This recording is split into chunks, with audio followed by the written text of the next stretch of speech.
Untitled.com.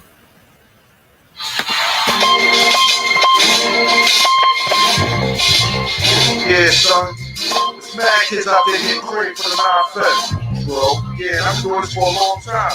You know, shoot the game, go off mine. Alright. And this is the year when mad caps get peeled. So I'ma spark this line, kick the reel.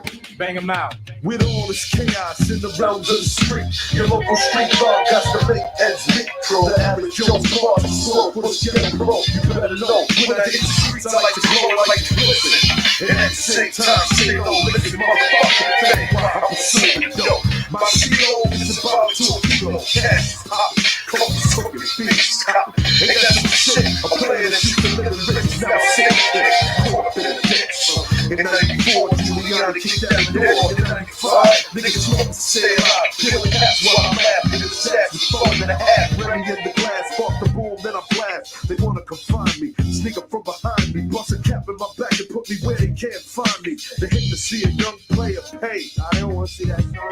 They rather see him spray. But I'm like Diddy, a Terminator, squeeze the lead off, using verbs and nouns like rounds to blow your head off, hitting up spots, heating up blocks, investing in stocks like Colombian blow crops. I'm out to get cream and ain't no doubt in my mind. Fuck this broke shit, I'm hit, I get down for mine. Yeah, get you I get down for mine, I get down for this, and put it on the hands in the air. I get down for mine, I get down for this, on the regular shit, ain't moving no fear. I get down for mine, I get down for this, and put it on the hands in the air. I get down for mine, I get down for this, on the regular shit. I hear you wanna be a player, I ain't someplace you bet. Let's play a game of real nigga roulette. It's a DOA as I spray the melee. Content and punctuation is compared to AKs. You in a daze, overdose for pure funk. I'm fucking off like Tommy Gibb. McCarm's a booty smoke. Decapitated rappers in my trunk. I'm sick, pumping skunk, bouncing with my click, popping mega jump.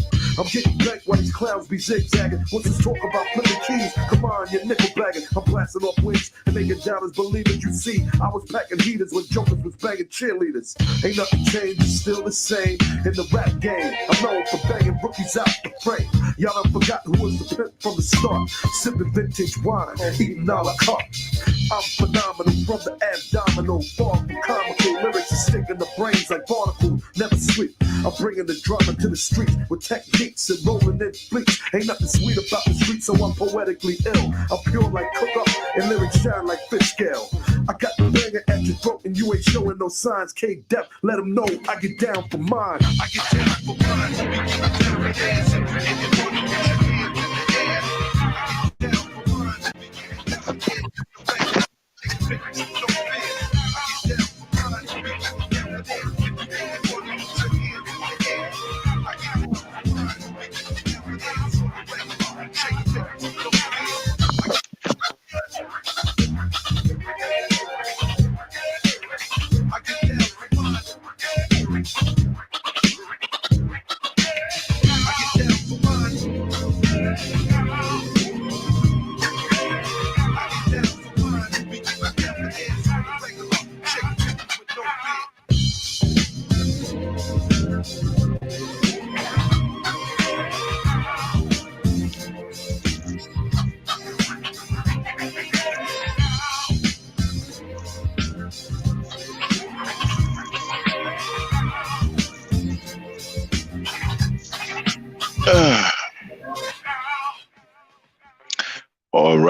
All right. What's going on, everybody?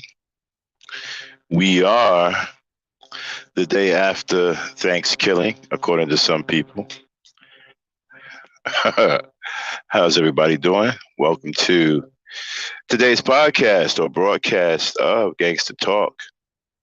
We are in the part next to our last part in the series of the War on Black Women, which is a 5-part series, which we will finish up on Ladies' Night, and we will be talking about counters on Ladies' Night, and how can we effectively counter this war on our Black women. Now, before we get to that, let's start out with this. it's sad that we have black men trying to devalue everything there is about black women. Now, here's my problem. I'm not sure if this is getting out to the mainstream black audience. I think this is somehow confined in this small area of black YouTube. Because I can't imagine other black men listening to this crap and not having anything to say about it. Imagine if Ice Cube heard about SYSBM. Now, Ice Cube just put out a contract for Black America.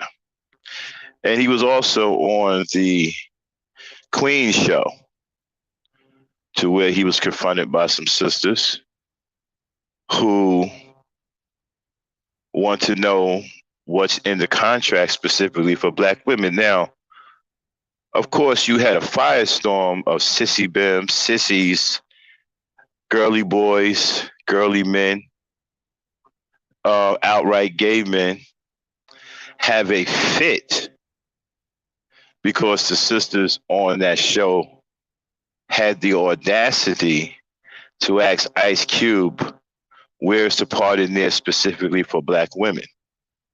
Now, and Ice Cube handled that the way a real man would handle it. He didn't cry about it. He didn't freak out about it. He understands what our women are up against.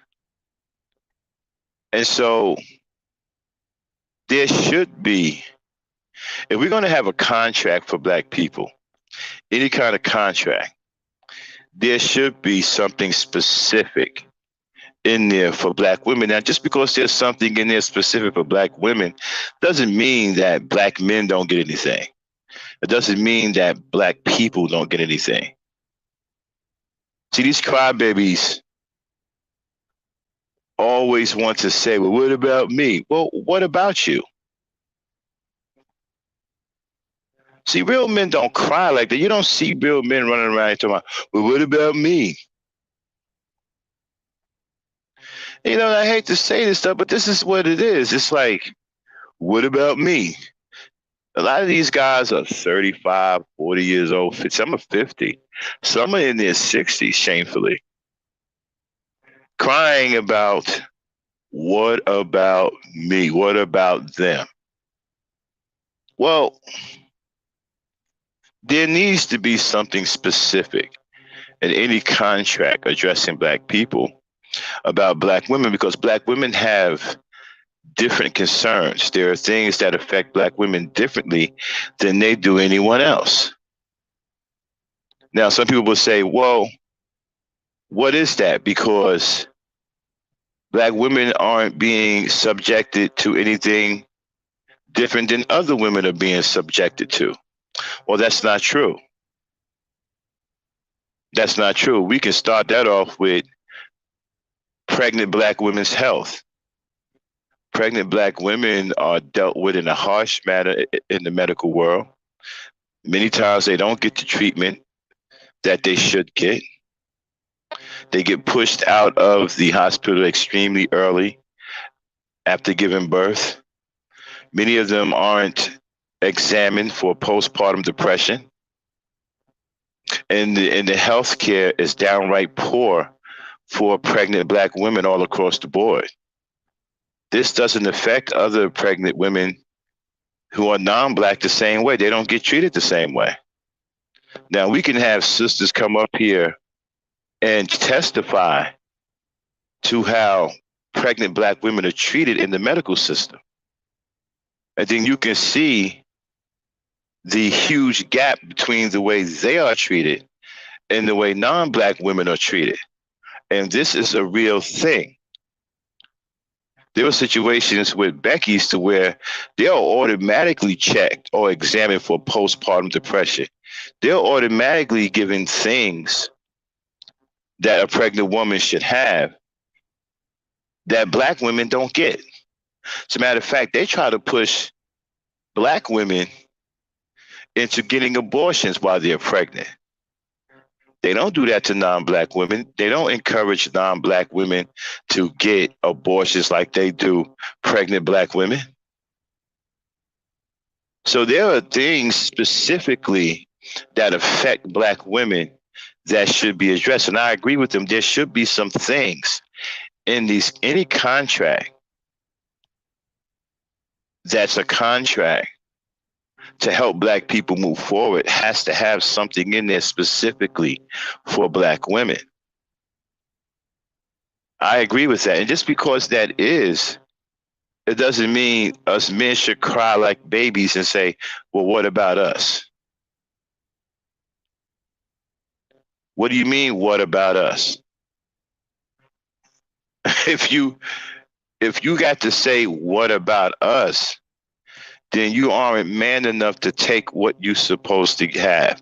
You aren't man enough to take what you want. You aren't man enough to make your way. You aren't man enough to stand up and be counted for.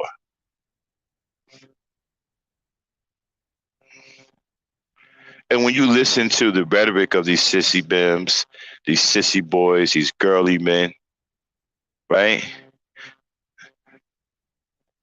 They're not ready for that. They're not ready for leadership. They aren't ready to stand up and take their place in this world. As a matter of fact, they want to hide from that spotlight.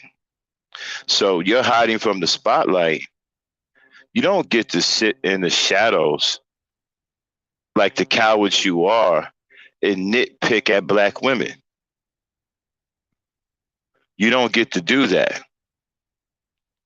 And it's about time that we expose this to mainstream black people, because I don't think black people know about you guys overall, because you're over here in a corner of black YouTube hiding from the rest of black society.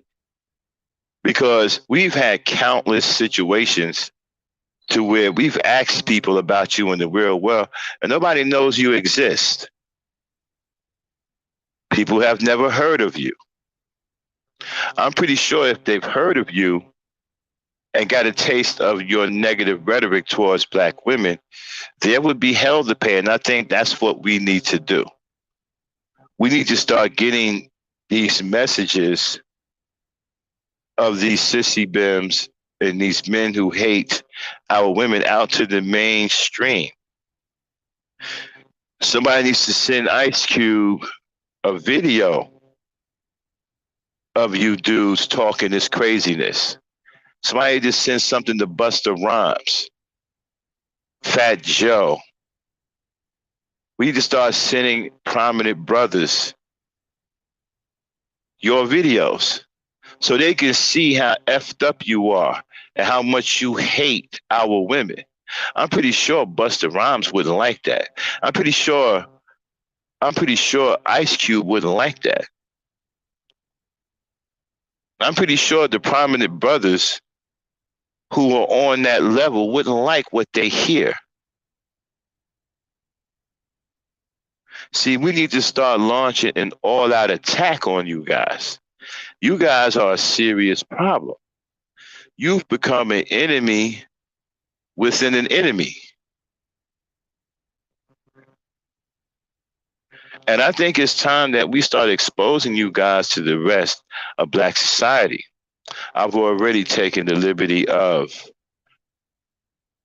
marking some of your videos so I can show to other brothers in the real world so they can sit and listen to how much you sissies hate our women. Want to put a target on your back. You know? We want to make you public enemy number one when it comes down to black society. Within black society, we want to make you public enemy number one. We need to get to our brothers and let them know that there's an enemy among us that is threatening to destroy our women. And a lot of these prominent brothers with big time power have daughters. I'm pretty sure they wouldn't like that. I know I wouldn't.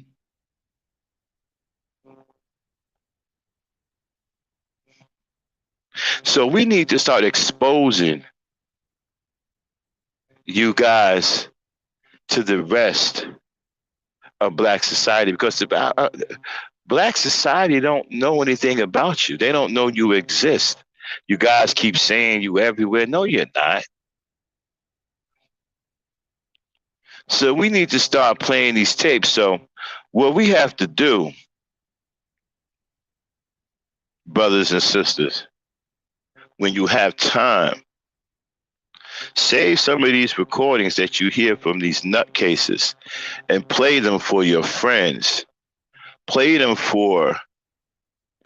so that other black people can hear this black version of the KKK developing within our black society. And they are against our women and children. I'm pretty sure more and more and more you get them out there, the more it's going to get to the ears of brothers like me, brothers like Ice Cube, brothers who got connections, brothers who can make things happen. Because I assure you, they don't know that these guys exist. They don't know this is going on. Imagine Ice Cube or Busta Rhymes with the way they are. These guys are straight hardcore pro-black. Imagine and they love black women, especially Busta Rhymes. Okay? And so what would they think if they hear you guys? I mean, you guys are so bad that they'll probably form a coalition to do something about you, because right now you are a serious threat and you are barking up the wrong tree. I feel the sorriest for all of you because you have no idea what you're doing. You think what you're doing is funny. You have no idea you're playing with fire because you're messing with our women and our children. You are definitely playing with fire. And there's not enough men who hear what's going on. And we're going to change that. We're going to help you guys out. We're going to help expose you to the rest of black society and see what they think about what they hear. And how shameful you are turning against your own people, threatening our women and our children. I wonder how Busta Rhymes and Ice Cube would feel if they heard how you talked about that 11-year-old girl. I'm pretty sure the first thing would come to their mind, who are these guys? Where are these guys? See, it's going to get to the point where you won't be able to hide behind those keyboards for long. See, there's a lot of men out here who love their women and their children. And with what's been going on with us now, how our children are under attack and how our women are under attack, and you niggas got the nerve to come out and be on some shit that you on right now against the black woman, you are really playing with fire. You think you're so tough. You think you're so big. You think you're so powerful. Well, let me explain something to you. You ain't tough, you ain't big, and you have no power. You just got a big mouth on social media. That's all you have. Just a big mouth on social media. And in the grand scheme of things, that's not going to add up to a hill of beans. You see, because what you're doing, not only have you crossed the line, but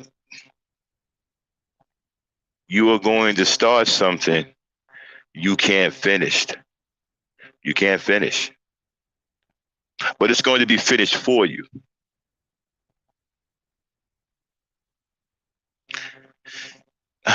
I know a lot of brothers myself who I'm going to expose you to, who they've never heard of you. They've never heard this craziness. And so we're going to make sure they do, because you see, I'm not playing. I don't think there's anything funny about what you're trying to do to our women and what you're trying to do to our children. I don't think there's anything funny at all. Now, you guys can sit up on social media and you can act like little girls, okay?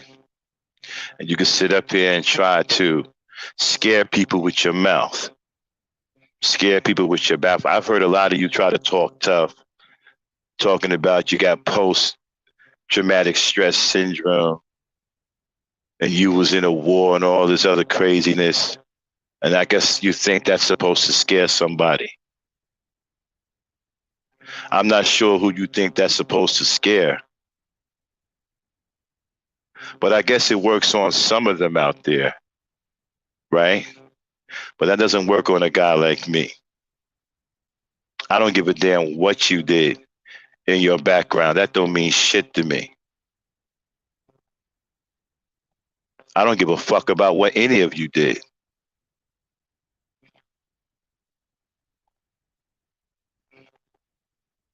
And all that talking, all that tough talk, all that RAMBO shit don't mean anything to me. And I've heard you guys. I've heard y'all get on. I've heard some of you with your RAMBO shit, trying to scare people, trying to make people think that you ain't to be trifled with and all this other bullshit. Well, if it was really like that, you wouldn't be talking about it. See, one thing I learned growing up in the 70s, where we had to make our bones with our hands. You see, I grew up with hard men. The streets I grew up on, you had to learn, you had to be able to fight. Because back then it wasn't about getting weapons. See, it was dishonorable to use a weapon. You got your respect by shooting fair ones. And I ran with cats who hit hard, man. Cats who were known for knocking niggas out. One of the hardest hitting dudes I ever seen in my life was a guy named Jimmy Baxter. Okay? So, I also was on the street back in the day.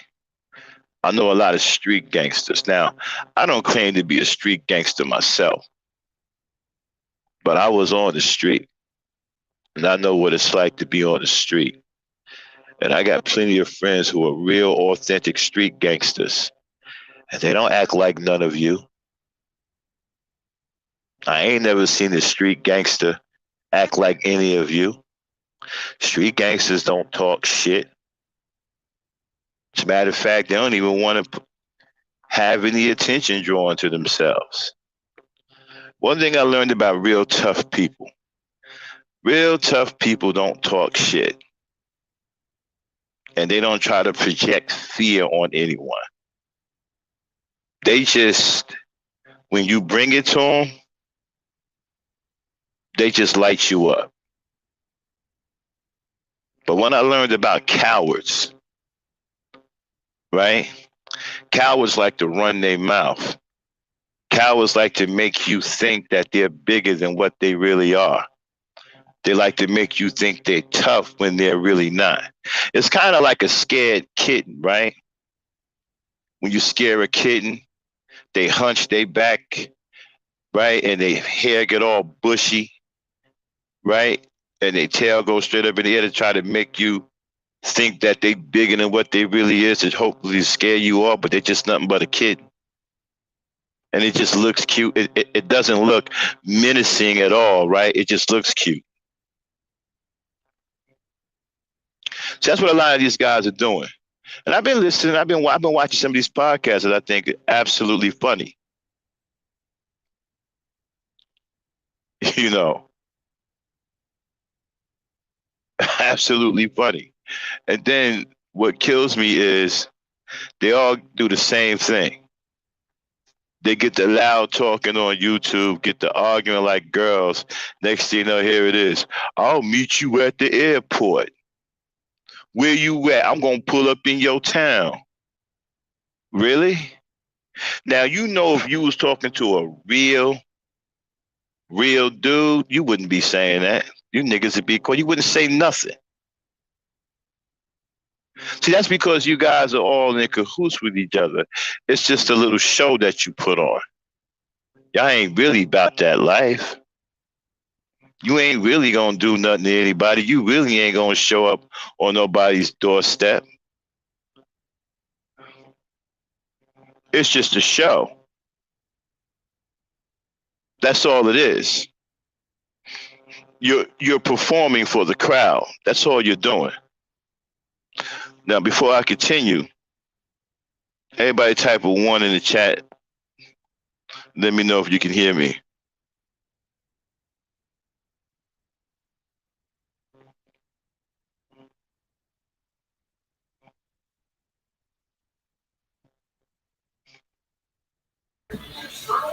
Yeah, we can hear you, Max. No, I want to make sure they can hear me in the chat. Oh, okay. Okay, good. All right, so yeah, Briggs. Shout out to Briggs. Damn, Briggs, where you been? Briggs, that's my man's. Hassan. Exactly. It's time we start taking these videos, right, and spreading them around. Let them get to the ears of these brothers who don't play this shit. Because I'm sure, I'm almost guaranteed, real brothers don't hear these guys.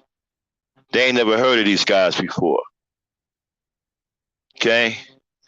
So we need to start countering. We need to start getting their shit out to the community so real brothers who are about that life can hear what's going on. And then we'll see then how the pendulum swings. Because I'm willing to bet you 100% there's a lot of brothers out there with daughters who won't appreciate what you guys are saying and doing. They won't appreciate you attacking our women. They won't appreciate you saying that their daughters don't have value. They won't appreciate that. And we're talking about brothers that got connections. People that can get you touched. See, this is what I'm telling you guys. You're playing with fire. You have no idea what you're doing. You have no idea what you're going to get started. Now, I'm sure many of you have been talking about, well, nobody gonna do nothing to me. Oh, yes, they are. And yes, they will.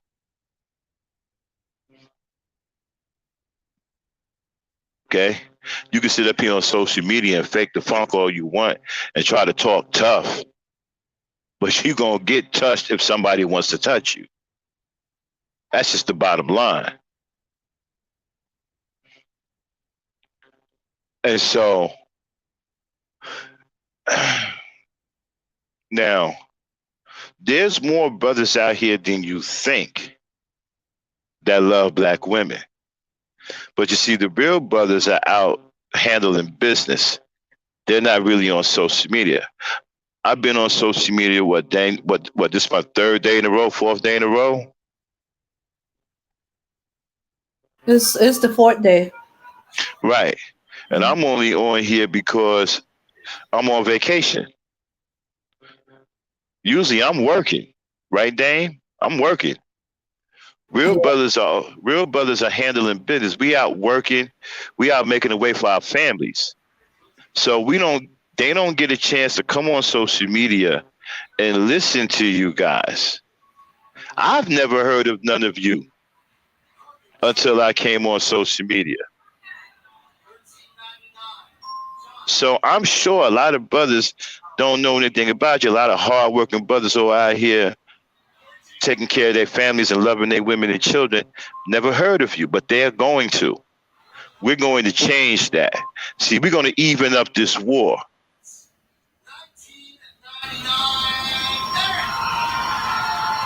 Hey, go on mute.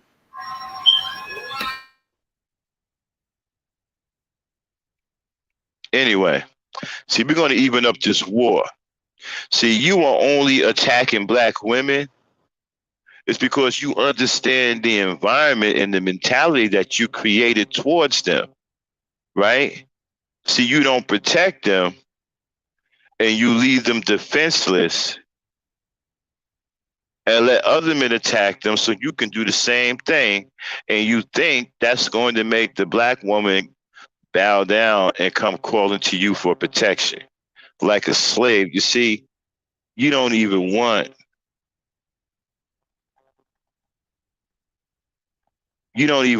your woman to come to you willingly.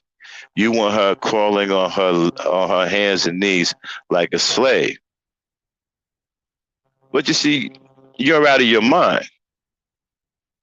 And that's not going to happen.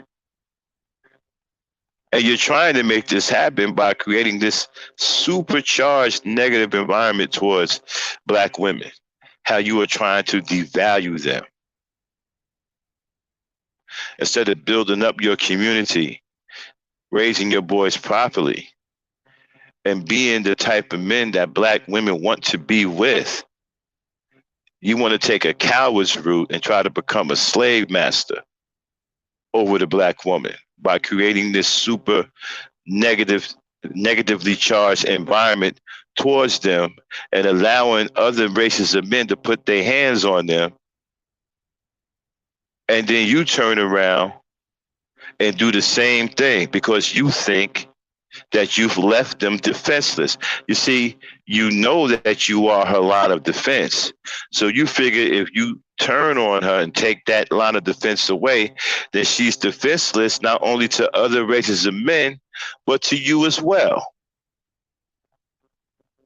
But you see, we're out here watching all of this.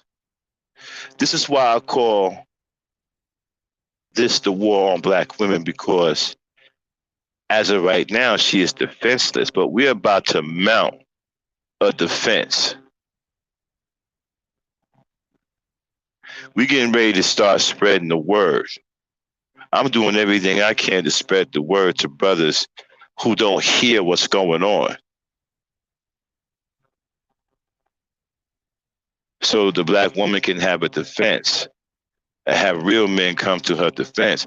And let's face it, once the real brothers show up, it's going to be a wrap because you niggas are cowards. You ain't going to beat nobody. You ain't going to stop nobody. But I guarantee you, at some point, we're going to stop all of you.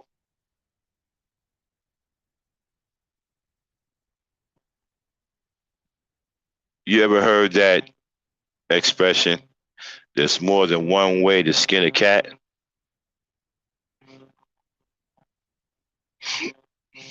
Now you're dealing with people who are taking this thing seriously and don't appreciate what's going on. Grandfathers who love their grandbabies, their granddaughters, are going to hear what you guys sound like. And I'm talking about people with serious connections. People who can get you touched. They're going to start hearing how you guys sound. Okay? And like I said, all that tough Tony talk about postpartum depression and all that, I don't give a damn about none of that. So all that is just coward talk to me. See, I come from the time where, see, if you bout it, you go in the nigga's mouth while he talking. You got to show me you tougher than me. You can't tell me you tougher than me.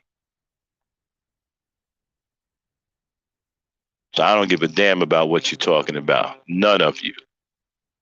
Except for one thing. I care about what you say about black women. I care about what you say about our black children.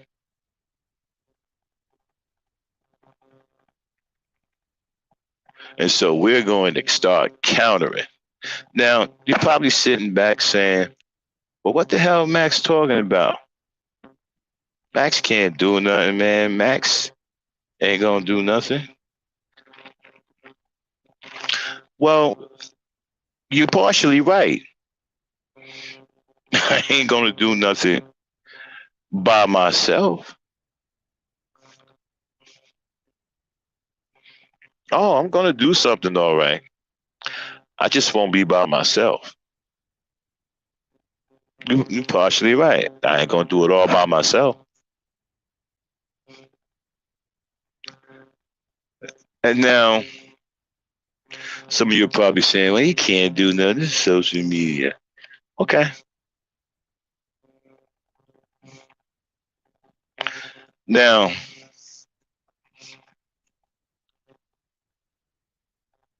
yeah. Pretty tough Tony talk. Pretty Tony talk.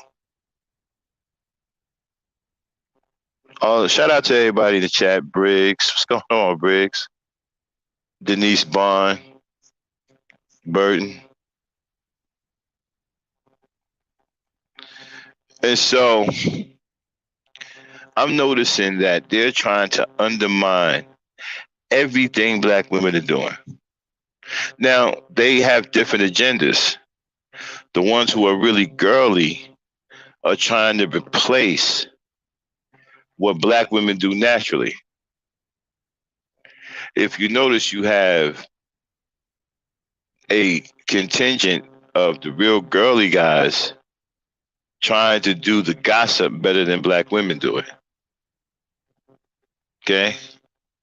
And then what kills me is as soon as a black woman does something, as soon as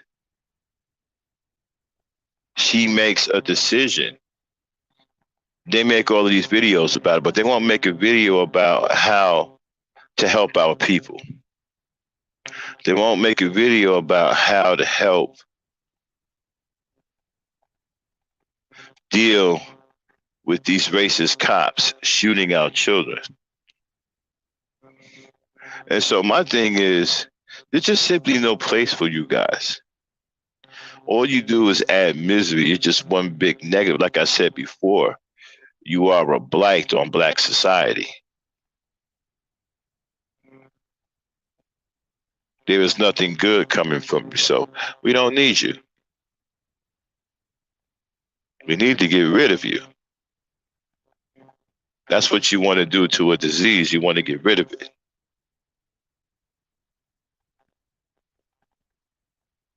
Of course not, Hassan. You know how, come on, Hassan. You and I, we come from the old school. You know how it is. Real cats don't talk, bro. Real cats don't talk. If you bout that life, your actions will speak for you. You know, I keep hearing these dudes sitting up here talking real greasy, man, like they hard like that. And you're not. You need to stop it. You ain't built like that. Just the fact you talking greasy tells me you ain't built like that.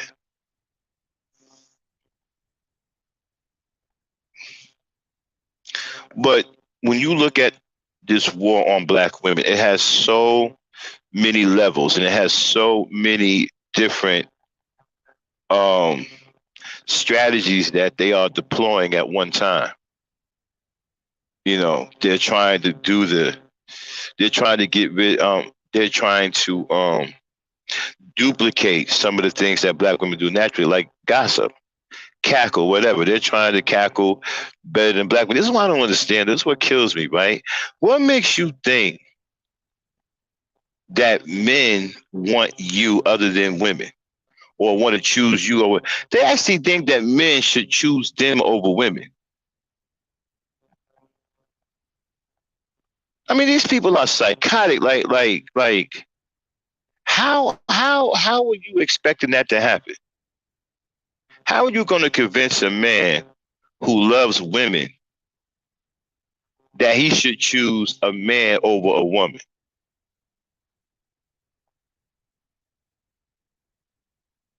How? How you supposed to do? How that's supposed to take place? So we get a couple of brothers up here who are hardcore into women, like all my brothers here in this chat are. Because if you're not into black women, you can't be in my chat. Okay? My chat is off limits to you. And if we find out that you ain't on it, if we find out that you ain't down for the black woman, we rolling you up out of here. All right? That's one of the prerequisites to even be in my chat on a regular. You got to love black women. You got to be about black women. We don't play no homo shit in here, and we don't play no anti-black woman shit in here. So to even stay in this chat, you got to be hardcore for black women, black people, black children, and we don't do the homo stuff. And all disrespect intended to the homos. We don't do that here.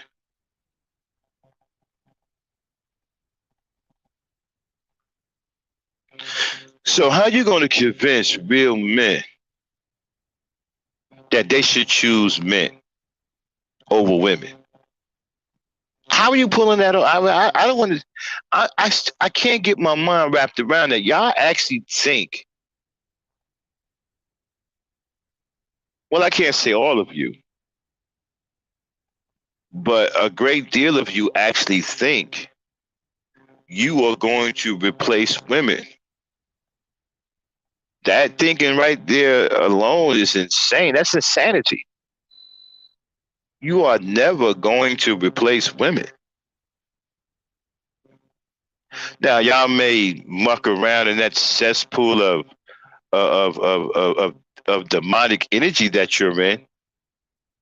Y'all may hump each other, but that's about as far as that's going to go. You're not going to convince real men who naturally love women that they should choose you over women. You have to be out of your mind. I mean, I can't believe y'all actually think that. Like that's how do you even think like that? And on what planet is that going to happen? Now, if you sit up here and you say, well, some men, right, like that, well, that's because they're gay men. And they were always gay. Ain't no real man going with that, bro. And there's nothing that you can say that will convince me otherwise. You can try all your little academic fancy rhetoric, right? It's not going to work.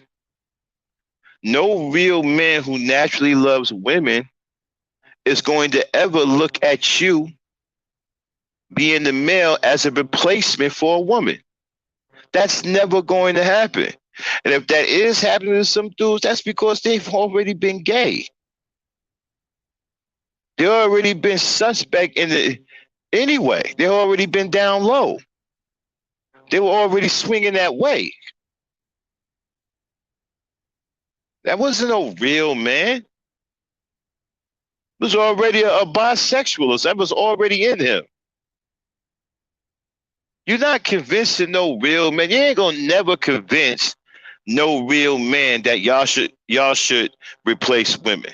That is absolutely insane to think something like that. And if you was to ever come around some real men and put that out there, you ain't leaving where you won't leave there.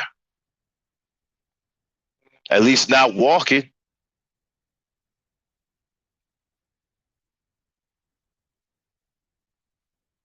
You ain't walking out of there. And you could have a gun. That ain't gonna mean nothing. You ain't walking out of there.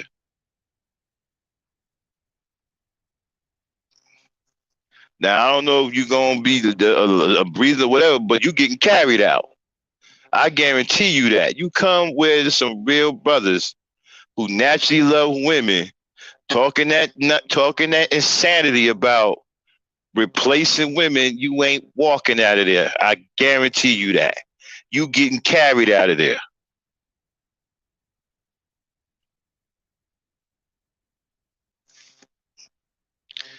Bro Rob, what's going on? What's going on? And so I don't know what y'all think. You are never going to convince a man who has a natural attraction to women that we should replace women with you niggas.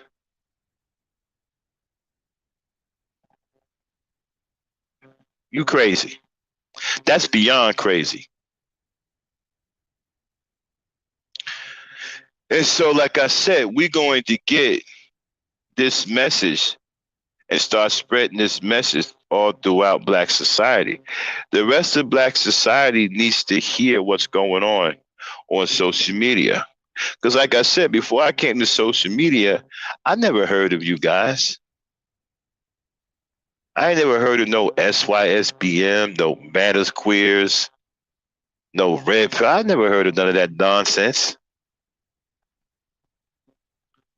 I only was exposed to that here on social media. So I'm willing to bet other men don't know about this, and we need to get the word out to them and let them know, these men who have daughters, how you feel about their daughters, how you feel about their mothers, their grandmothers, their wives, their sisters, and how you have taken up arms against them, and how you seek to destroy them by devaluing their life, and how you've set yourself up and aligned yourself with white supremacy to be the inside hand of white supremacy within the Black communities, and how you plan to use your sexual deviancy to molest our children and rape our women. Yeah, we need to get this, man. We need to spread this message so all of the Black men in our society can hear you guys. And I guarantee you, once enough brothers have heard that message, oh, things are going to get a little different. You may find yourself not being so free to say what you want to say. But we're not saying anything about violating your First Amendment rights.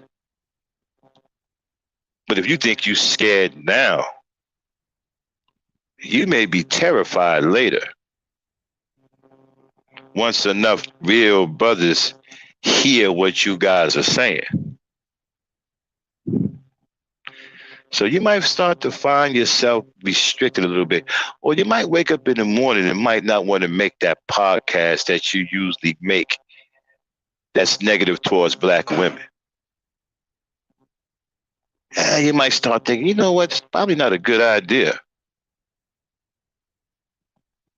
Once enough real brothers have heard what y'all have to say about our women, and once they understand what you are trying to do to our women, once they understand that you're trying to make our women defenseless, so you can pretty much enslave them. You want to enslave Black women. You don't want to uplift Black women. You don't want to uplift our children. You want to enslave Black women, and you want to rape them. You want to have babies with them, not take care of the babies. You want to be able to do whatever you want to them with no consequence.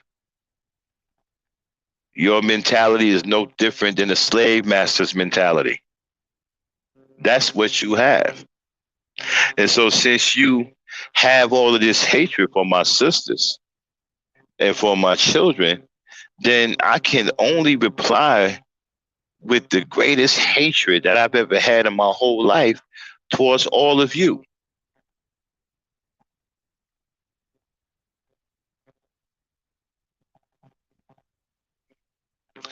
See, if I had it my way, all hell would have broke loose already. We wouldn't even be at this point. But I'm taking a gamble here. Well, actually, a calculated move here that the men in our society, the strong men in our society, don't know about you guys. They don't know how you feel about their daughters. They don't know that you're trying to devalue the life of their daughters. Imagine grandfathers who love their grandbabies, who love their granddaughters. Grandfathers, OGs with connections. Hear that you trying to create a negative environment, a dangerous environment for their granddaughters by devaluing their lives. Oh, yeah, black granddaughters are also black women, potential black women, if they're little. So if you are devaluing the black woman's life, then you are devaluing their lives as well. I know that wouldn't set well with me at all. Well, it don't set well with me now. I'm just saying. I can just imagine how they would feel about that. And when enough brothers, strong brothers, with daughters hear that you are trying to create this dangerous and defenseless environment by devaluing the life of their daughters, we'll see what happens then. We'll see if you continue to have free reign to spew all of this hatred and continue to create this negative environment and devaluing the lives of our black women. We'll see. We'll see if that holds up.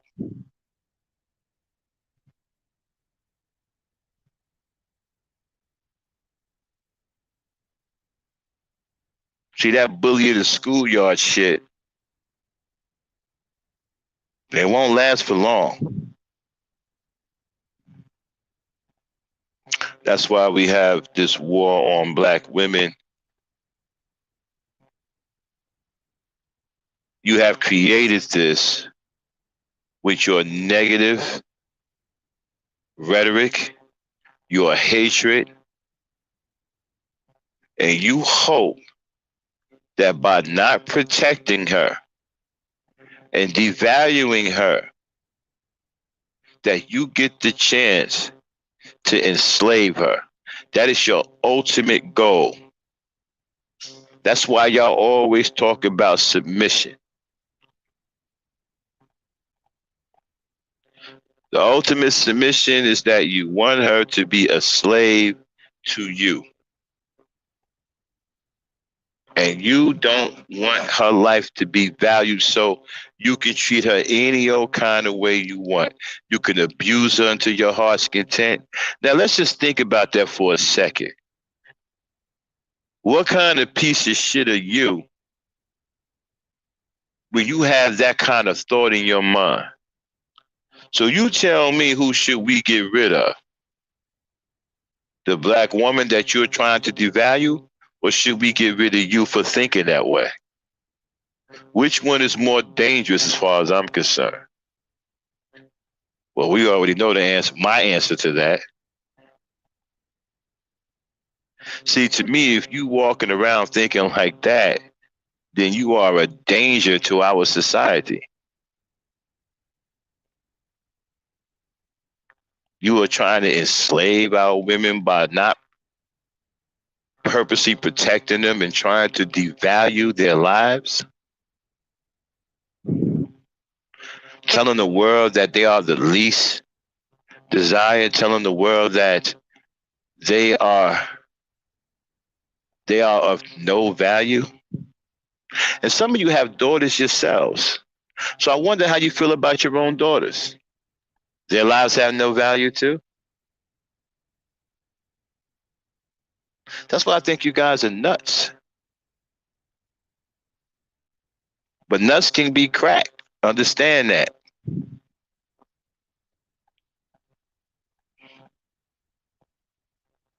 And so,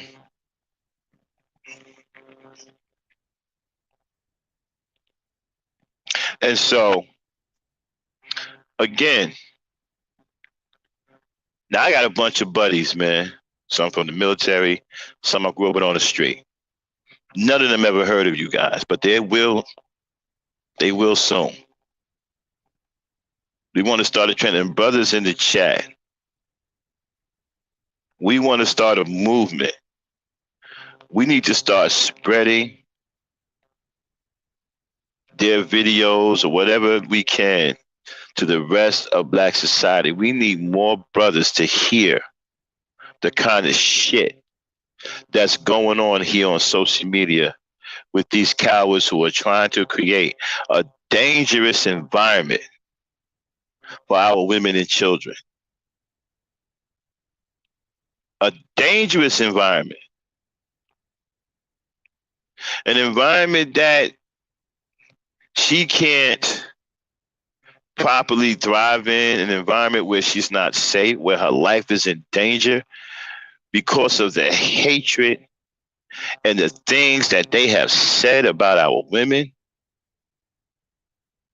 and the fact that they won't protect our women. They leave our women wide open and allow them to be attacked by other races of men. Think about that. See, back when I was growing up, right? All of the brothers was on code. Everybody protected everybody. Okay? If you was my friend, you lived in my neighborhood, I see your sister down the street, I would protect her like my own sister. Vice versa, everybody did that. You understand what I'm saying? So imagine this here, right? Your daughter's out there, your sister's out there, and because of guys like this, they don't have no protection. And guys like this encourage other men to lay hands on your daughters. They encourage other men to harm your women, your mother, your grandmother, your daughter, your little daughter. They encourage this. This is the kind of environment that they are trying to create, a very dangerous environment for our women and children. So you think about that for a minute. They're trying to flood our communities with this poisonous rhetoric towards Black women and Black girls.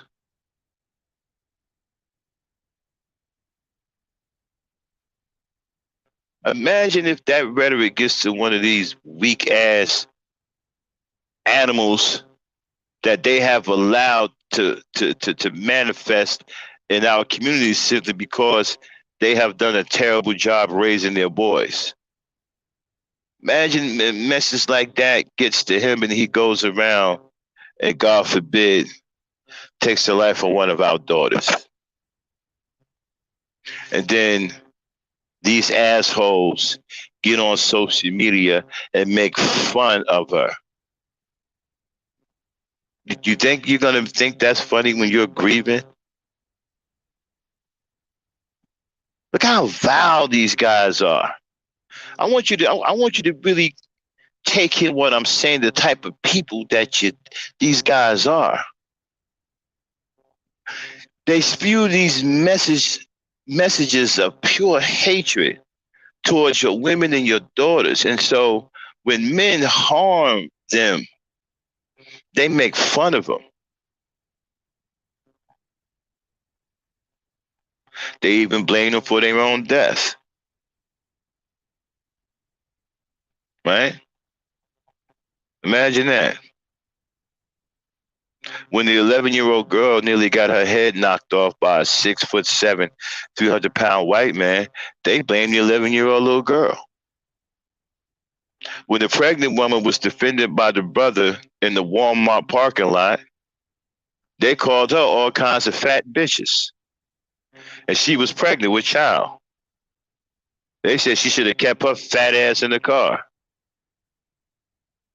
Think about that. Who the fuck calls a pregnant woman fat?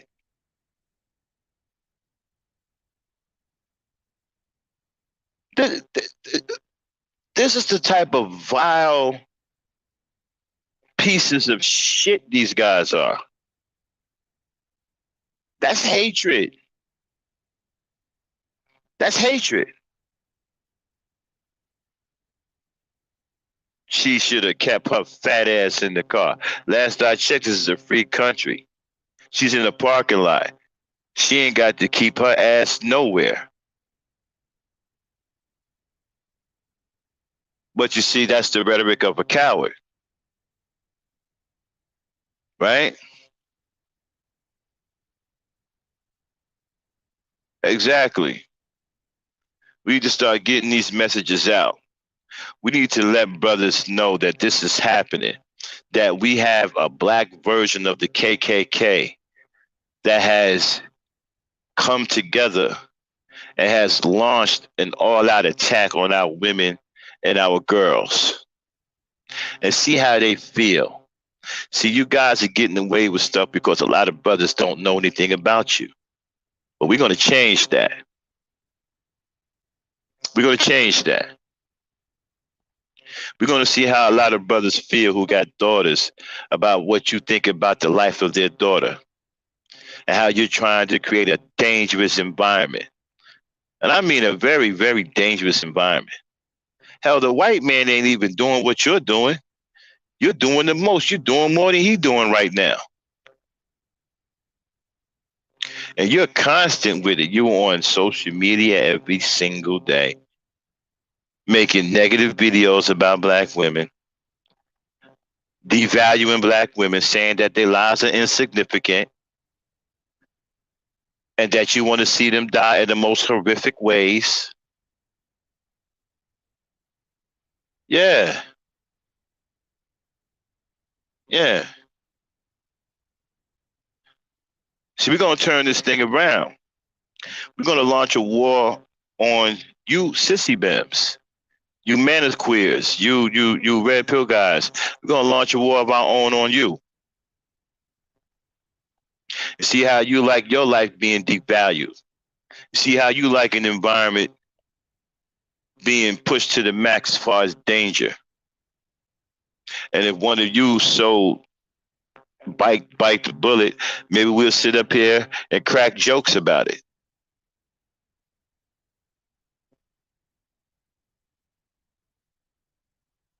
So this is not to me, this is not a gender war. This is black people of like minds getting together to stop animals like you guys. You guys are the problem. You are a blight on our society, like I said before. You guys are the problem.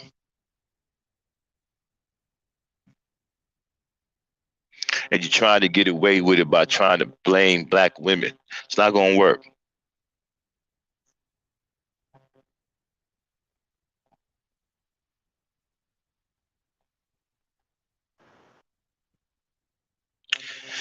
No doubt, Hassan.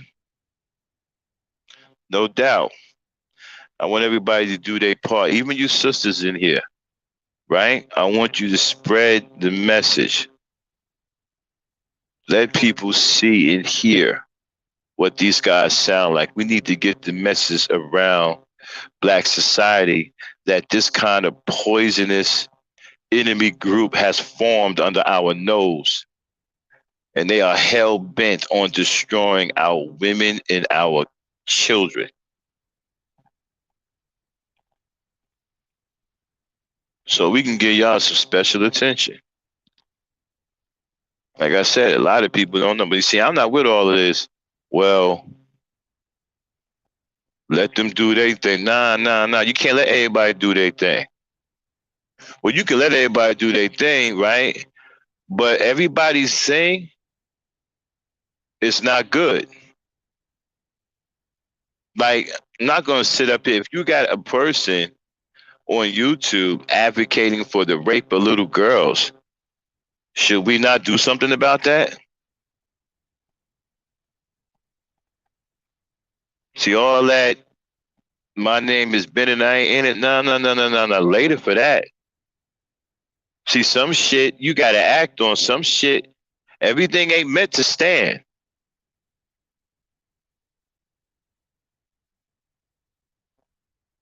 Just because we letting people don't do their thing, don't mean that's the right thing to do.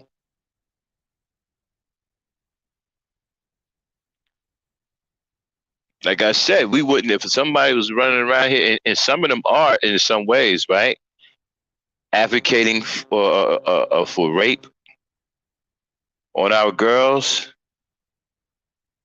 Oh man, the filthy things they say about little girls.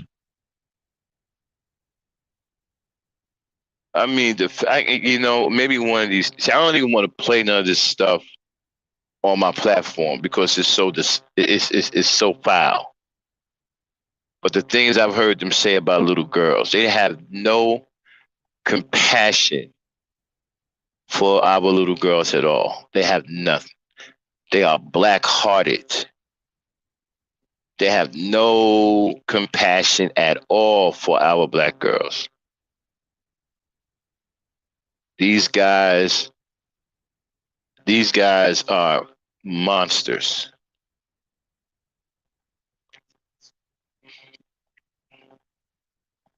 They're monsters.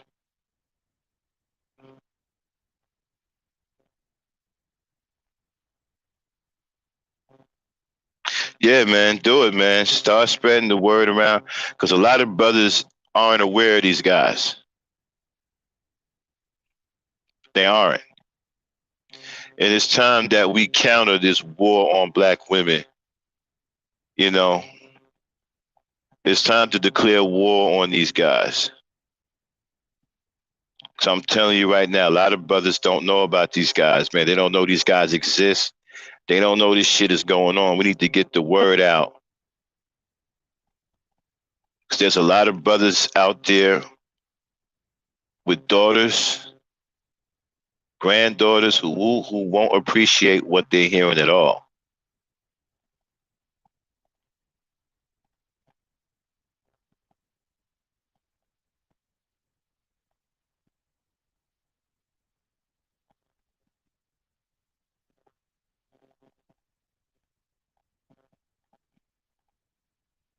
Exactly. On this is not a gender war. This is some bullshit hatred towards black women. Okay? Because by and large, black men do not hate black women.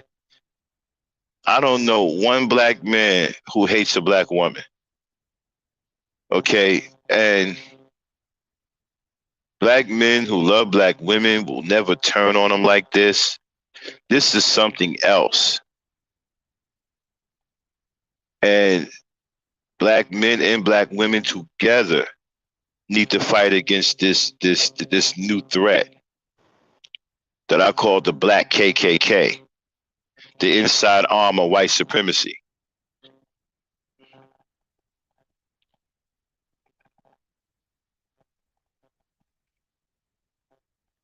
And I'm telling y'all, this shit is serious. They're getting our women put in the gravest of danger. And other races of men, right, are listening to this and they're acting on it. They're putting hands on our women because they have no fear of the black men because of what they hear these guys say. They have no fear. And we need to change that. That has to stop. We're going to get back to the days where you are going to fear putting your hands on our women. You are going to know better than to raise your hand to our women. We used to have it that way. We're going to get back there. But first, we got to deal with this. And those of us who are strong, who believe in the old ways, it's time for us to step up and come out of the woodworks. And I'm willing to bet many of us don't know about this. And that's why we need to start spreading these messages so they can get around to the brothers like me, the brothers like Hassan, you know, the brothers like Emmanuel Briggs, Kendrew Rowland, Rozzy, brothers who got power and connections, old school, old OGs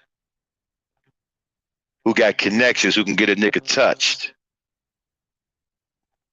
See, once the right motherfuckers respond, right,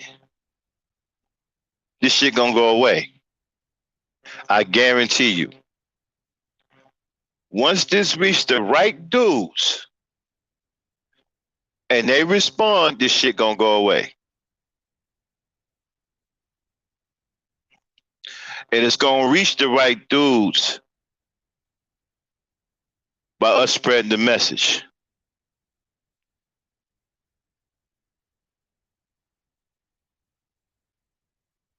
And I'm serious. We need to spread the message because what they're doing is not only treacherous, it's downright dangerous for our girls and our women.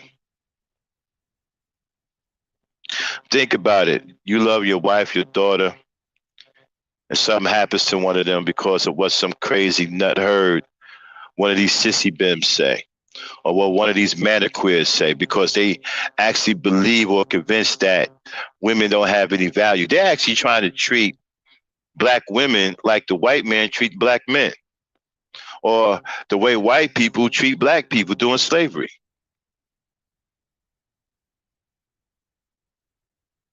You know that what is it that you're 3/5 of a man or something like that? I usually don't get into all of the conscious stuff, but they're trying to turn that around on black women. They're trying to have black women devalued in such a way to that they're not really regarded as humans, and that they don't deserve any care at all. And they just, I mean, what kind of person are you when you just want to abuse somebody? I don't understand that. You got to be out of your goddamn mind. You just want to, they just want to abuse black women. Even when you look at combat sports, you got these transgender, whatever the hell they are, who had the operation. I mean, isn't that nuts?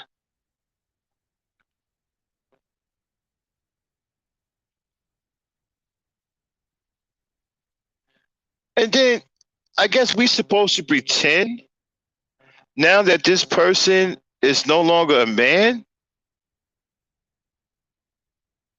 We're supposed to go along with that. We're supposed to be, okay, well, okay, let's change the pronouns.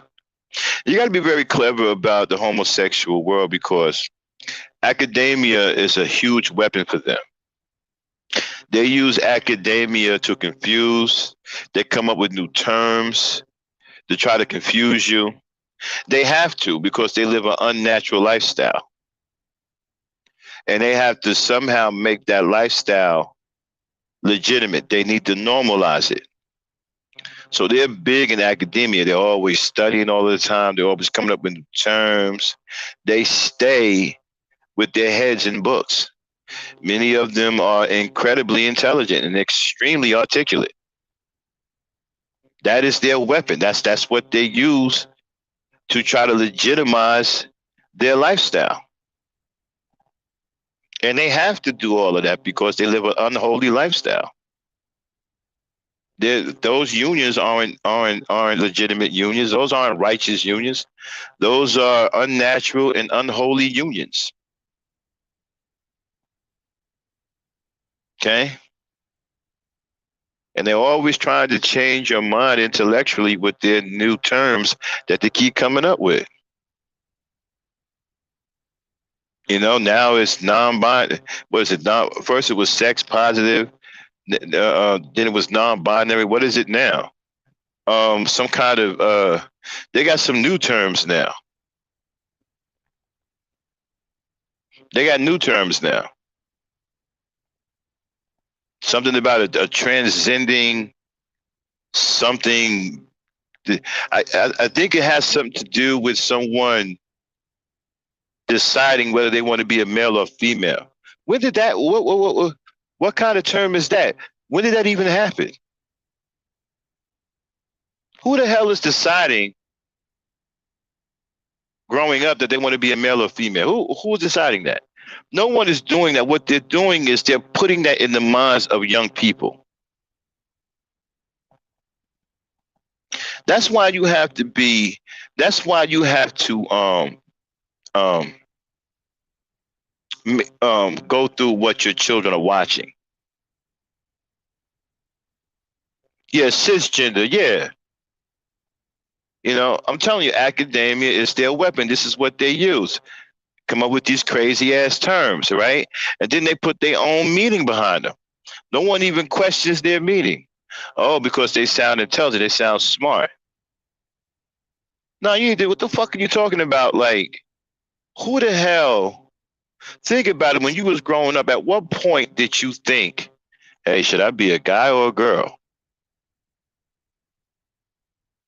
See, I'm gonna put all of this intellectual. See, one thing about me is, right, I talk like a street dude, but I know a lot of shit. I've been around for a long time, right?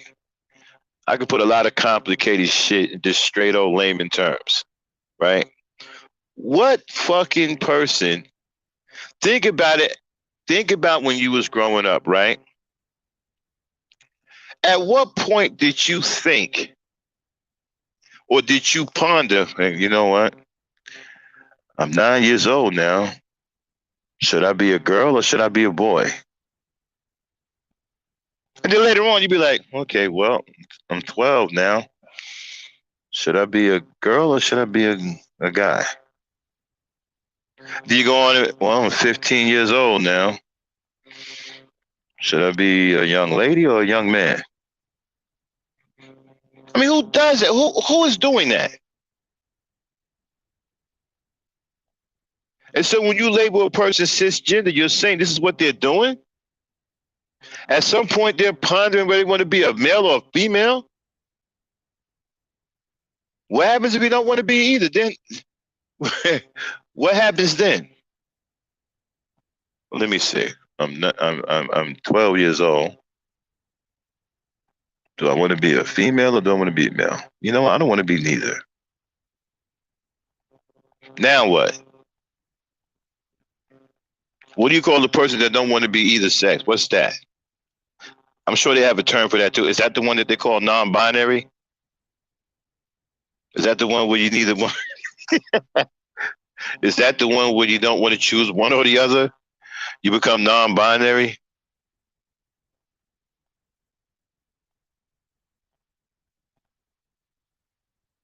Exactly, only, but they claim that they're intelligent. They always lead off with the word intellect or intelligent, always trying to insult somebody's intelligence, saying things like black people don't read, always try to come up with these crazy made up terms that they know that other people don't know. And when they say them and you don't know what the hell they're talking about, they attack your intelligence. I know the whole game. I watch them. I see this stuff playing out all over the place. Okay. So, bro, speak. So the one who don't choose one or the other, that's the non-binary.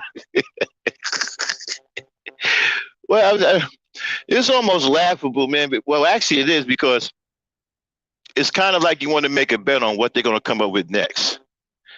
You know what I'm saying? Okay, let's look at it this way. What if the person doesn't want to be a female, a male, or non-binary? What if they want to be an animal? Okay. Well, I just turned 12 years old. I don't want to be a male. Don't want to be a female. I don't want to be non-binary. Hey, I know what I want to be. I want to be a raccoon. what, what would be the term for that? What would be the term for that? Animal gender? Hey, we just came up with our own term, right? Animal gender. or animal gender or let's shorten it up. And gender. We got to get animal in there, okay? Animal, what was it? Am gender. Let's put our own term together.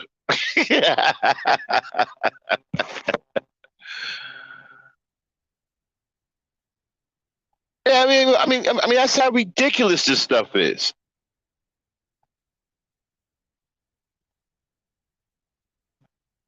Exactly, you know. Hey, man, I want to be a duck. You know what? I want to be a queer duck. I don't want to be a straight duck. What if we don't want to be? Hey, what if we want to be a gay animal? What would that be?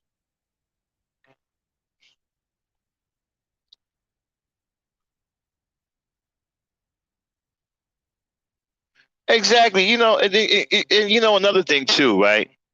They're always trying to compare the animal kingdom to human beings.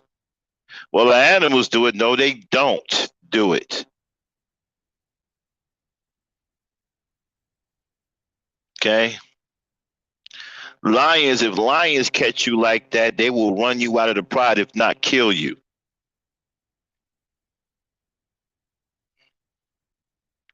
You know. So I'm just saying. But anyway, Dame, are you there?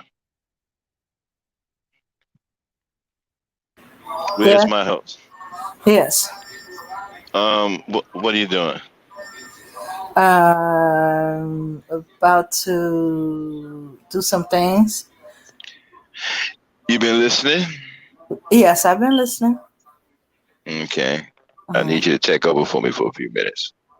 Okay. And Yeah. put the link out. All right. All right. Okay. Link going out. All right. I'm going to leave y'all with Dame for a few minutes. I'll be right back, y'all. A queer duck. But well, how are you gonna be able to tell if a duck is queer? Since it waddles, you won't be able to tell if it's swishing. Okay. Oh yeah. Max missed out, but they call uh furries. Apparently, there's already a name for those that want to be an animal. It's called furries. Yeah, yeah. Anyway, yeah, and the only gay animals I know are in the zoo. They locked up together, like because and there's no other females. Oh, I'm lonely. Okay, anyway, let me stop that. Anyway, yeah, so we're gonna give them all the attention they ever wanted and that they don't want. We're bringing them out into the real world, you know. But I thought about it a few times. I've had the men in the real world ask, "What are these guys talking about? Are these guys gay?" What? Aaron Carter saw a group of duck protests and they were saying "Quack Lives Matter." All right. Yeah, they were quackers, right? And yeah, but I never let them watch the whole of it. It's like certain parts of it. Or I ask them a question, what do you think of this and or that? And they'd be like, you know, the first thing I said, I don't know no man, no black man. I don't know like black women. Mm-hmm. Or it's a bunch of bull. It said they just uh they just want they just want an excuse to go swirl. I'm like, man, if you just want to be with the other one, be with the other woman. You don't need to drag the women. Don't make it about them. Hmm. Yeah. So yeah, Max has some good. Let's pull them into the attention of the real world, cause I don't be hearing this stuff like talking about. Yeah, yeah, real men. I mean, the men that out in the world says these guys have too much time on their hands. They must not be working to be worried about what their women are doing, or what they wearing, who women are with or choosing. If she don't choose you, move along to someone else. And if and if she's not acting right, don't hang with her. She'll get the message when you leave.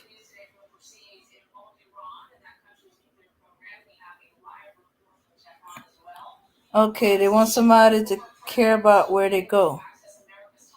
Hmm. Yeah, which means to me they don't really want to go. They don't want to go to these other communities. They just making noise. They bluffing, and the black women ain't falling for it.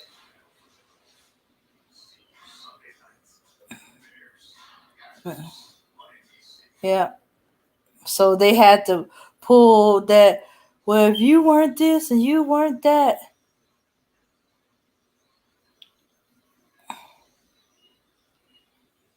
yeah,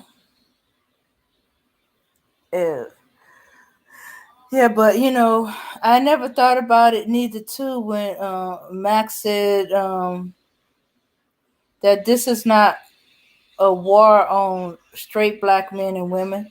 This is a war of black of gay men who have a hang up with black women.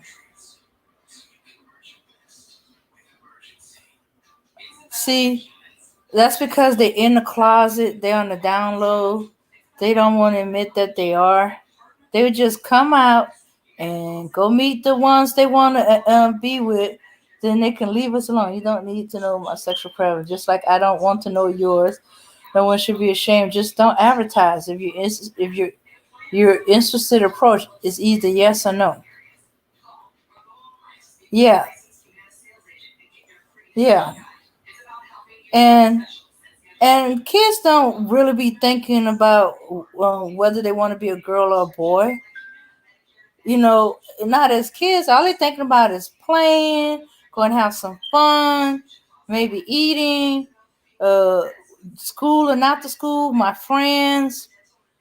You know, if I have friends, or hanging with my friends, or going to play with my friends.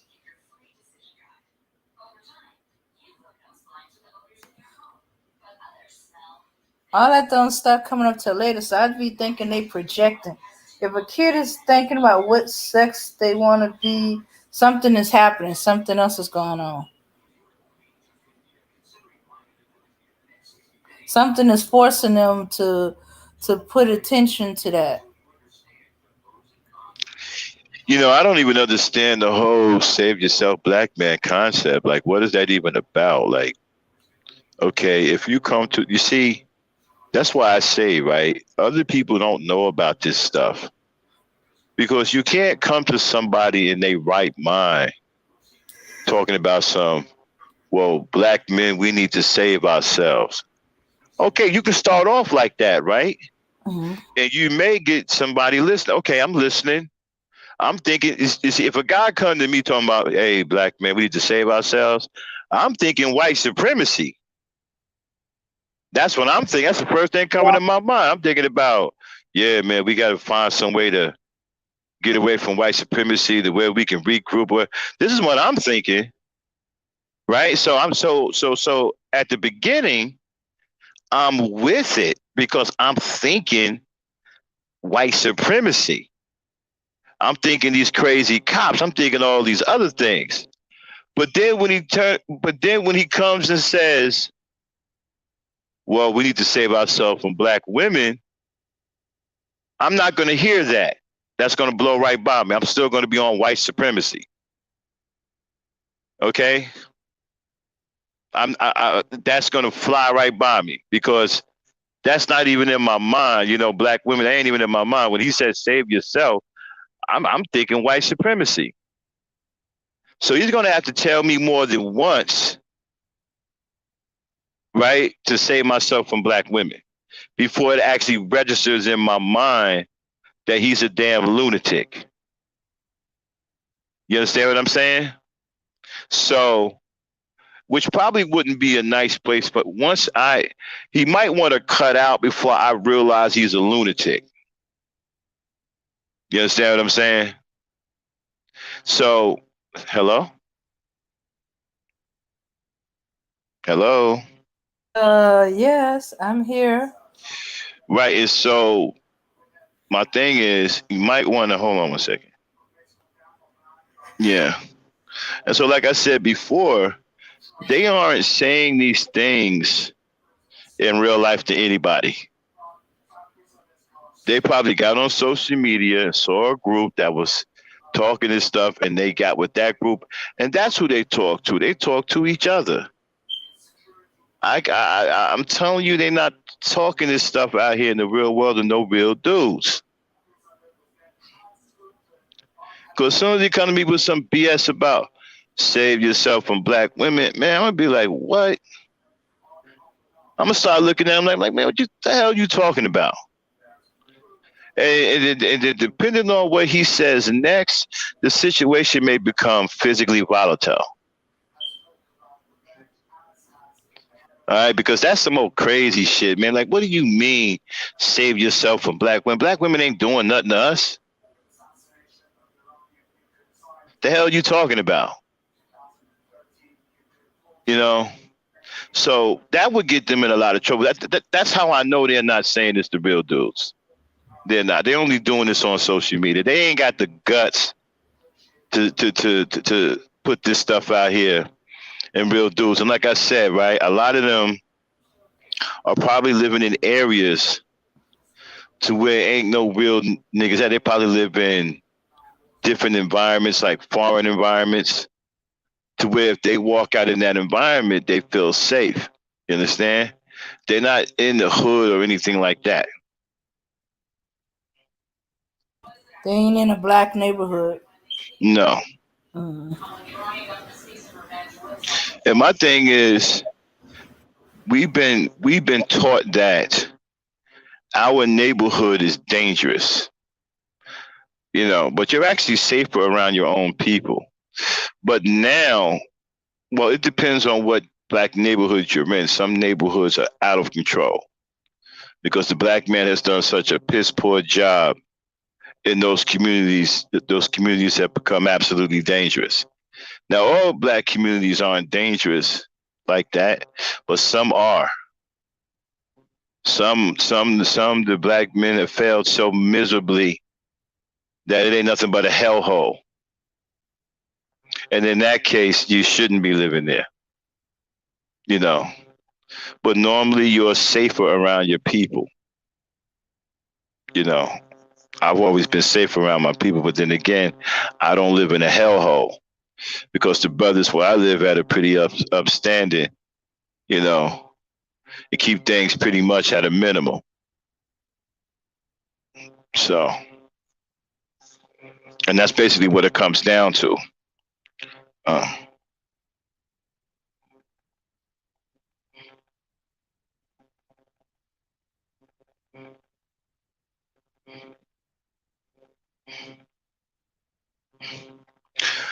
well, the way I look at it is this way, right? There's only two ways you can go in this world. And Uh-huh. those two ways have a lot of entry points. You got either left or right, Uh-huh. up or down, Uh-huh. wrong or right, Uh-huh. right or wrong, right or Uh-huh. left. So you can only go two ways, right? So we can't sit up here and accept everything because everything is not good for us. Everything is not meant to be accepted. Okay.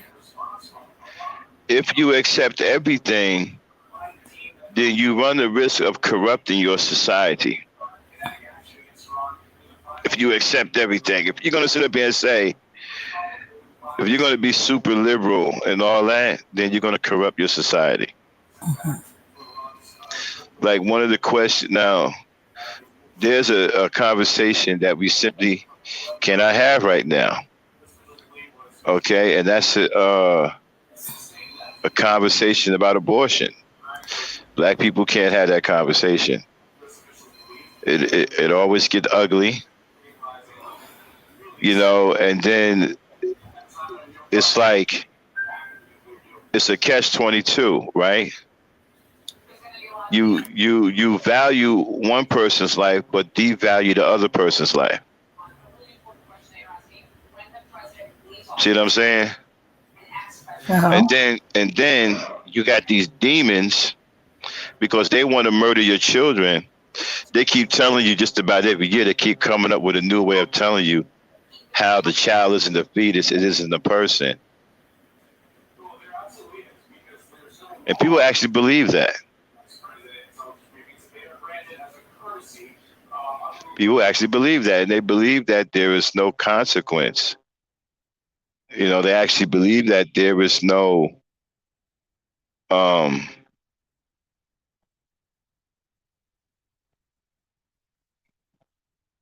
what just happened? What you mean? Oh, okay. So they actually believe that there is no consequence. And it's sad that we have people that evil in our society, but we do. Uh-huh. Okay.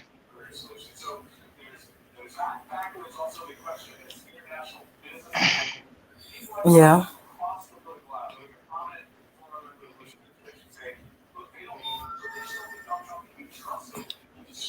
Yeah. Well, so what should we do about that? Uh, you know, how we how we uh, weed them out. Exactly, Hassan. I'm confused. One said you have a problem with heterosexuals making out in public. Um, you rarely see it. But she's constantly hearing the LB Oh, okay, yeah, he's talking about me. yeah. Basically, what they're doing is they're turning everything against us. They're trying to turn everything against us and use it to strengthen their position, Mm-hmm. and they're trying to use it to legitimize themselves and their lifestyle. They want this world of pretend to become a real world. They want to get it to where it's natural for them to be sexually deviant and disgusting and pedophilic. They want that. Remember we was watching the Prancer Elite last night? Mm-hmm. Yeah. What was the first thing you see again, right? If you took away sex, their lifestyle would make no sense at all. Mm-hmm. There would be no need. It would make no sense. Their lifestyle only consists because of sex. If they try to if they try to tell you it's about love, then they're crazy. It's not about love. That whole perverted lifestyle is about disgusting, perverted sex. That's all it's about. If you take away that, then there would be no need for them to be gay. It wouldn't even make sense.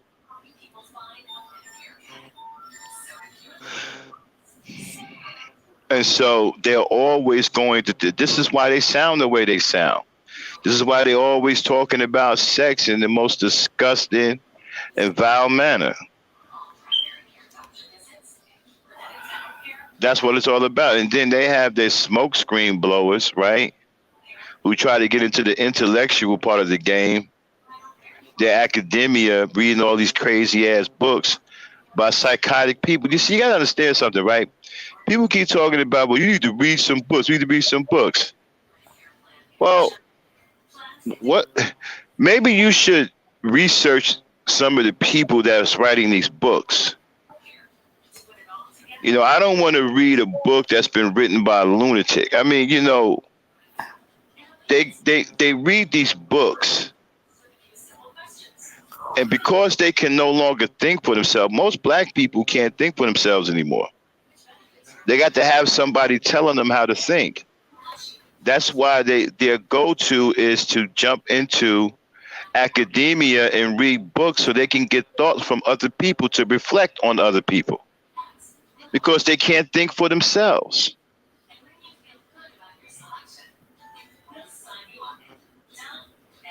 I mean, that's the first thing they run to. Man, read a book, read a book. Do you have an original thought in your head? They can't think. They don't think for themselves. Their brain actually don't work right. You talking about someone having the nerve to say that someone isn't intelligent? Their brain don't even work right. I mean, you. The first thing you want to do is run to a book. Learn how to think on your own. Don't go tell me about somebody else's thoughts. And then trying to make those thoughts your thoughts and trying to reflect on me that what you have read that somebody else wrote is a reality.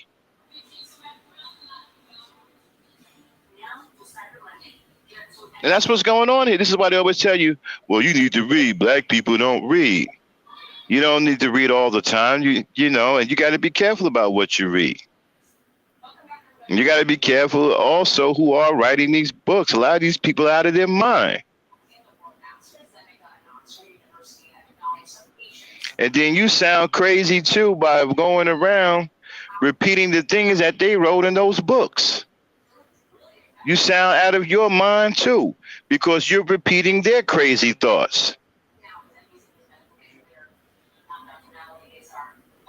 Now you can say whatever you want about me, but I can think for myself.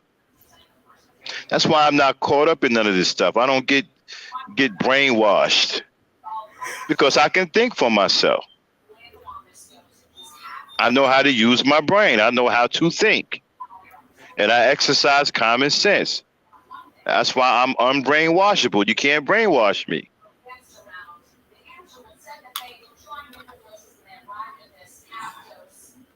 You know, people who they can't think for themselves are the easiest ones to brainwash.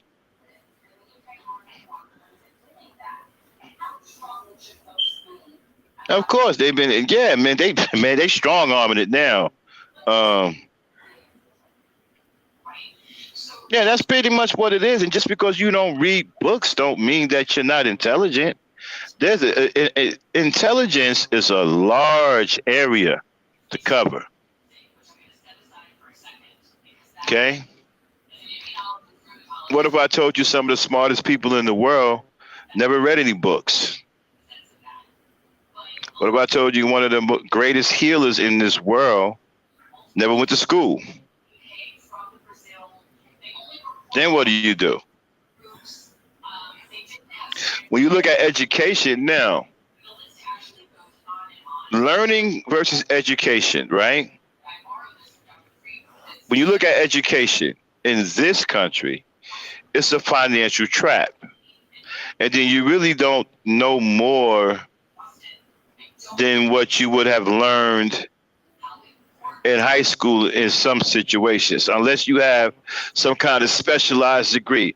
So what is education, right? Education is just really a higher form of articulation. with the exception of a few specialized skills that you're going to school for, such as being a doctor or a scientist, right? Then you have some kind of real premise that you're working towards. Other than that, the rest of your degrees is really nothing but a higher form of articulation, especially philosophy degrees, liberal degrees, just a higher form of articulation. You know, you just have more of a formal way of speaking. But your ideas really don't add up to anything. Most people who talk philosophy can't think worth a hill of beans because they're too busy using their brain to articulate in a very, very high frequency.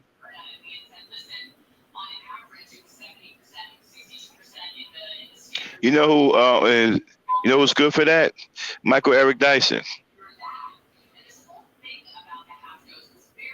One super word after another, high form of articulation, high form of language. That's pretty much what you get from the rest of these degrees. You don't really get anything else. That's why a lot of these people with these degrees, you see them on TV. They talk for a living. Okay.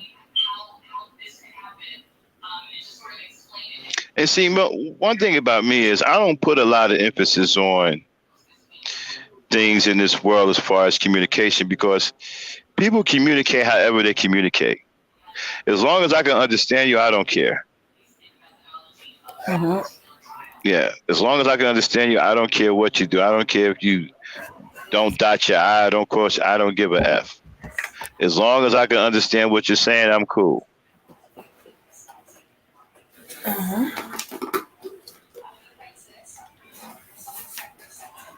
Exactly, Oni. Yeah, it's just a big vocabulary thing.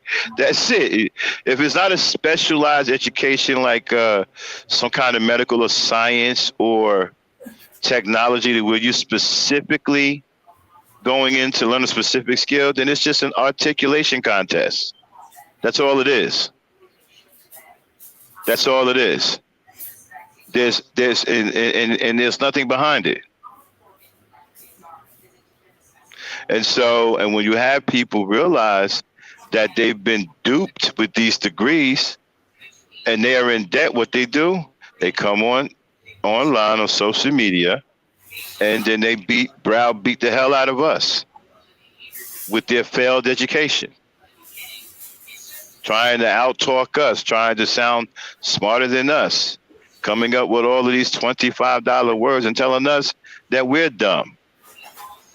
But we're not the ones who are $60,000 in debt over a bullshit articulation degree that you can't even get a job with. But we are the dumb ones, though. Funny how you spent 4 years in school to learn how to speak at a higher level, but yet you're broke and you don't make any money. And I haven't gone as far as school as I've got some college under my belt, but I haven't gone as far. But I make big money just by having a CDL. So who's really the dumb one? That's why I say these people need to watch who they call dumb. Like, look at your actions. Look at your status in life. You need to watch who you're calling dumb.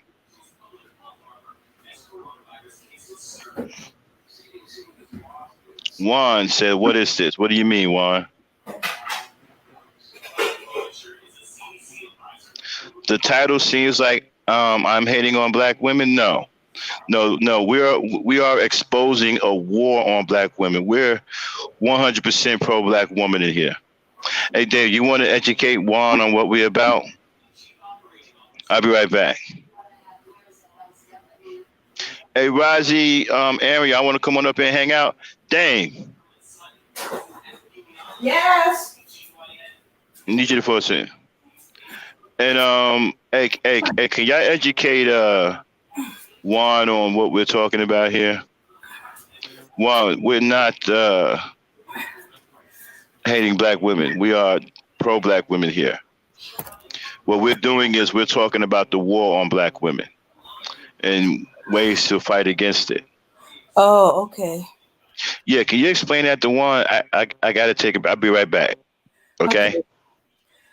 Okay. We discussing about these people in YouTube that's warring on black women. They blame black women for everything that's going on in black community.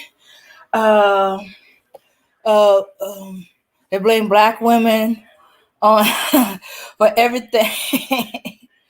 Oh, Max, where's your mission statement? Okay, yeah, I think we're gonna have to write it out so we could just put it in there.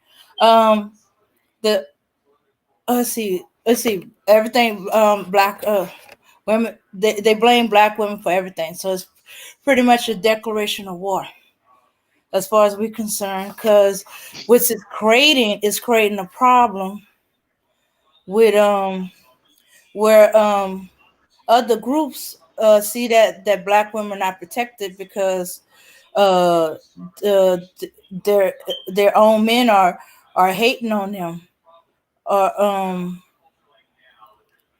and so that leaves black women and children vulnerable to these other groups who feel like they're not going to be valued, so they can get away with doing all kind of things, hurting them, killing them, and nothing to be done because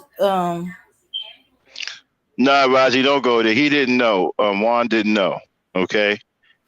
Okay. That's why we he's new to the stream, and thanks for showing up, Juan. We appreciate it.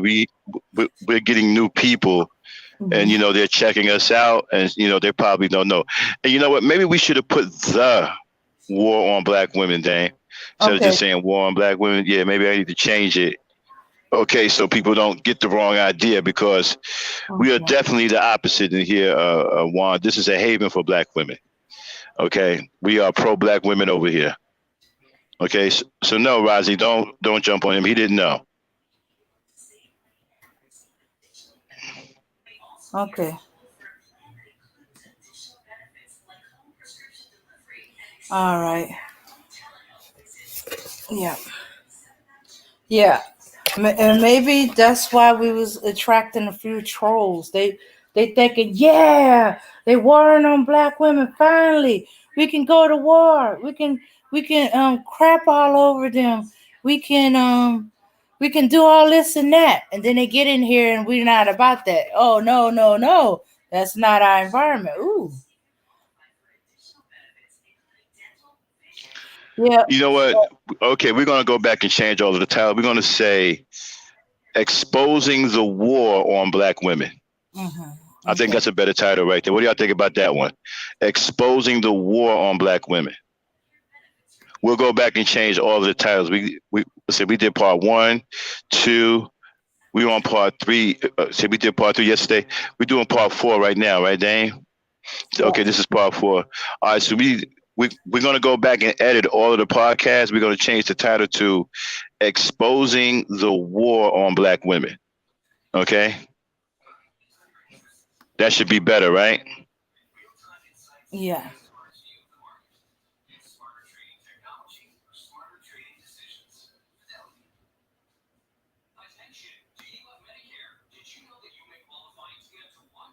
Okay, good. Ani likes that one. Okay, so that's the one it is. We'll do that. Well, yeah, I didn't want to say war against black women, but yeah, yeah, we can do that too. War against black women, the war against black women, or exposing the war on black women. Don't worry, we'll change it. We'll change it, because if one was um, misled by it, others may be misled by it as well. So we'll take care of that. We'll have them changed by the end of the day. We're gonna change all of them. Go ahead, Dame. I'll be right back. Mhm. All right, Juan. Thanks for being bold enough to show that title is a little off-putting and um misinformer. Okay, so yeah, we just being protected over most, as Aaron Carter is saying, we're just being protected over our most precious resources over here, Juan, and that is our beloved black women. All right, this is a salubrious environment. It's a protected, salubrious environment for black women, especially in these YouTube spaces where we seem to have all these mana spear, red pillar, cis bins, me towel. I'm trying to remember them all. That's seem to be warring, well, are warring against black women. They they have no, or they so ignorant, they don't have no idea how this looks to the rest of the world. You know, and they sprouting out the white supremacist rhetoric of stereotypes on black women. Ugh.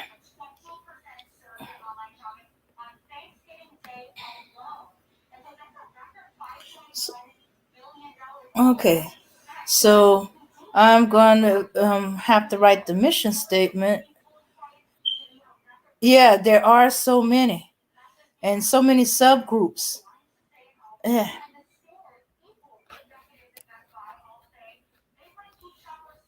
And then there's the traps, the trap ones. They seem to be okay. They seem to be talking, saying the right thing, and then the moment a black woman says something they disagree with, oh, they tearing her up. They jumping on her like a bunch of wolves on fresh meat.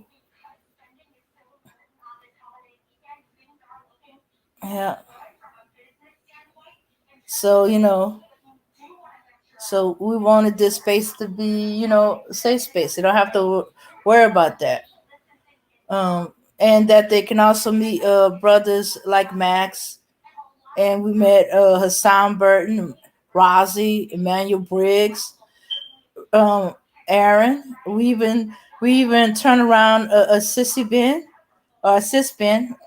Well, he said he wasn't really there, but we were looking, but he was the one that was bold enough to talk without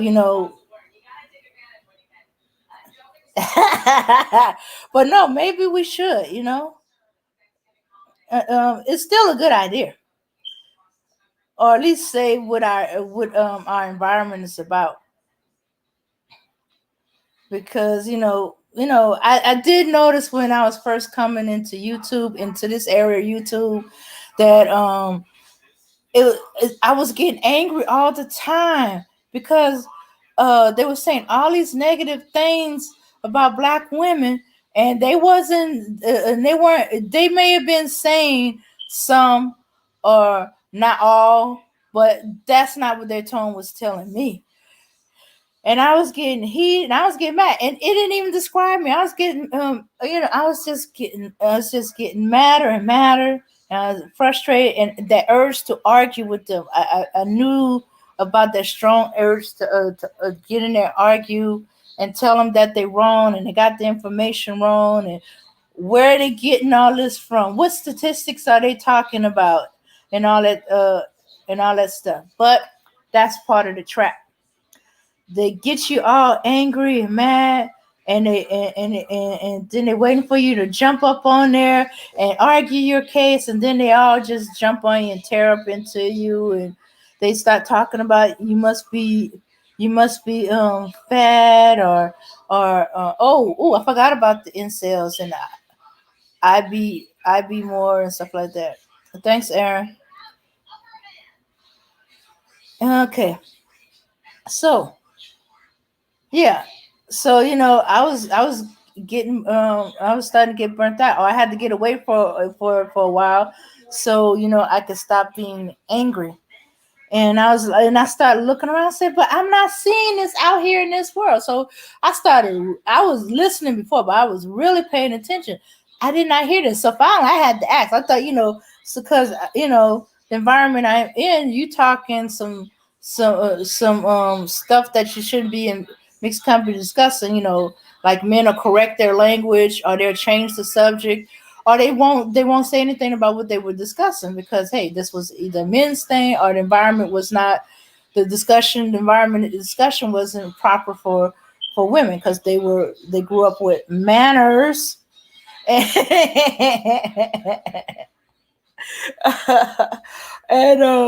so I will ask one or two of them, and it's like okay, like Max is okay, except this one was different. And he said, "Save yourself, black man. 12 o'clock p.m. Save yourself from what? Or from? Are you saving yourself for someone? Is these men saying they're not going to sleep with any woman until they find the one they want to marry? They was trying to figure it out." And then when they heard some of the other stuff, and it's like, are these two gays? These men are all on their own. No, no, no, no, no, no, no. There's no way. I am not. I'm not having no women, especially no black women, stuff like that. Yeah, Auntie. Yeah, yeah. You get angry or you get sad. Very since I was getting sad, and then I thought I feel secure joining the Hebrew Israelites community, and it was just as awful and great. Oh, I forgot about that group, the Hebrew Israelites. Actually, I haven't really met too many of them. The ones we have here, they outnumbered by the Baptist community. So whenever they come into our area, you got a bunch of these are a bunch of young dudes, and we got some very biblical, know their scriptures people in our community. So they weren't standing much of a chance, against them. Women as well as the men. Now they may be able to get a few young men who not been in church quite so often, but it wasn't flying too much over here. Yeah, we heard them out. They came to our church one of the times, and they discussed it, and even those who weren't as biblically, aware in the Bible and scriptures, they were but was polite, so we didn't really see them out and about too much. Yeah, so we thinking they finna go the way that they's gonna shift off, but I'm in the South. Everybody's heavily Christian. Anybody else that's outside or some Christian group is, they just kind of on their own and a little weird. Yeah, so I started dropping off from channels. Or I stopped getting near them channels with the anger that would make me angry and stuff like that. And it seemed like every time I go to another one, I found something weird off with it, or I'd be fine for a while, and then it's like, what is he talking about? No, no, no, I gotta get away. Gotta get away. And at the time I started, there was like maybe two YouTubers, and then I was starting to drop off from them because they had these weirdos on their panels, and then they would leave them up there, and I was mods in some of these places, and I feel like if I'm a moderator, I'm going to stay to kind of modify this, and not to mention I do like smacking trolls around, you know yeah, so I just got to being silly and just start just going around smacking trolls. Stop listening to some of the rhetoric. But I was never modern manosphere places, or at least what I thought wasn't a manosphere places. But but but they start having these manospheres up on their panel. I was like, oh man, I got to the point where I would peek in, be in the bushes and in the cloud, and see who they had on the panel. If it was one of them wackadoos, I was not going in there and stuff like that. But once I was there and I said hi to everybody, I felt committed, unless there was something in my real world that was pulling me away. Because people, you leave trolls and the manosphere people running wild on your panel, and and your moderators ain't there to modify them according to your rules. they can get your channel flagged by YouTube. They be saying all kind of wild and crazy stuff. Okay, I kind of wandered off topic here, I think. But yeah, so when I finally found Max, I found Max, and then he got flagged, and didn't see him for a while. Couldn't find him. I kept finding this movie under his name, and then um one of the places I was visiting saying, "Well, we're going over to Max after this," and I was like, "Where is he? I've been trying to find him." And so, and one of the mods gave me the new link um, to his channel. So I get there. Max, you're fine when you get on the panel. He's kind of easy to talk to, and stuff like that. I wasn't much on being on a panel. Okay, so I'm in the chat and I'm doing my usual thing. I'm joking, I'm twerking, and I get into a little discussion with somebody. I ain't saying it was a heated debate or anything, but I was typing out loads. I was maxing out the limit of characterization. And I got to the point where I would just type it all out, copy it, cut where my limit was, and repaste. So Max is like, "Who's down there writing books in my chat?" It said, "Don't you want to come up on the panel? Wouldn't it be easier to just tell it instead of writing whole books in my chat?" And I said, I thought about it. I said, "Well, yeah, go ahead, drop me the link." My plan was to just come up there, say what I was going to say to that person, and hop back off. And I go back to joking with the other moderators, like Lucy, because I started becoming friends with Lucy, and I'd be joking with her a lot. And I like to make people laugh when I'm in the chat. And I can't help myself. Sometimes the funny bone come out of me. Anyway, so I'm planning to hop out. He said, "Well, no, that's something interesting. That's an interesting take. Why don't you unpack it?" I was like, "Oh man, I don't like unpacking stuff. I just want to say it and leave." I was like, "Okay, this is what I meant." You know what? I don't even remember what it was, because it started off with a discussion I was having with a person in the chat, and we were just going back and forth, throwing information at each other. And so unpacked it, but I got comfortable with it. You know, I was like, okay, this wasn't too bad. But anyway, I want to go back down and chat and stuff like that, because if I'm up here talking to you, I can't see what the chat is, and I was in a discussion with somebody in the chat. In other words, I wanted to see what that other person was saying, so I can say my say on it.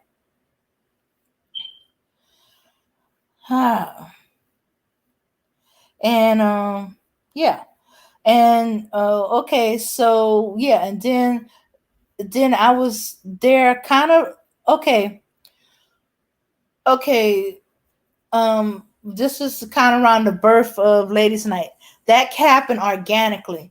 uh there was a topic, and women ones all came up there. We was all saying, putting our points on the topic, and then Max disappeared on it. Well, he was there, but because we women had kind of taken over the discussion of the topic, he let us talk.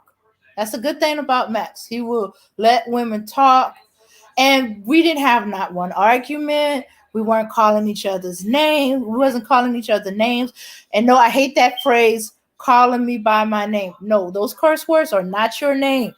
Sorry, that's a pet peeve. I had to let it out. I'm getting tired of hearing y'all say that. But anyway, yeah, it was not that.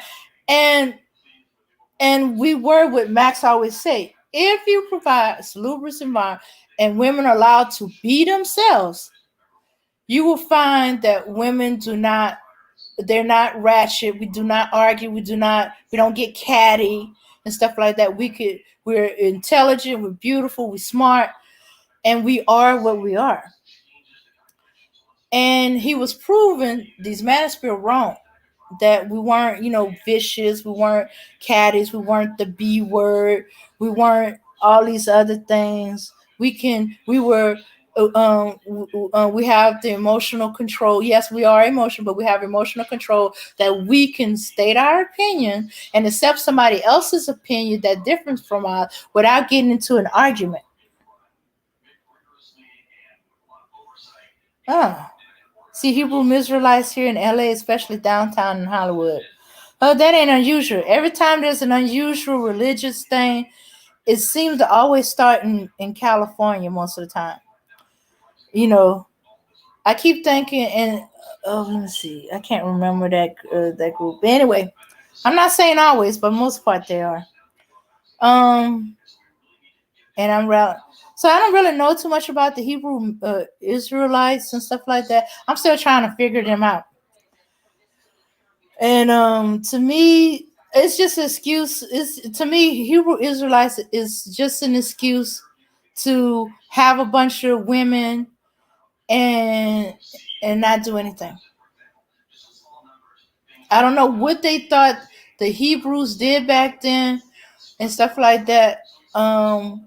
Their women weren't prominent, in their writings, but I do not think they, as a whole, they treated their women like the Hebrew Israelite did. Oh, they weren't. Oh, they didn't start off in L.A. Okay, damn, they made their way all the way to L.A. Yeah, I haven't seen the ones where they be dressed in these costumes. That wouldn't fly around here. That just makes them a target of being made fun of and by kids and the and the and drop out. The Hebrew Israelites I've seen, they wear regular clothes. hmm So I don't know. And now they got the different subsets. I didn't even know there were subsets. I was thinking they were all the same. I didn't know they went into. Yeah, you don't either, Dan. Yeah. Okay, Auntie. You don't either, Auntie. So yeah. So it seemed like all these suddenly grabs for these unusual religion is a way to get multiple women and submissive multiple. Yeah, all the submission stuff that seemed almost the Hebrew Israelite things. They harp on some letter of Paul about women should keep their mouth shut and know their places and study and make themselves approved of the Lord and stuff like that. But yet the Bible had all these strong women who who voiced their concerns, who were apostles of in their own, or they were in support of, or they provided money and resources for the men in the Bible. So I'm like, ugh. Okay, what they just concentrating on one aspect of it. But they are as a code that hides behind the guise of black power. Uh-huh. One of them in the Midwest just murdered a 24-year-old young lady. I guess she turned one of them down for sex, so he killed her. What the hell? What happened to divorcing her and kicking her out of the community? You just get you You another one. see, you see that right there? That is what we absolutely have to stop as black men. We have to start purging our society of deviant black men. They are an absolute threat to our women, our children, our society, period. Okay? And the only people that's capable of getting rid of them are other black men. And we have to start doing that. We have to start guarding against this, protecting our women better. I'm tired of hearing. It's sad that we're starting to hear these guys, outright murdering girls, murdering women. because they have this deviant lust for sex that they just can't quench. You know, a lot of these crimes, these sex crimes, are getting out of control. You know, they're spreading, and this is the and I'm gonna tell you, brothers, you need to hear me. Men like myself, we ain't gonna be around forever. Men like me, Hassan, and the Razzies and the old school cats, we're not gonna be around forever. We got to build something now to protect our women and our children for the future as well. We cannot leave them to these animals, these degenerate, these deviant demons. We cannot leave them defenseless against these demons. This is why we start now. We start spreading the word now, exposing these guys, putting the spotlight on them. We start teaching our boys different. We're going to start having some shows where we're going to have conversations with our young boys on how to properly act. We got to get rid of this pimp culture. Anything that is womanizing, anything that is deviant sexually, anything that teaches our boys to hate women, or right, we have to deal with. We have to deal with. We don't want us. We don't want a generation of young boys growing up not liking women, because now you're talking about procreation, a loss in procreation. You see what I'm saying? So we don't want that kind of. I know those maniqueers want that, but we don't want that.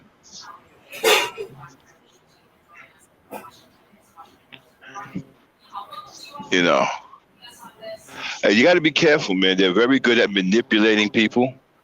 A lot of them guys over there are drones. They're being manipulated.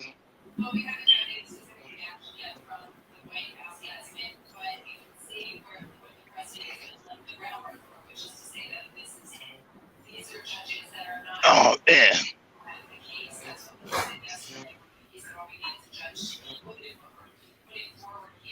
My chat must be behind.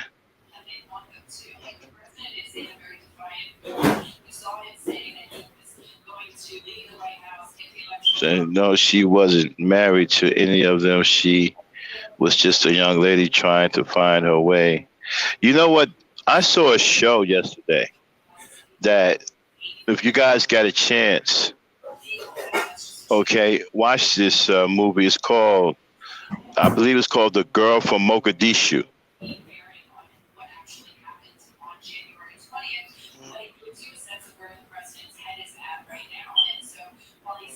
Agreed,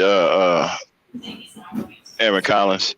You need to watch a movie called The Girl from Mogadishu,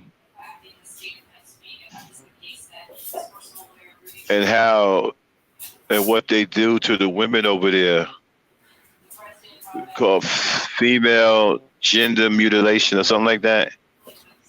It's FGM, FMG, female genital mutilation. Man, that movie blew me away yesterday. Oh, female circumcision? Yeah, it's called the can you get a link to it? Damn, it's called The Girl from Mogadishu. Okay. And how she had to escape Somalia, and she ended up in Ireland fighting for women who are going through that. And it told the story about how one girl who was next to her got an infection,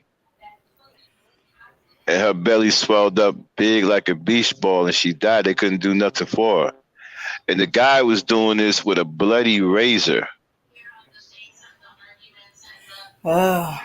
And the only thing that he was using was boiling hot water to, hey, Dave, if you can look that up, The Girl from Mogadishu, just put the link in the chat. I want y'all to really check this movie out. This movie is deep. Okay. This movie is really deep, man, about how our women, black women, suffer all over the world, not just here in America, but they suffer all over the world. I mean, the hack job that they was doing over there was absolutely crazy. I don't know what's wrong with people, man. Why are people so obsessed with hurting other people? They're just so obsessed with destruction. That they're trying to control their women's sexuality. They're just so obsessed with destruction, man. Yeah, Denise Bond. It blew my mind. Right. Somalia, Mogadishu. Yeah, it was the girl from Mogadishu. That's the name of the. It could be the woman from Mogadishu, but I believe it was the girl from Mogadishu. Okay, I was watching that yesterday. It blew me away, man. What's going on over there in Somalia? I mean, I was like, wow, man, what the hell? What the heck? And you know what? And the minds of black men are rotting all over the damn world.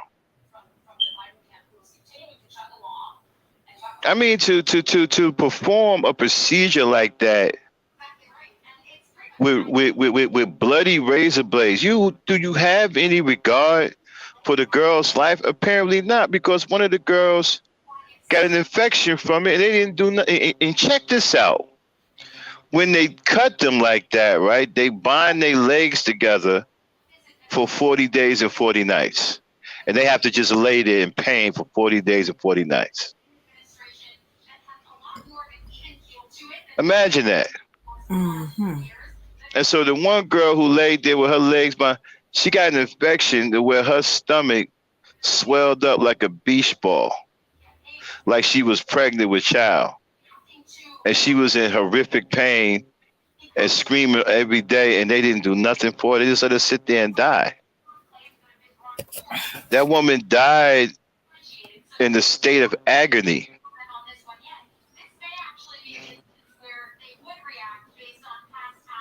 I mean, how the hell? I don't. What kind of evil? What is wrong with the minds of people?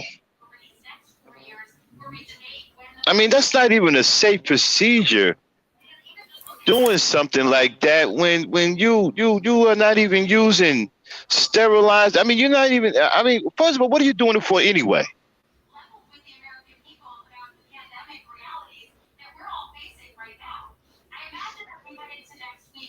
If the child comes in the world with it, it belongs to the child. What do you do? Who's telling you that you have the right to remove something that the creator has already given a person?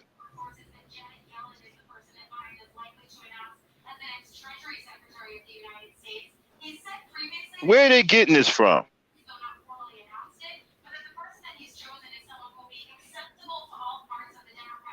I mean, yo, that man, that burned me up, man.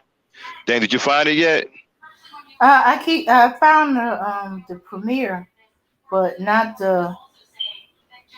Nah, the nah. Just yeah. You talking about the trailer? yeah.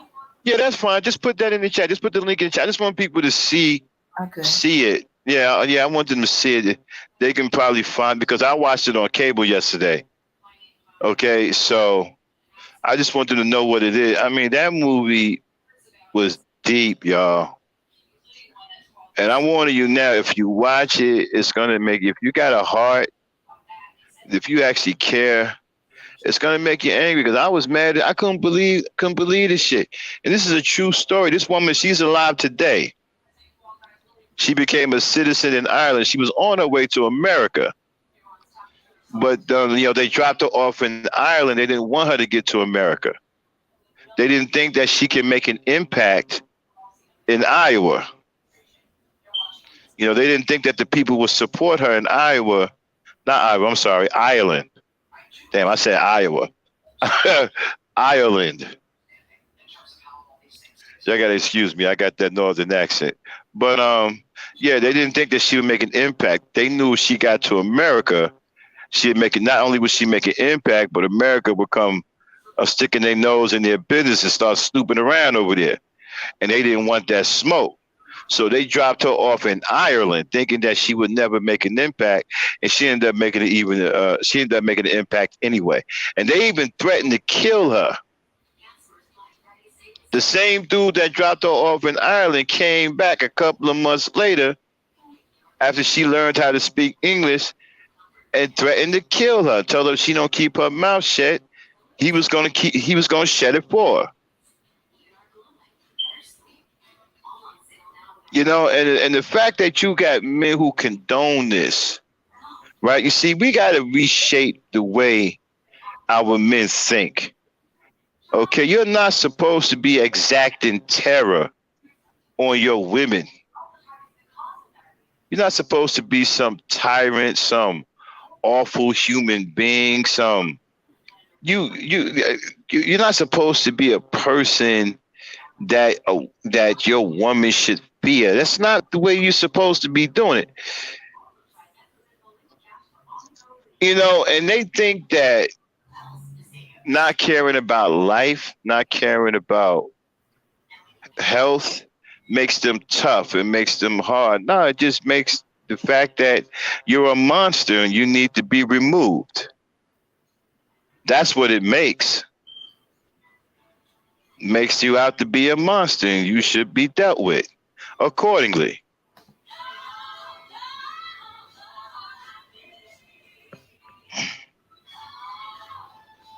Yeah, that's what it's called, The Girl from Mogadishu. Yeah. It's in the chat. Man, yeah, y'all need to check that out, man, when y'all get a chance. That movie deep, man.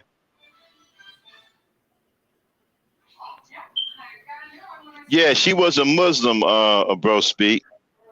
She was a Somalian Muslim.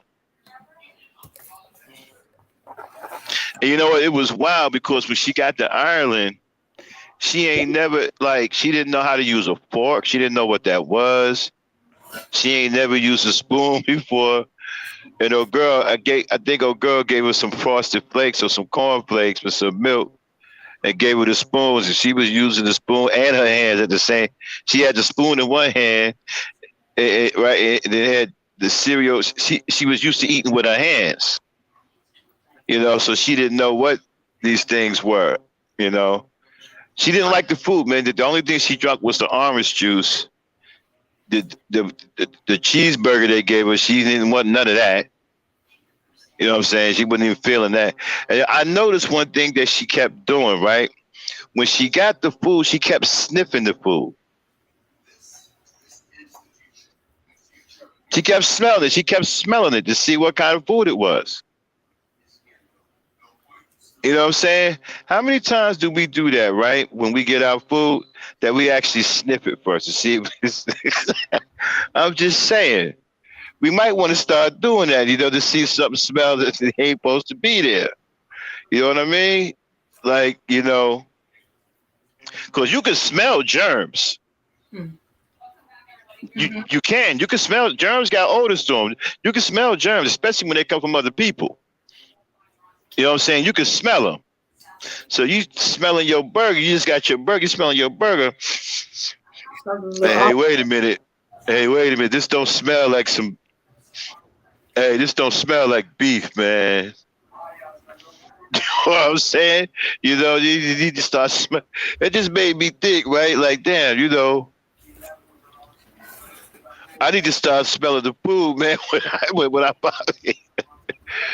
I'm serious. You know? Because I know, then when she sniffed the burger, she threw it away. They ain't want it. And then she got the French fries, and she sniffed the French fry. It ain't like that. It ain't like the way they smell. You threw them away too. The only thing she kept was the orange juice. He threw the rest of that shit away.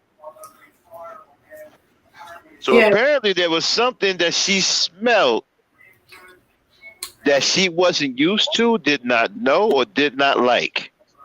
And because she did not know it, she did not put it in her system. Mm-hmm. Now, we probably look at that as some primitive shit, right? She's sniffing like an animal, whatever. But maybe we all should be doing that. You know what I'm saying? Because I'm telling you, whatever she smelled, right? She knew that she did not want that in her system. And so she threw the burger away, she threw the fries away. They did not they didn't pass the smell test. And I thought that was significant. I thought that was deep. I was like, wow. You I mean, should. if you smelling the burger and you throwing it away, there's something bad about that burger. No, Go ahead, Dave. What are you saying? it was unfamiliar and it didn't smell like anything that she was used to smelling. So because of her Muslim faith, if it ain't familiar, there's a chance that it's not kosher, so to say. So they don't chance it; they'll throw it. But they gave her some chicken. It's more likely she would have ate the chicken. Yeah, but you know what? I agree with that though. Hmm. You know what I'm saying? Because she wouldn't eat them burgers. But she dogged that orange juice though. Hmm. Yeah, she said that's one of the reasons why she likes orange juice today. And she's still alive, man. She was raped. And man, let me tell you something, man. They tripping in Africa, Like how you running through just shooting up people? Shit is crazy, man. You know. I'll be right back, Dane. Yeah, but check that out, y'all. The girl from Mogadishu, man. It's deep. It's really, really deep, man. I was shocked watching it yesterday. I couldn't turn away from it. I watched it all the way through. It was really, really good. Matter of fact, I'm taping it for my DVR for the next time it comes on, so I can have it in my private collection. It was really, really good. I'll be right back, Dane. Hold it down for me. Okay. Well, I ran into a Somali girl where she wasn't female circumcised, but that was because of her father. When they came to America, because her father was getting pressure put on him, not to mention an opportunity for job. He didn't believe in it. He didn't believe in female circumcision. He said there's nothing in the Quran about uh, that is required for females to be circumcised. So he wasn't doing it. So so he left with his family and came to America. Took him a while. Yeah, because I asked her about it. I said, do y'all have female circumcision? She said, yes, it's very, very bad. The lucky ones, the girls that have money, they go through the hospital and they get anesthesia, clean equipment, and all that other stuff, but they still circumcised. And the women are never the girls, the women, they're never the same again. Whether they go through the trauma of the countryside, the poor way, or whether they go through the civilized, going through the hospital and all that stuff and all that. Hey, Aces King. So yeah, so yeah, so her father he reads his Quran. He didn't find nothing in the Quran about female circumcision and that it was required. So that means it's a choice. I mean, No, it's that's some man made. he wasn't having it for his girls Yeah, because it's another he seen, sexual. yeah, because Yeah, he seen damn. what It's happened. another. It's another thing for sexual deviance. Like I said, there's nothing saying that a woman should get circumcised. I mean, these guys, the obsession with sex is just crazy. You know, um, I don't know what's up with the Somalia. They still doing that in Somalia? Are they still doing that in Somalia? Do you know? I think so. They're being more secretive about it. They're trying to fight that, but last time I looked into it, and that's at least 10, 15 years back. Um, what will happen is the families that don't do it, they have to watch their other family members because there's been stories of like a family member kidnapped their child so the child can be circumcised. So now even though not all Hey, families shout do out it, to Oasis King. What's going on? so some are, some aren't. It's usually very secretive about it, um, or there's like a little civil war in the family. Some family members think yes, it should be done, and some like no, it's not going to be done. So they gotta watch the family members that say they do, they believe it's done, because they'll kidnap them and then the girl circumcised, and before they can Well, you find it. know what? Well, watching the movie, it's just unbelievable, man. And the fact that no brothers will help them or stand up against that and try to fight that is crazy in itself. You know. So this is what I'm talking about, man. We got to start showing up, my brothers. We got to start showing up, man. We keep seeing these villains everywhere, these black villains. Some heroes got to start showing up, bro. You know, can't be seen, can't be, we can't, every time you turn around, all you see is these villains, man. These black villains all around the black woman. We heroes got to start showing up. We got to start getting our face in the camera. We got to start, getting our hero on, man. We got to start getting after these villains, man. There's too many damn villains, man. We got to start getting after them. I'll be right back, Dan.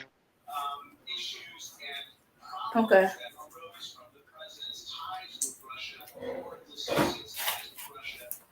As, as I was saying, it's too few. When you got just about your whole country saying yes, circumcision. As I said, I met a girl whose father had to leave the country to protect his girls because because he couldn't trust them to not force a circumcision on his daughters, even though he was against it and he was saying no. They don't If they don't respect the rights of some parents who say no, my daughter's not going through that. I don't care if she don't make a good marriage, circumcised. I'm a teacher where she can take care of herself. They had to leave the country, you know.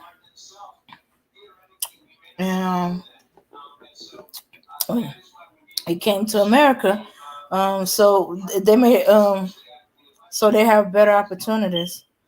Mm, uh, but yeah, so yeah, it's horrible. But I hadn't checked on anything recent. I know the last time there was cases where some were saying no, some of them aren't doing it. But as I said, there are you fighting your culture, your community, your whole country. In some cases, shoots, you gotta fight your own family members. Oh, you want to come up, Razi? I thought I put the link up there. Anybody else wants to come up? I'm gonna put the link in for anybody that wants to come up and and talk. Oh, you found the link, Razi? Okay, hold on, I'm coming. I'm coming. Yo, what's good? No, Auntie, they don't respect the parental rights. For considering that is a patriarchy, and this was a father saying, "I am not circumcising my girls." the fact that the father is saying that should have been accepted. No, it was not accepted. He was getting threats. He was getting warnings. You know, so he just like, mm-mm. He saw how I did his sister, and he even saw how I did cousins. You know, even those that didn't go through that trauma that the poor people go through with the razor blade stuff, they went into hospitals, and they put on the clean tools, no problem with infection and stuff like that. They got pain meds to handle the pain that still changed the woman.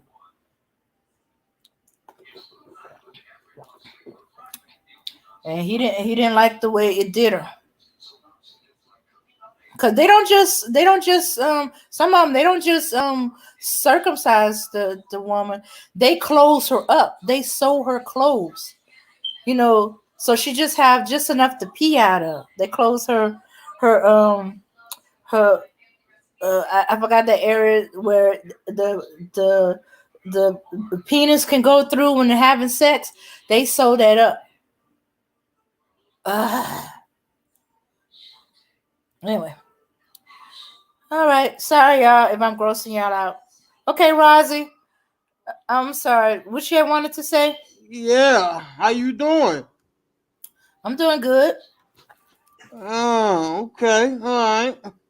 I just wanted to pop on in. You know what I mean, just to give my 2 cents. Mm-hmm. Um, what I was about to say. Is that about the war on black women and these Negroes on here? Hold on, let me. Now you can, let me sit up for a minute. I need to sit up before I get to talking.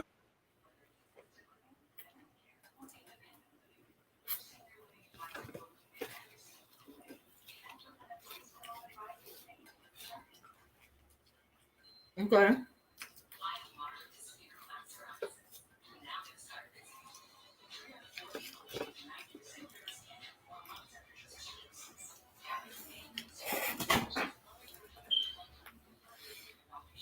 Mm. Let's see.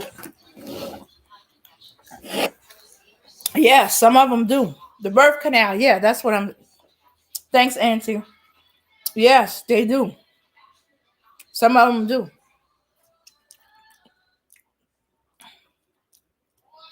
Now, I heard of something like that for a woman who can't hold her child when she's pregnant, but to do that before she ever have a baby, before she even have sex. In fact, some of them they don't even snip to open it back up again once she gets married. The man just Yeah, goes through. Yeah, hold on. heartless men. Yeah, yeah. I just had to sit up for a minute. You know what I mean? I was like laying. I'm in a bed right now. I'm laying way too low, so I just had to sit up so I can breathe a little bit better. You know Hmm. what I mean? So yeah, I just wanted to talk about the shit that Max was talking about though.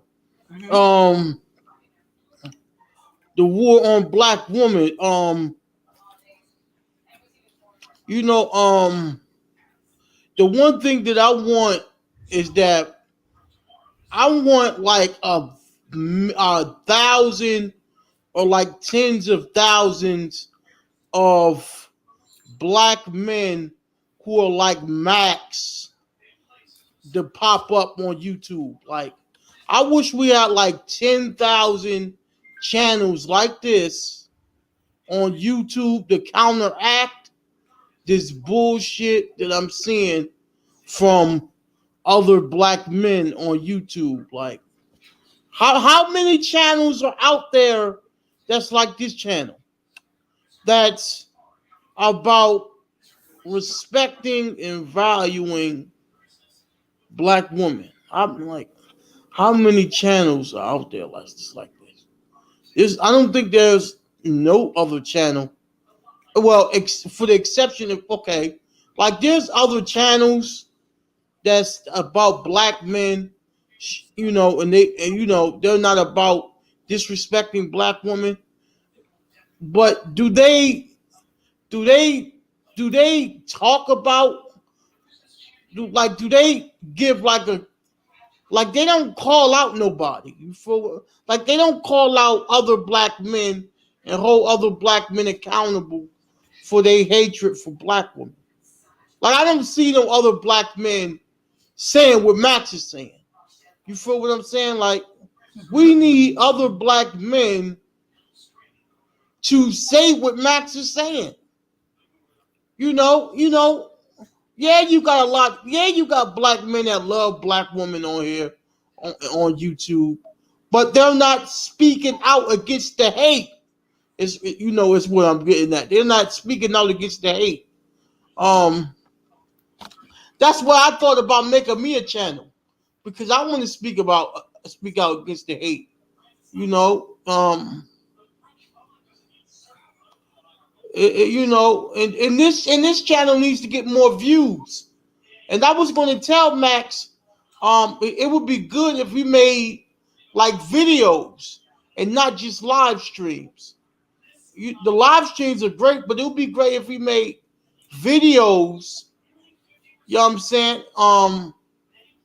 Like 10-minute, 20-minute videos of talking about what he talks about in the live streams. Mm-hmm. It would be great if he does that. I think that'll bring more views. You feel what I'm saying? Mm-hmm. So, you know, we got to get the message out. Because how many people come here in a live stream? Like, what, 10, 11, 12? At the most 20? Mm-hmm. Right, we need more. We need more. We need more folks. It would be great if we get more folks. You feel what I'm saying? Like, listen, this message is extremely important. I'm like, this is extremely important. Yeah. This is extremely important. Like, we cannot take this message lightly. Like, the hate for black people in the black community is Mm-hmm. strong. Fuck how white people feel. We already know how them crackers feel, right?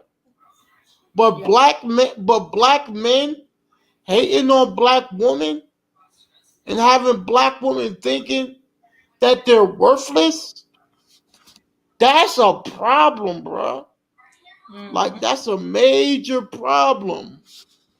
We cannot have that. I mean, just think about it, Dame Frankie.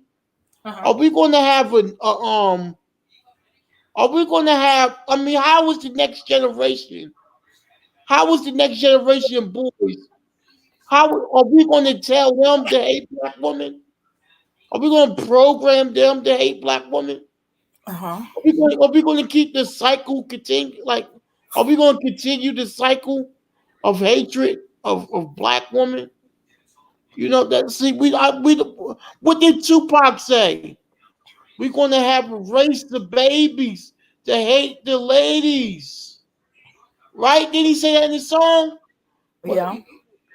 um, was it keep your head up or something? He talks about how we're going to have a race of babies that hate the what? Look at us, nigga. That song was in the 90s. Look at us now, Dame Frankie. We got Mm-hmm. a race. We got a race of babies that hate the ladies.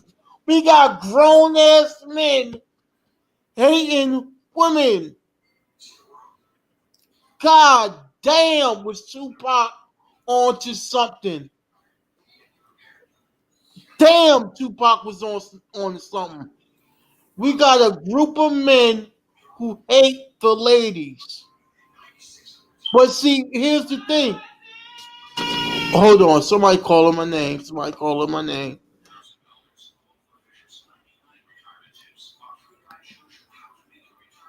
Okay. Yeah. Yeah. They're gonna have a generation, uh, a race of men who who raised the babies to hate the ladies that had the baby. Well, Hello, yo, oh, you back? yeah, I'm back. That's right. Mom was calling my name. Yeah. Yeah. Yeah. Tupac predicted it. You know. He predicted it, man. You know. We can't have another. This is why we can't get nowhere as a group of people because of the anti-blackness. How are we going to? How are black men going to get power in this world when he is looking at his reflection, which is the black woman? Because Dame Frankie, you are the reflection of a black man. You Mm-hmm. come from a black man, Mm-hmm. right? Right. You come from the. I'm sure you come from the black community. I'm sure. You know what I'm saying. So how are we going to get nowhere when the men are looking at the woman as the enemy? You know what I'm saying? Like our enemy, and I know we hate to admit it, our enemy out here is the white man. That's our enemy. History shows that. Okay? The Mm-hmm. Caucasian is our enemy. Okay? Um, he has been the one who has historically um sabotaged us. He has been the one that enslaved us, that put us through Jim Crow. He has been the one who colonized our land. He is the one that want to steal our resources. He has been the one to distort our history. He has been the one that did that, right? So black women ain't do none of that. Black women ain't got nothing to do with none of that. So if we're going to look at somebody as the enemy, it's the white man. It ain't all white people, but but that group of people is white America, and white folks abroad are the enemy of black African people, wherever we at. So, you know what I'm saying? Like, you know, these guys on the internet are disgusting. I peeped these guys out a long time ago. I've been on YouTube for a long time. You know what I'm saying? I've been on YouTube for a long time, for like a long like a lot of years, right? So I've seen it all. Before Max came around, trust me, man. Like I've seen it all, man. I don't know how long you've been on YouTube, Dame Frankie, Mm-hmm. but I don't know how long you've been here. But yo, these Negroes, I've been here for a long, long time, man. I've been here like since like 2009, 2010. I've been here for a Oh. minute, man. Okay, I've been on YouTube for since like 2009, bro. 2010. Okay, so I've been seeing all of this brewing up. I've seen everything, Dame Frankie. I've seen everything. Mm-hmm. I've seen all types of black men on here. All types of black men. I done heard them say all types of things about black women. Some were positive and honorable and great, but a whole lot. I've seen a lot. Listen, I've seen a whole lot of love, but I've seen a whole lot of hate. Mm-hmm. Yeah, you feel what I'm saying? I've seen a whole lot of love, seen a whole lot of hate, man. You know what I'm saying? So I've been here. I've seen more hate than I've seen love, man. And we need to counteract that hate. We need to make these haters look bad. I see. I don't understand black men. I don't understand how the black men who love black women don't speak out in defense of black women. I've never understood that. Mhm. I'm not saying no black man does that, but I don't see how more black men don't do that. Okay, that's all I had to say, man. Right now. Yeah. Okay. Get Bro, him, speak. Rozzy. Get him, Rozzy. Get him. That's my brother. That's what I'm talking about. Get him, Rozzy. Mhm. So, bro, speak. Hello, how y'all doing? All right. I had to go Yeah, back on mute. I'm working. Okay. yeah, yeah. I caught. Was listening. I thought I'd come up here. To ask answer Rozzy's question is because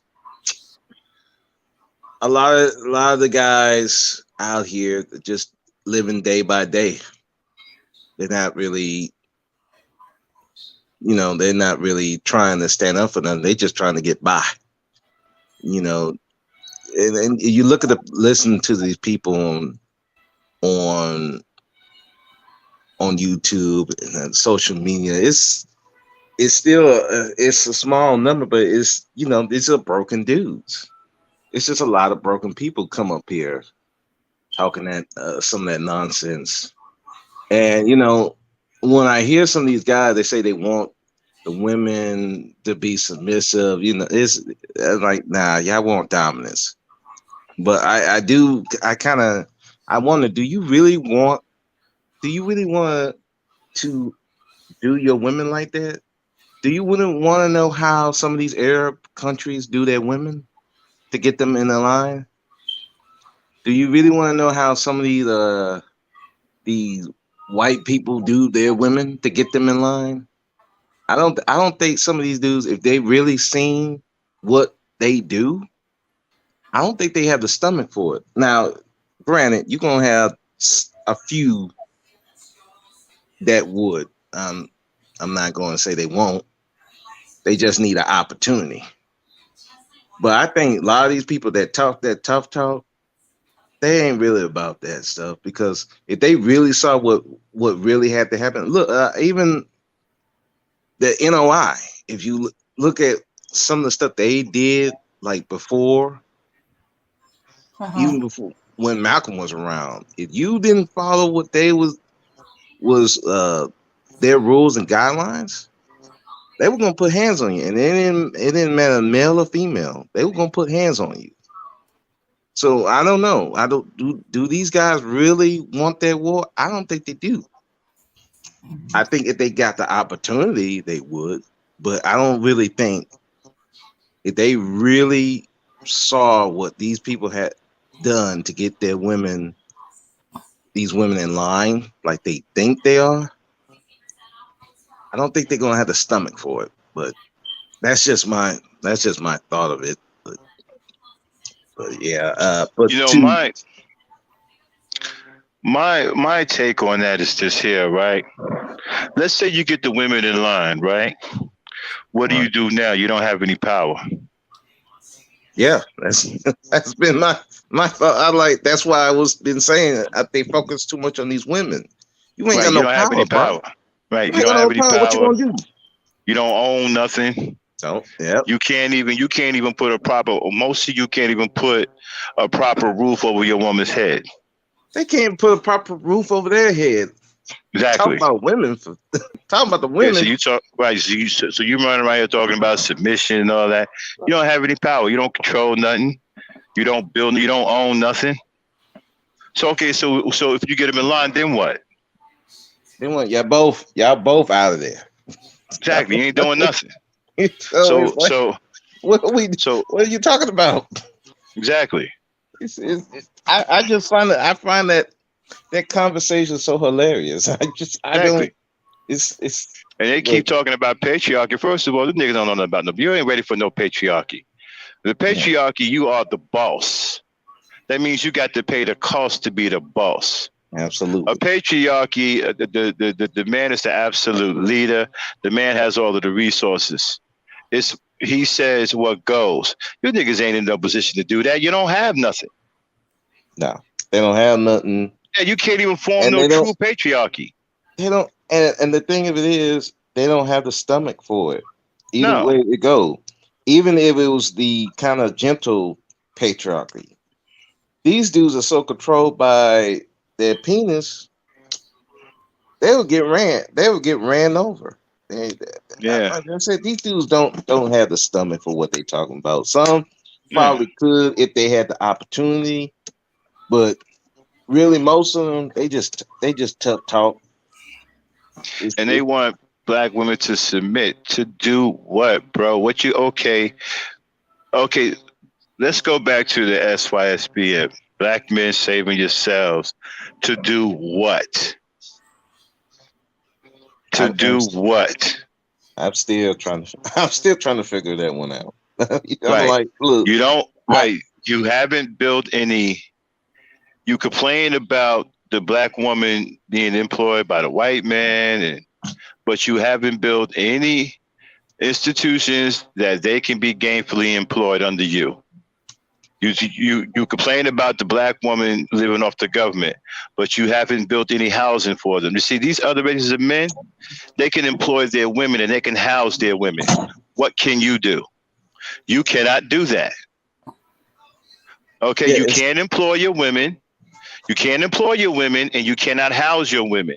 So let's stop talking about patriarchy. Again, you cats don't understand what a patriarchy really is. You have to be able to do some things that you guys right now simply aren't capable of. You can't employ your women and you can't house your women. Those two things right there, right, knocks you out of a patriarchy. right. We ain't even gonna talk about it. We ain't even gonna go past that. You can't house your women because you haven't built any housing for them, because your idea of housing them is renting space from another man. That's not putting a roof over your woman's head. That's just temporary shelter. Yeah, that you gotta live. That you're you live basically on someone else's property. exactly, and you live there 30 days at a time. Right. Right, and so that's contingent on you being able to bring in adequate finances, every 30 days. So you can't provide a proper roof. You have built no housing, and you have built no places of gainful employment for your women. So you can't house your women, and you can't employ your women. You can barely feed your women. I mean, if you can barely feed yourselves, you're living off of other women, going to their homes and eating off of them. And you got the nerve to talk about some patriarchy? You ain't built for no patriarchy. Y'all niggas are too soft. You got to be a patriarchy is built with strong men, bro. Men who are on their feet solid. Men who run the whole show because they got the resources. They got the know-how. They got the power. You niggas ain't built for that. Yeah. So stop it. Please stop it with this patriarchy shit. You niggas are corny. Ain't even built for no patriarchy. No, I mean, and again, like I said, they don't have the heart for it. No. Because a true patriarchy that they are describing, do they really understand what they have to do?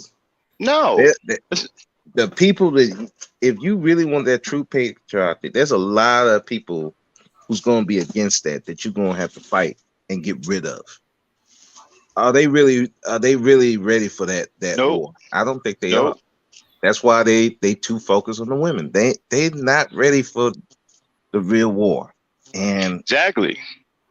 These other races of men have true patriarchies. The white man has a patriarchy because he owns all of the jobs. He can employ his women. He can feed his women and children.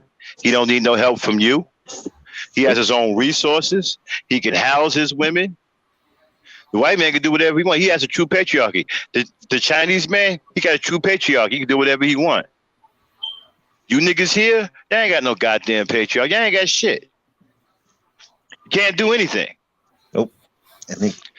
Many of you niggas can't even keep a job. Some of y'all on YouTube right now living off of cash apps. talking about and patriarchy. and that ain't even no real money. Nah, niggas living off of super chats and cash apps. Talking about some patriarchy. Fuck out of here.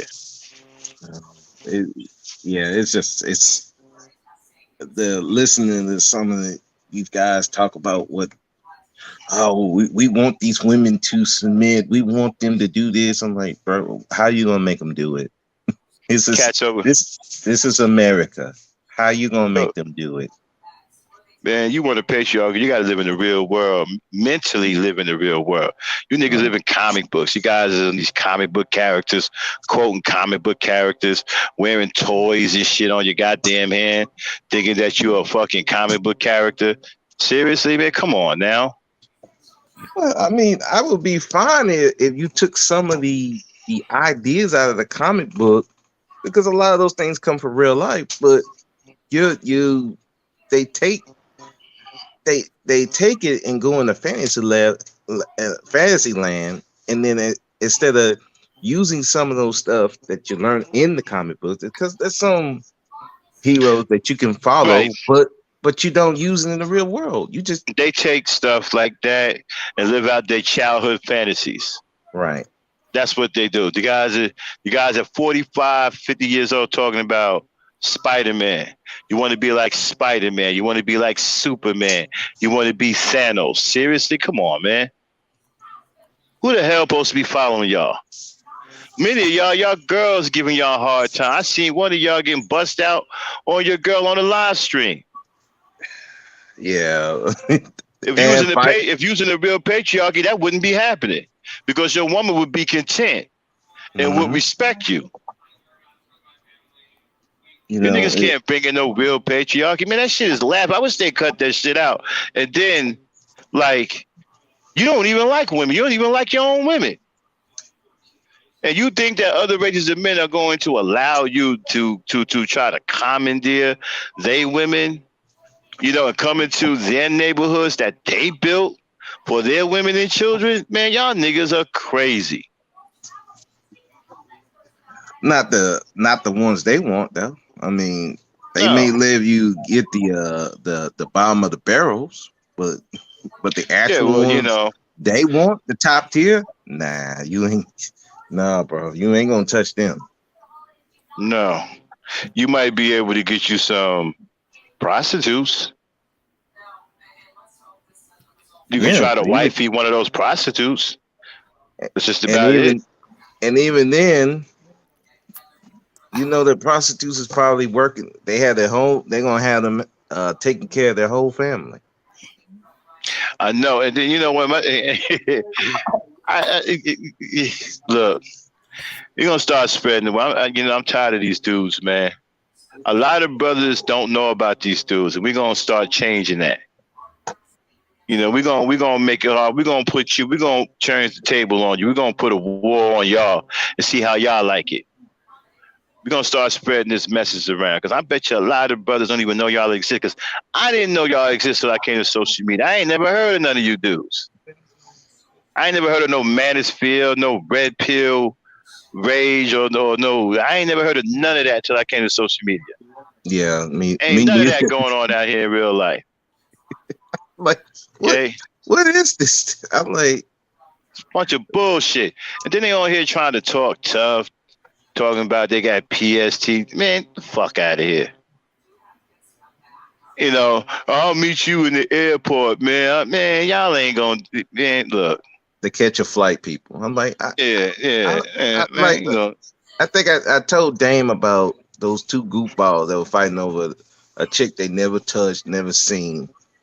And you know, there was some people in that chat was talking about, no, don't let them fight. I said, no, let them fight. Let them fight. The funniest thing I seen was Game Changers arguing with Alan Roger Curry. Two losers fighting over each. Oh, yeah, I don't follow Game Changer no more. That was funny as I don't know what. Oh, I bet you. The panels they've had against Alan Roger Curry had those are like comedy gold. I'm like, they were trying to convince him not to get married, and he's like, I'm going to get married. Well, do you know about the laws? Do you know about the? He said, I know about the laws. I'm still going to get married. So what? I'm a man. What All right, what's the somebody need to problem? explain to me. Okay, somebody need to explain to me, right? How does dating coaches help black society? Now, when you put that up against all the stuff that's going on out here now, right? Mhm. We got COVID-19. We got black people still getting shot down. Our kids are being shot, right? Every time you turn around, somebody is getting killed over some crazy shit. And all this stuff going on with the school system with our kids. Now, when you take a dating coach and you measure it up against all of that, how significant is it? It's really not. But again, these guys are too focused on women. I mean, even going back to that, when they talk about that circumcision thing, Could I say something to that that? Hold up, that hold up, thing hold is up. that thing Hold is a on, Roger. fear of female sexuality. I Mhm. truly Say it believe again. it. Stuff like that. Some of these guys are afraid of female sexuality because if they, in reality, if some of these dudes were ever to go, if they were even to attempt to get some of the women that they claim that they want, they would be shot down in a hurry. Because one thing I can say about black women, and you know, sometimes it's a detriment, but it's a positive. They So you let you know fear. up front they don't like you. If they don't like you, they let you know up front.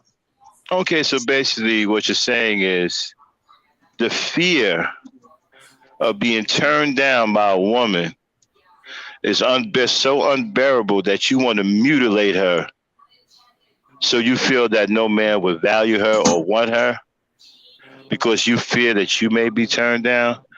If that's the case, if that's what's really going on, or if that's even remotely what's going on, then these guys need to be dealt with. I'm telling you, you know, I didn't think about it until there was a YouTuber that said that.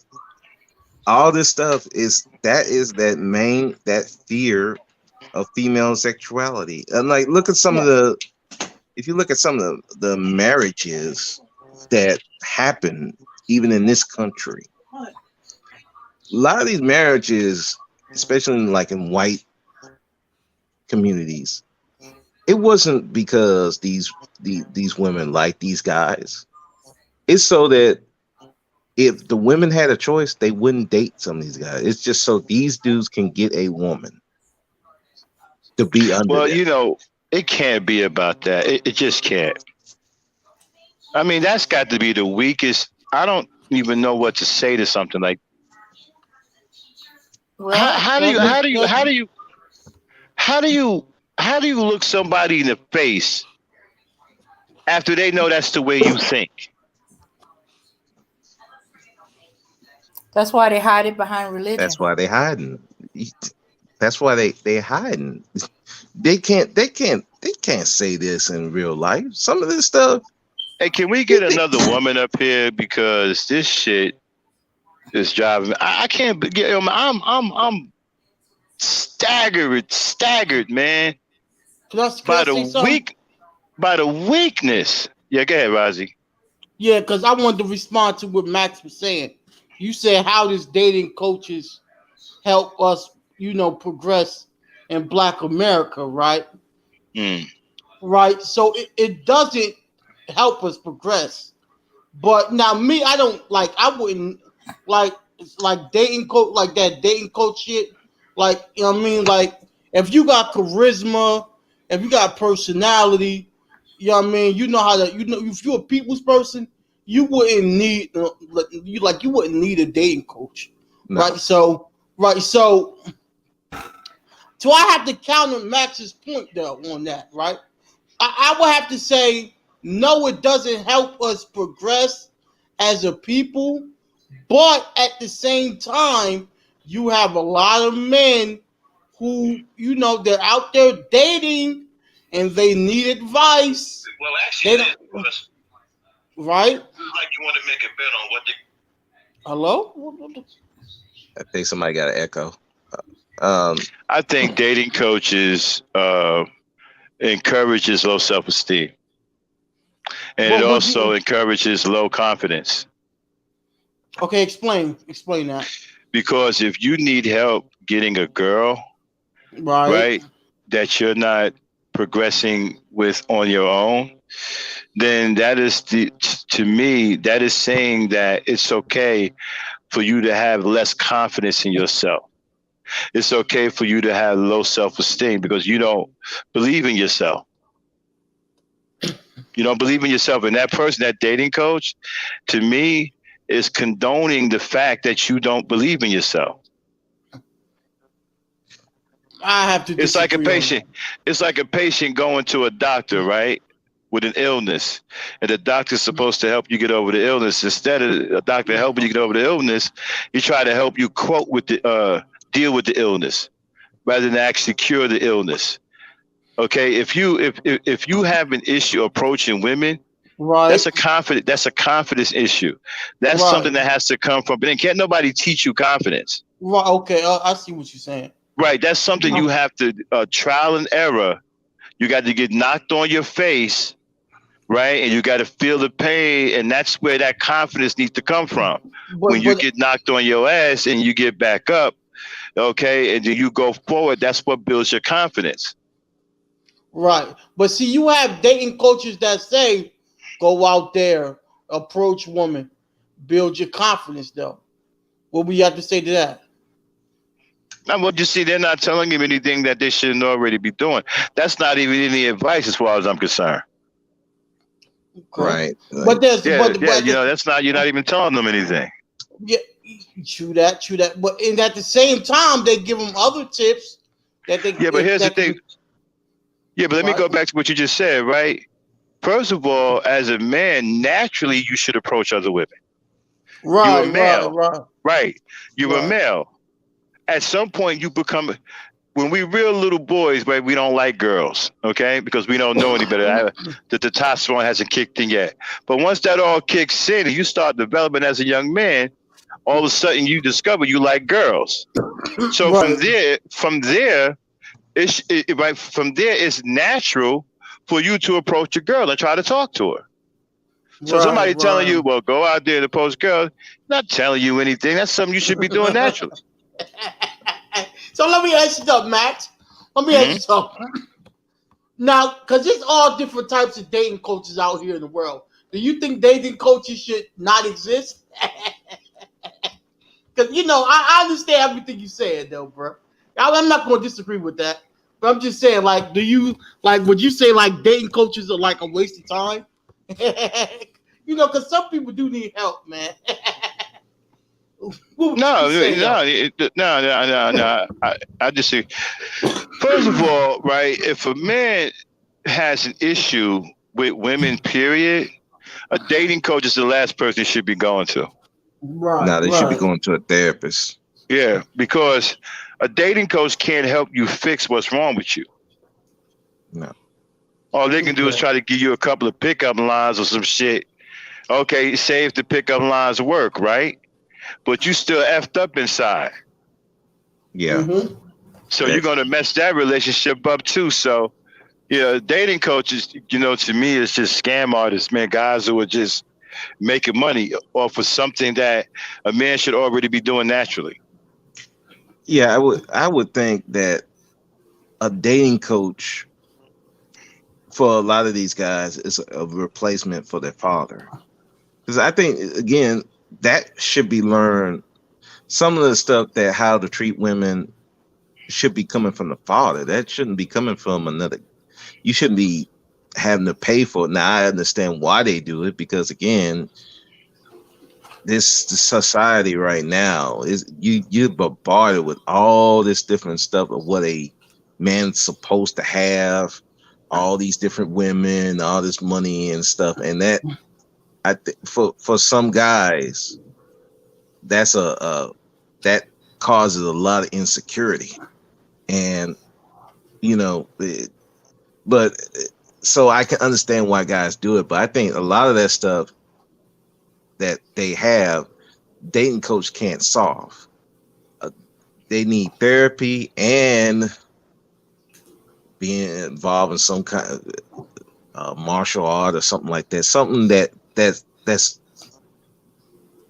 deals with being around men, where you're competing with men, in a sense, because that if you're just out there with a lot of these advices, a lot of that stuff ain't gonna work for you, because if you're not naturally charismatic, if you're not naturally a person that can just go and talk to people, a lot of the stuff that the dating coach is going to tell you is not going to work. You're going to need therapy to get that. And then And then, yeah, depending on which one you're talking to, a lot of them are absolutely anti-black woman. So how are you going to a dating coach that's anti-black woman when a guy is calling the woman a hoe and can't even address a woman properly? yeah, Right? This is an anti. This dude has an anti-attitude towards black women. He's teaching you how to berate black women, how to disrespect black women, okay? How to try to control black women. Why are you going to somebody like that?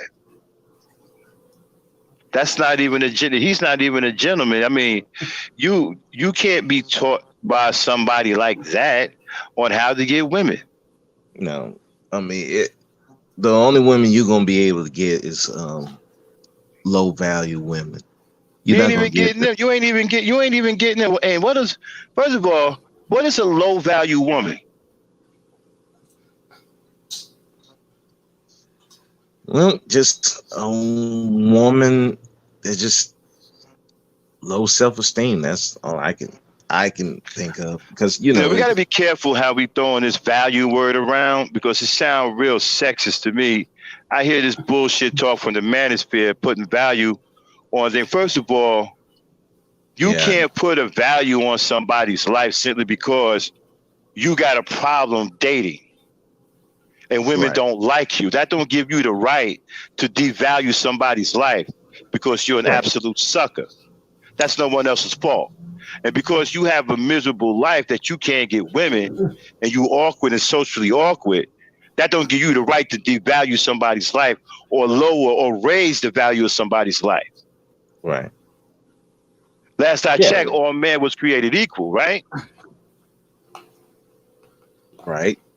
I don't know where Supposedly, we get off. I don't know where we get off to where we so high and mighty that we are disregarding people's lives and are saying that this person's value is here and that person's value. That sounds like white supremacy to me. That's what they did to our people. How they valued and devalued the lives of our ancestors. right. Yeah. Well, you know how it is, because people want to,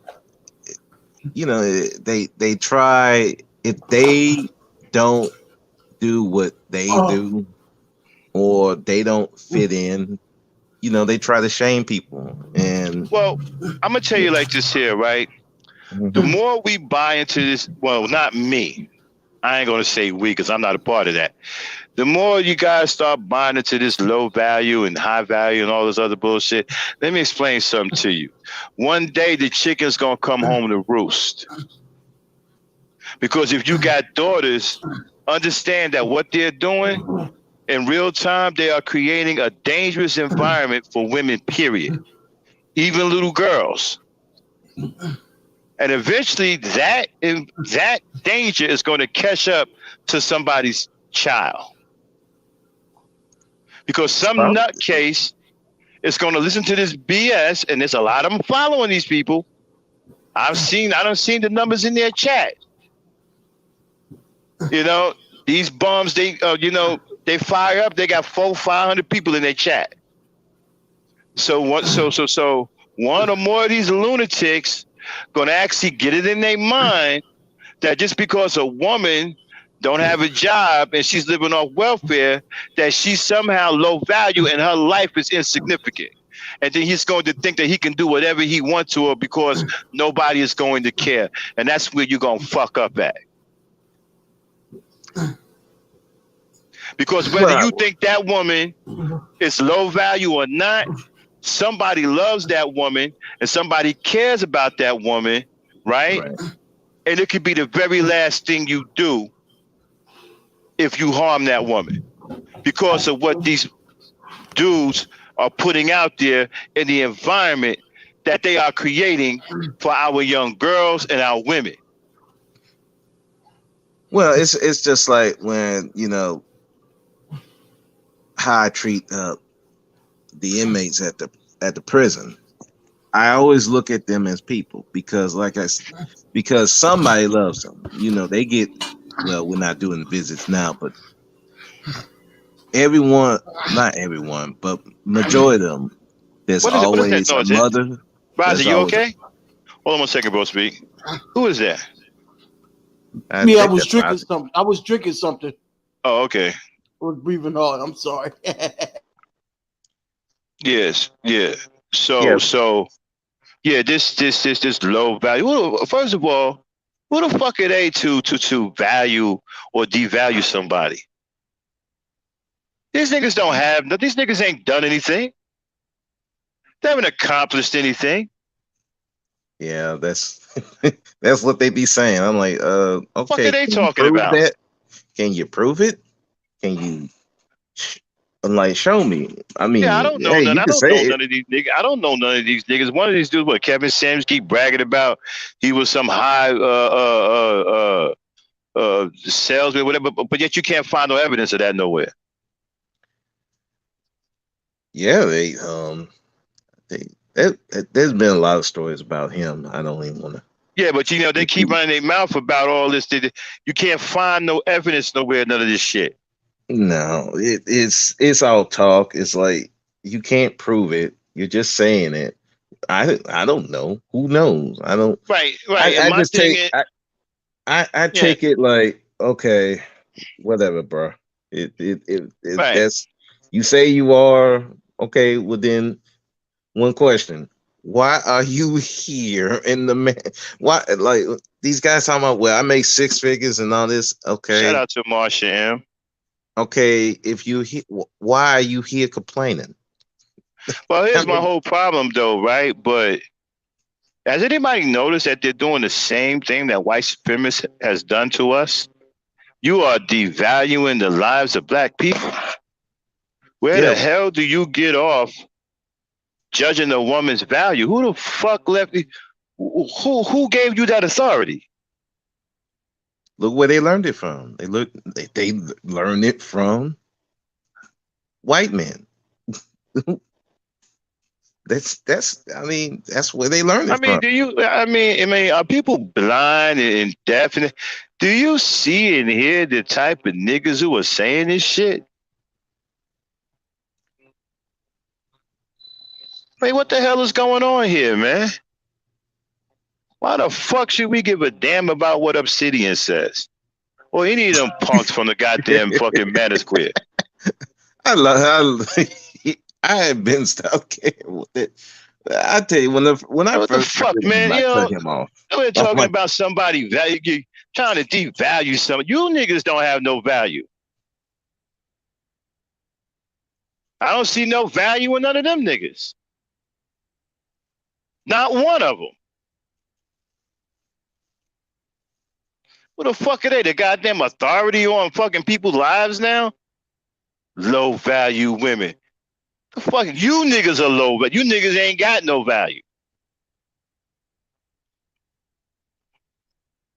Yeah.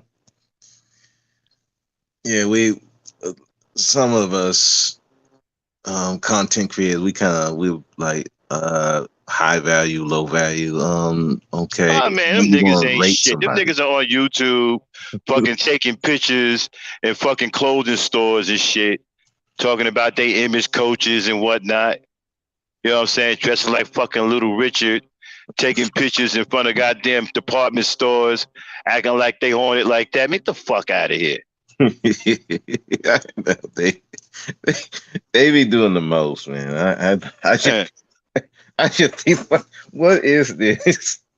It's like, damn, I can't.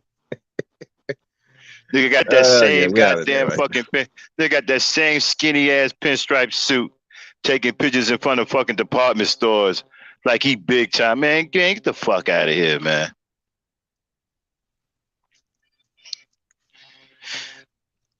I can't understand why niggas like this got an audience, man. Black people need to wake up. Y'all gotta wake up, man. Y'all gotta stop falling for this shit. You know, this point of being entertained is starting to hurt us. You know, because these guys are trying to create a daily environment for black women. And as black men, we have to understand that and we need to counter that. I'll be right back, y'all. I got to go on mute again. I'll be right back. But yeah, Okay, that's okay, Remy, how is this black women's fault? what is she blaming black women? I don't know. I don't know what part of the conversation she said that. It could have been she was talking to somebody else. I hate to say it, but this is black women's fault. Hold on. Let's see. Well, we Well, let them get away with too much. We baby them. We accept all the craziness they Dame, done. Hmm? Dame, What? Dame, I got to get off for about 30 minutes. I'll be back though, okay? So hold it down for me. Okay, okay, All right. okay. I'll be Yeah. back in about 30. I'll be back in a half an hour. I want to go for like another hour or two, maybe 2 hours. I'll be back in a half an hour. Okay. Okay? All Okay. right. Let's see. Remy, black men need to fix black men. The fault is lack of black families.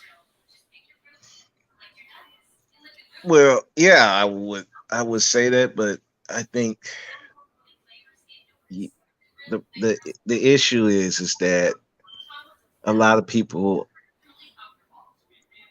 haven't been around a positive black family, Mm-hmm. and so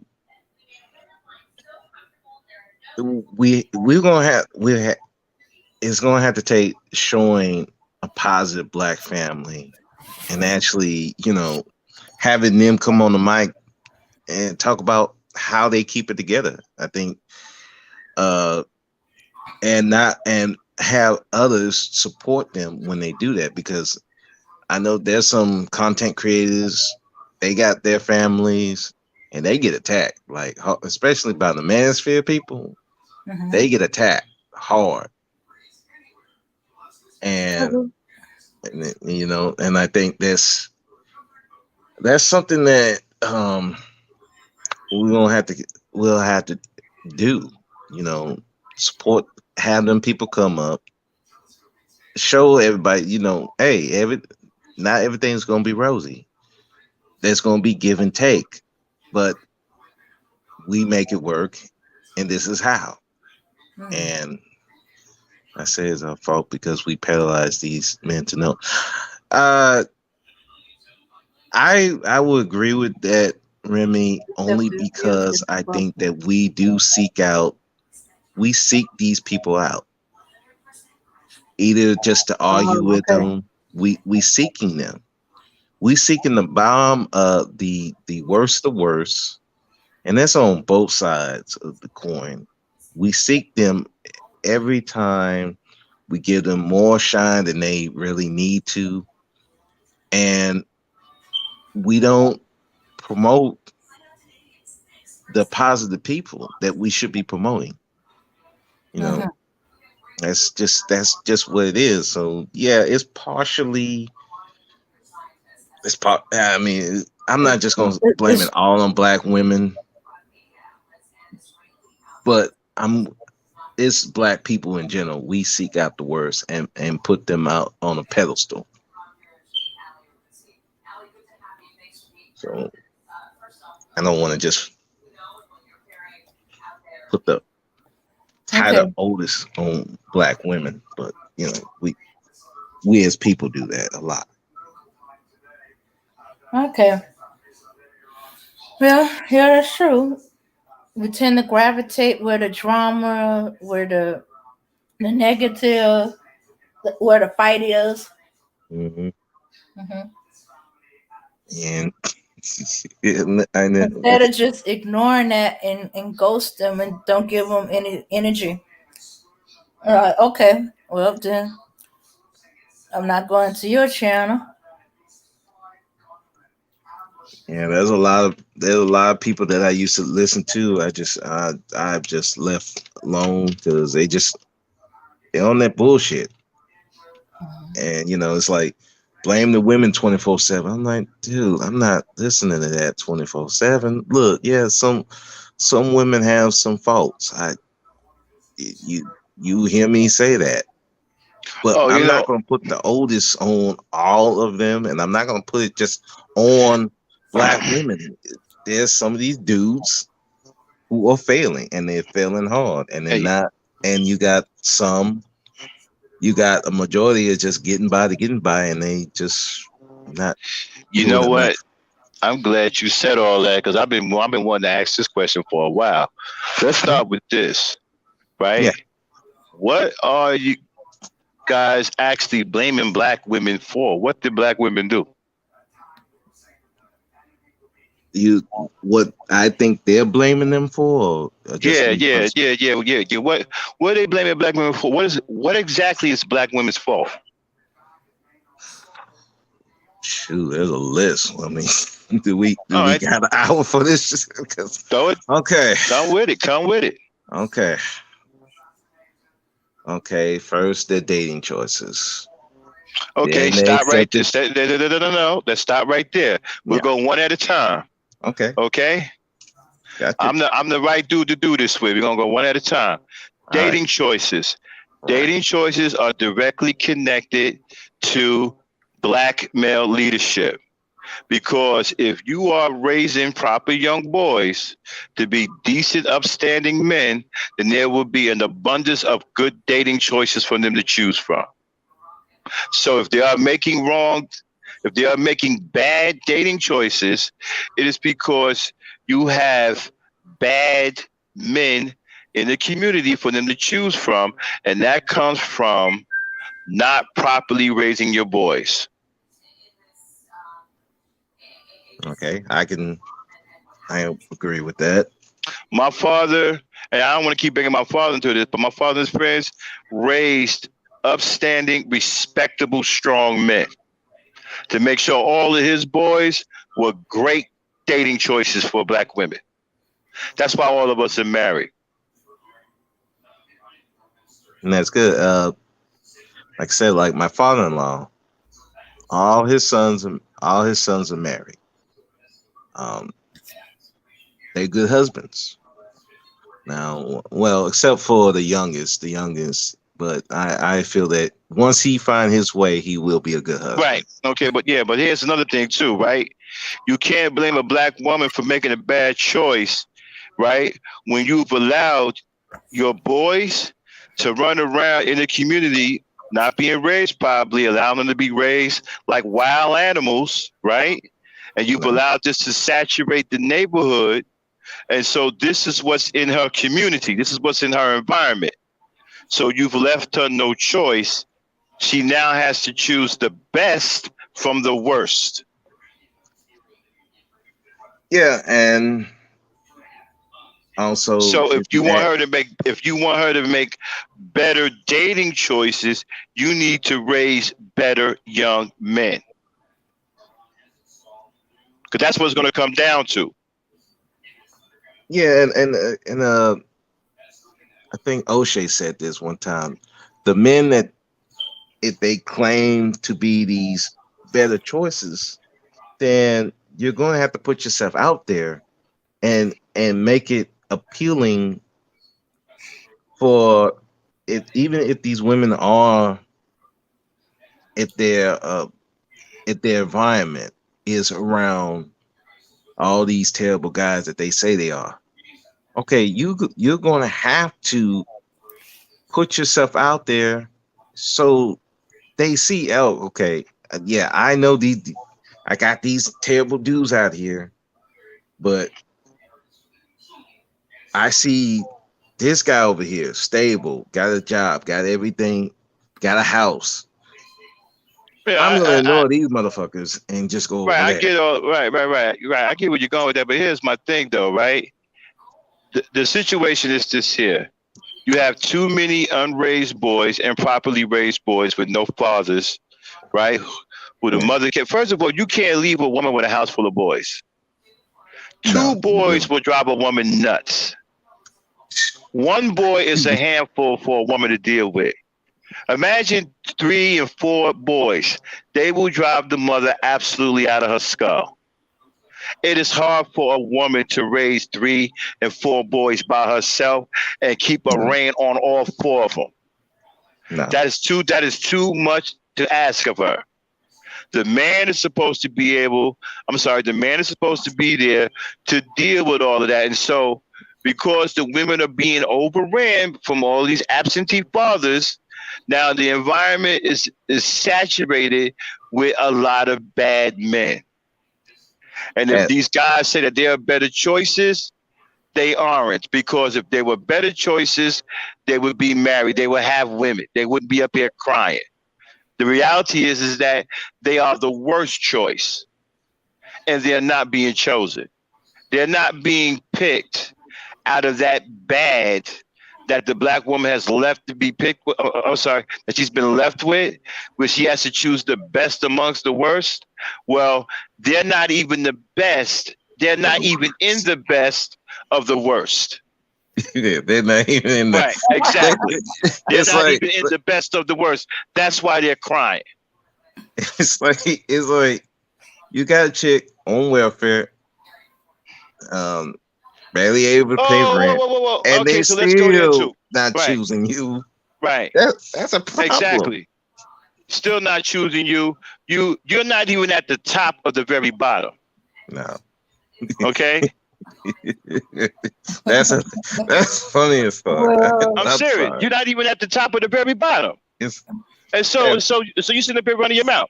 Now, I can't wait to get to the government housing thing. What's the next one? I'm enjoying this one. okay. What's I the tell you, next I'm the one? right. You got the right one. Yeah, I know. I know. Uh, Like I said, yeah. we could be here all day. Yeah. Okay, I love. so all right. Well, dating choices. What's the Again, that's next black one? male. That's failed black male leadership. Right. I guess we already discussed the children being out of pocket. So but you already discussed that one, so we can kind of skip that one. Um, they're overweight. Okay. All right. Okay. Overweight. All right. Now they say 4 out of what did they say? 4 out of 5 black women are overweight, right? I think it's like and it 70%, 75. Okay. Again, that's failed black male leadership because that comes from a corrupted environment. Right. The mentality in your environment is bad. The mentality in your environment is so worrisome. Okay, that you can't even have people cultivating in your environment properly. Now, men, the leaders of their community, right? They take action. They don't Right. just let things fester in their community. Now, back in the day when I was growing up, right? The girls were encouraged to get out there and jump rope. You know why? Keep them in Because check. jumping rope, exactly. The father used to let their girls get out there and jump rope all day in front of the door, run up and down the street, right? Encourage exercise. This is what leaders do, okay? They do these things. They have a pulse on their community, right? But since there's no more leadership in the community, right? You don't have that guidance anymore. And now I go up and down the street, driving down, so you don't see the little girls outside no more jumping rope. They don't You do nothing barely no see more. any kids Yeah, playing. they It's don't do either anything anymore. no, they just walk in the Okay, walk to school and that's it. Well, right, not even school and now because right, and so if you got a problem with your black women, first of all, if your black women are overweight, right, what are you going to do about it? right. Do something about it. you know, that like you said, that comes back to leadership. Exactly. If Like you like have like. if you have a woman I'm that's sorry. overweight, Let me finish. oh, I'm Like sorry. like like I started something here called the 1 o'clock challenge. And how many sisters we had on the day? It was you, Auntie, and Uh, a couple other women, I think right? Mama Green. Yeah, Da- Bell. Dame has lost weight. Auntie has lost weight. That's how you deal with that. Do something about it. If you a leader, don't sit up here and berate your women in your environment. Do something about it. Now, if you putting something out there that's healthy for them, that's good for them, and then they won't take it, then you can sit up here and say, well, you know what? Look, I put it there. I'm trying to help you. You don't want my help. Now you can sit up here and have a back and forth with them. But if Right. you ain't doing nothing about it, you can't say shit to them. Because it all comes back to you. You know why? Because you are the leader of that environment and you are responsible for the well-being of everybody in that environment. And that includes their health. Like I said, back in the day, the fathers used to sit on the porch and watch their girls jump rope all day in front of the door. Great exercise. Right. And you know, going back to the exercising, I do, you know, a lot of them say, well, black women don't exercise. I'm like, every time I go Oh, to a look, park, Auntie, she's still, I'm sorry, and Auntie's still on it. She's still on the 1 o'clock challenge. And she just put in the chat, she's still losing weight. Mm-hmm. See, I'm helping women losing weight, and they're not even in my natural environment. I'm doing it online. I created an environment online, and I'm doing something. I'm not up here saying, well, there's four out of five black women overweight. No, I'm doing something about it. That's what a leader does. I'm helping my women, my sisters, deal with their weight issues because that's what a real black leader, male leader is supposed to do. Not sit up here and berate them and shame them and make them feel worse than what they already are. That's a loser, that's a loser, not a leader. and even the sad thing is, even those women that's overweight still won't pick them. I still, Nope. like, We ain't you still Like I get. said, you can't get picked by the overweight women. man, Uh-uh. I'm Because sorry, we I know find you that funny thinking too. that we desperate. Uh, in fact, there's a song about choosing the fat woman or ugly woman, make her your wife because you could do anything. We know there's guys with that mentality. They choosing us because they think we got so low self-esteem that Mhm. we'll take them and all that bull crap and they can do anything they want to do. Yeah, easy pickings, pretty Yeah. much. And then they be And surprised when I said no, no, no, no, thank you. Have to beat them off oh, with I a and stick. then Go some of away. them, right, do get chosen by the women who they think are less, right? They end up getting thrown out because they bumps. Mm-hmm. yeah, Because after a while, listen, ain't nobody gonna put up with this for so long. You not getting no work. I mean, she gives you money to go look for jobs. You taking the money and you smoking it up. driving You, a you know, car yeah, that that ain't makes gonna happen. But for so long, eventually you're gonna get thrown out because you a bum. yeah, yeah, Don't that even shit. get me started. Yeah, don't even get me started on the niggas that live off of their women. Mm-hmm. Oh, I know so dudes. I know dudes that live off of women who ain't had a job in 10 years. wow, shoot, I can't do that. Well, Well, you know what the full excuse is, disclosure, right? full The disclosure, excuse is, well, the yeah. white man is holding me back.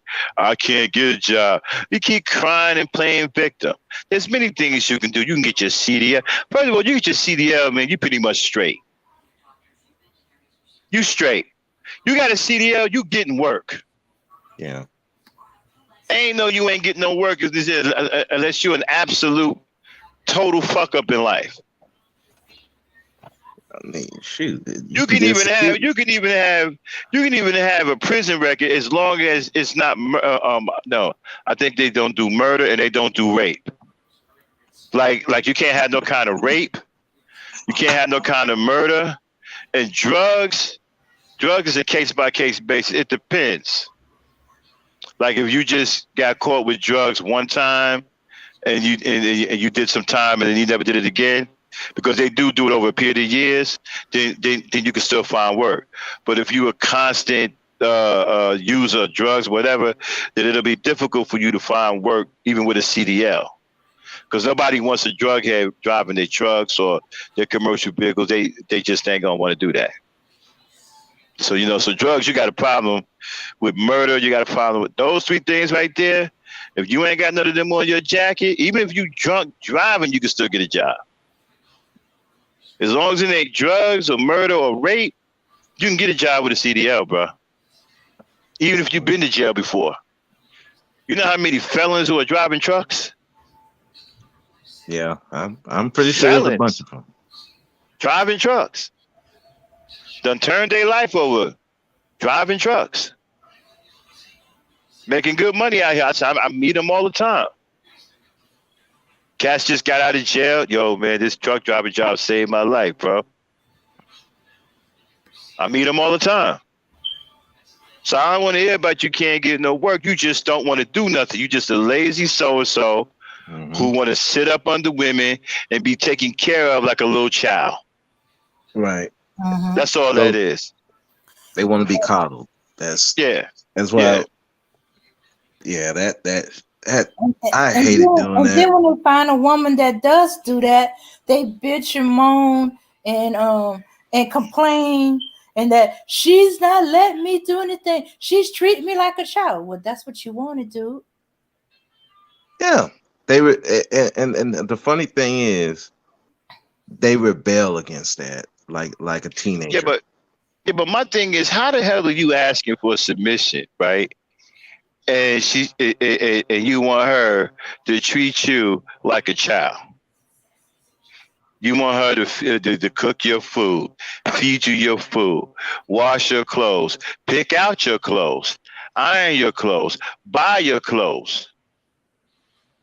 Yeah, you want her to pay all of the bills. You just want to live. You just want to live in a room and play PlayStation all day. Yeah. How the hell? I don't know. Right, and when you're like that, how the hell are you asking for submission? You do nothing but play video games and listen, and don't even have the wherewithal to get paid playing the video game. These white boys are getting paid to play these video games. Do you know a lot of these white boys that play video games on Twitch are millionaires? Yeah.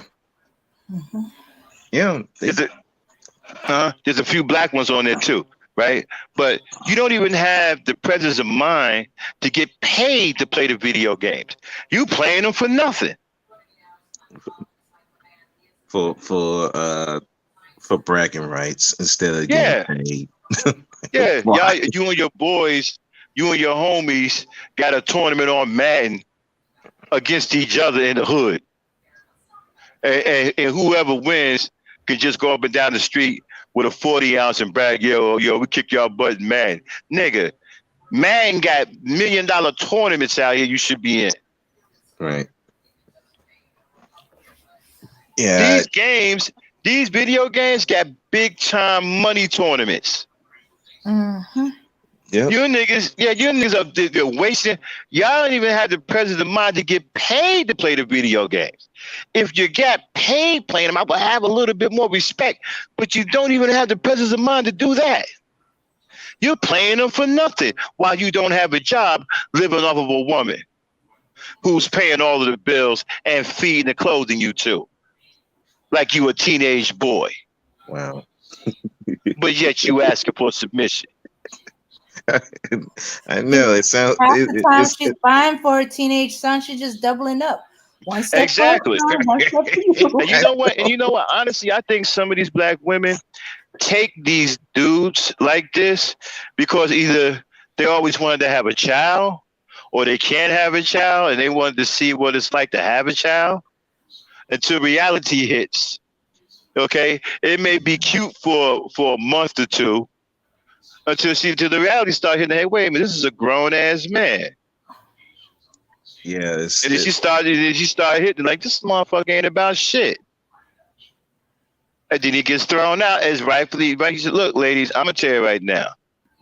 I understand some brothers need help. Okay, I understand that. But unless you really know this guy, unless you really know him and you know his character, right?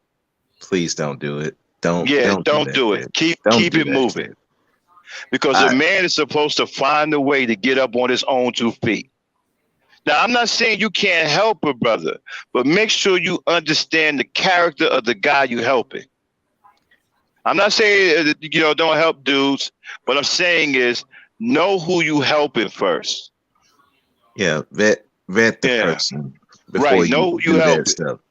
And You another know, thing, this is kind of like going off the topic. What Mr. Research said a couple of days ago. You know, it's okay for y'all to help these guys get jobs, but again, it goes back to vetting the hey Aaron, person. come on up, bro. You get it. I'm sorry about that. Hey Aaron, come on up here with us for a little bit. But you Hey, got to, Melody Misfit. yeah, but you got to know who this person is. I mean, you can't just, like I said, you can't just help everybody, Well, every listen, dude, and it's not even a matter of that, right? Well, of right, course, we all can't help everybody, but you can help. Like, for example, if you know this brother is a hard charger, okay, and maybe he got hurt or something, and he's out of work and he need a few dollars, but you know his pedigree, you hmm know as soon as he get healed up, he gonna get right back. Okay, yeah, help that brother, right, help him. yeah, That's them the kind of brothers you help. right, But if you got some bum ass nigga, man, all he want to do is play video games. He dressed like a little. But I'm gonna tell you something else too, ladies. Watch the way a guy is dressed. His dress will tell you a lot about his mentality. hmm Guys dressed the way their mentality is. right, That's the way we are. If you got a hard working dude, blue collar dude, he most likely gonna dress like that. He gonna be wearing boots, some strong khakis or something, some strong work clothes, because he got that work mode mentality. You understand what I'm saying? He gonna always be in some Timbs, some work boots, right? If you got a dude who is childlike, he gonna dress like a child. yeah, and He gonna, yeah, also yeah, he gonna have his pants sagging, his shoes untied. He gonna dress like a little boy.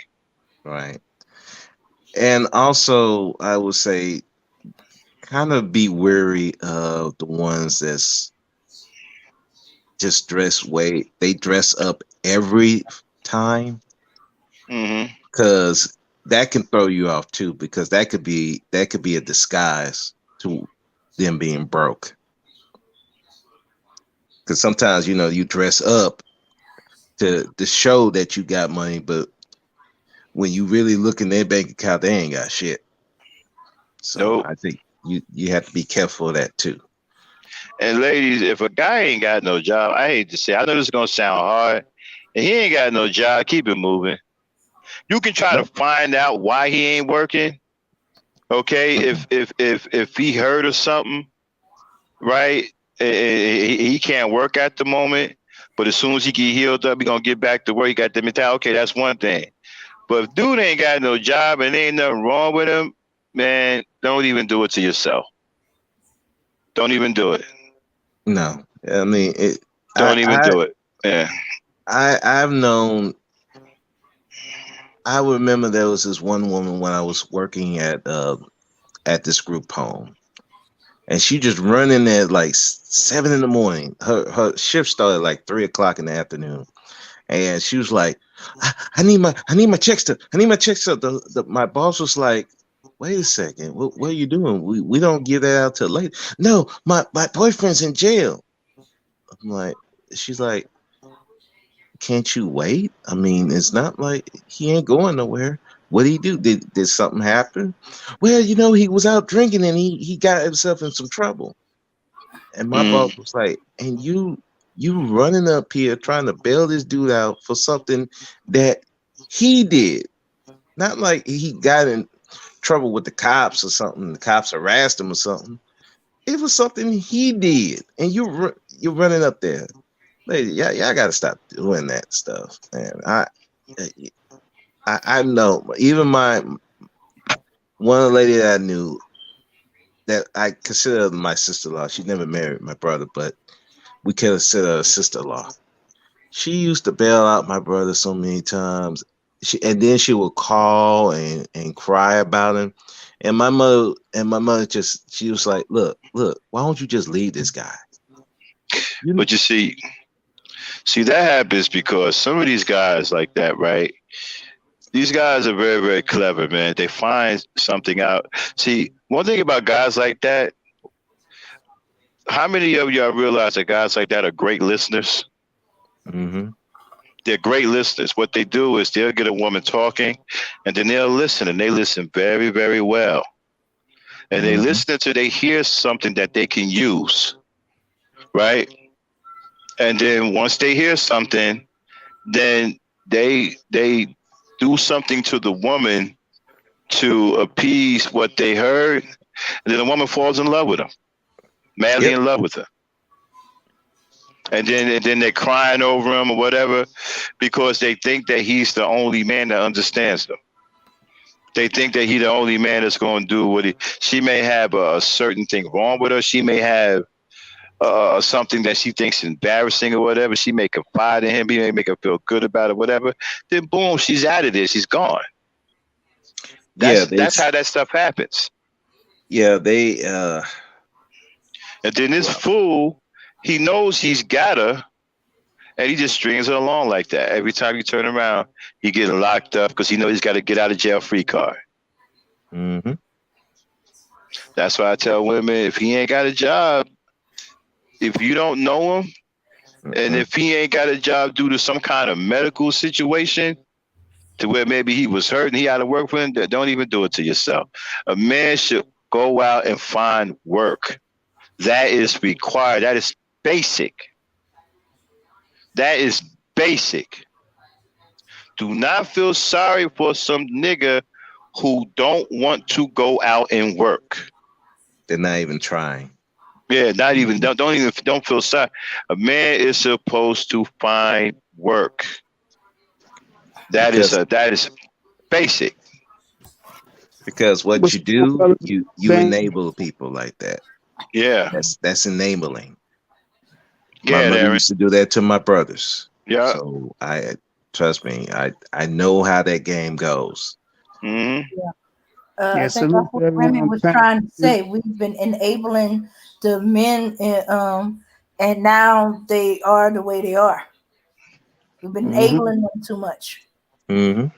these dudes expected these dudes feel entitled, so they think they can do what they want to do because they know they got a soft target waiting Hmm. for them, unfortunately.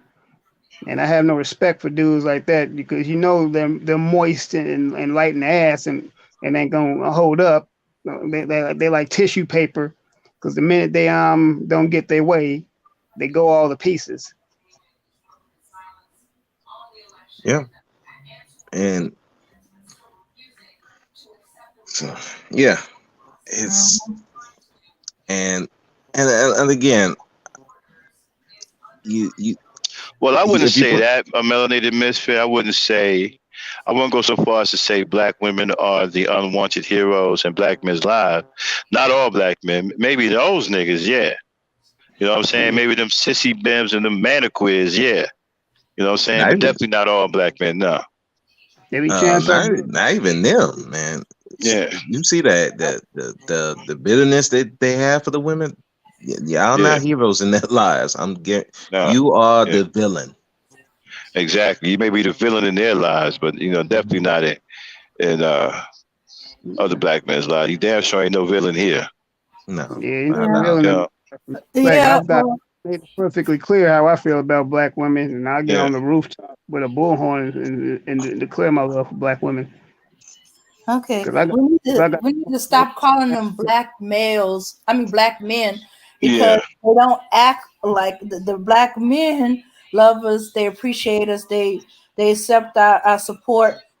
But these black males do not. They are He, still little boys. Yeah, I can yeah, do yeah. the it. I can boys. do it. And that's I'm another gonna thing. do it. I'm And gonna you know do what? That's something that we should all have a discussion about. Like, it should be some of the maniquists, red pill guys, or us, and other people. We all should have this big discussion, right? And address this little boy shit. And really have Mhm. some hard. I'm telling you, man. Sometimes, man, you gotta have a fight with people sometimes to get through to them. mm-hmm. My father told me if you want to go take a bone from another dog, you got to be willing to go into his yard and get into a fight with him. You understand what I'm saying? So some of these dudes, man, need to be confronted with some of this BS, this little boy complex that they have, that they want women to accommodate them for. You want to be taken care of by women like you a 9-year-old. What's the matter? Your mama didn't take care of you when you was young? They gotta take out the titty too soon. Exactly. How the hell are Yeah. you 40 years old, 35 years old, right? And you want a woman to take, man, at that age, you're supposed to be handling it. You're supposed to be kicking ass and taking names. You shouldn't want nobody to be taking care of you or over you like you a goddamn 12-year-old. Yeah, I want to address T real quick. I'm not even so Uh, sure if I want to even call them men. I just, They act more moist than anything. exactly. I, And so, how the hell are you so irresponsible to where you ain't had a job in 10 years and ain't nothing wrong with you? Damn, 10 years. Yeah. Jesus, man, I And can't then even and think. then and then here's another thing. If a woman lets you stay with her, I know guys who've done this, right? You stay with the woman, she's paying all the bills and she's got the car. Well, she needs the car to go to work in the morning, right? So she's nice enough to let you stay in her house and then give you some money, some bus fare. We used to call it bus fare money, right? Give you some bus fare money to go and look for a job. You know, hey, you ain't got no car, you got to do what you got to do, right? So you take the car fare, catch the bus, and go fill out some applications. And so she think you doing that while she at work. You done took the goddamn money and brought some weed and some smoke and invited your boys over to her house, and y'all sitting up in her house smoking weed, drinking, and playing PlayStation Mm, off the money she gave you to go look for a fucking job. yeah, that's Eating How up do you? all the How do you? food. Right. So how do you doing shit like that?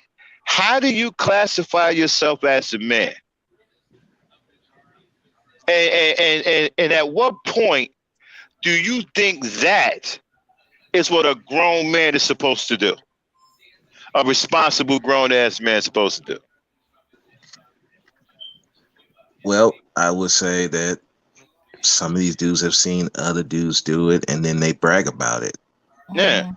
And I've seen that on social media. I remember when I was on Black Planet, there was this guy he was just bragging about, oh, I got this woman take care of me. I got this woman taking care. I'm looking at this guy like, you do know you're depending on this chick, right?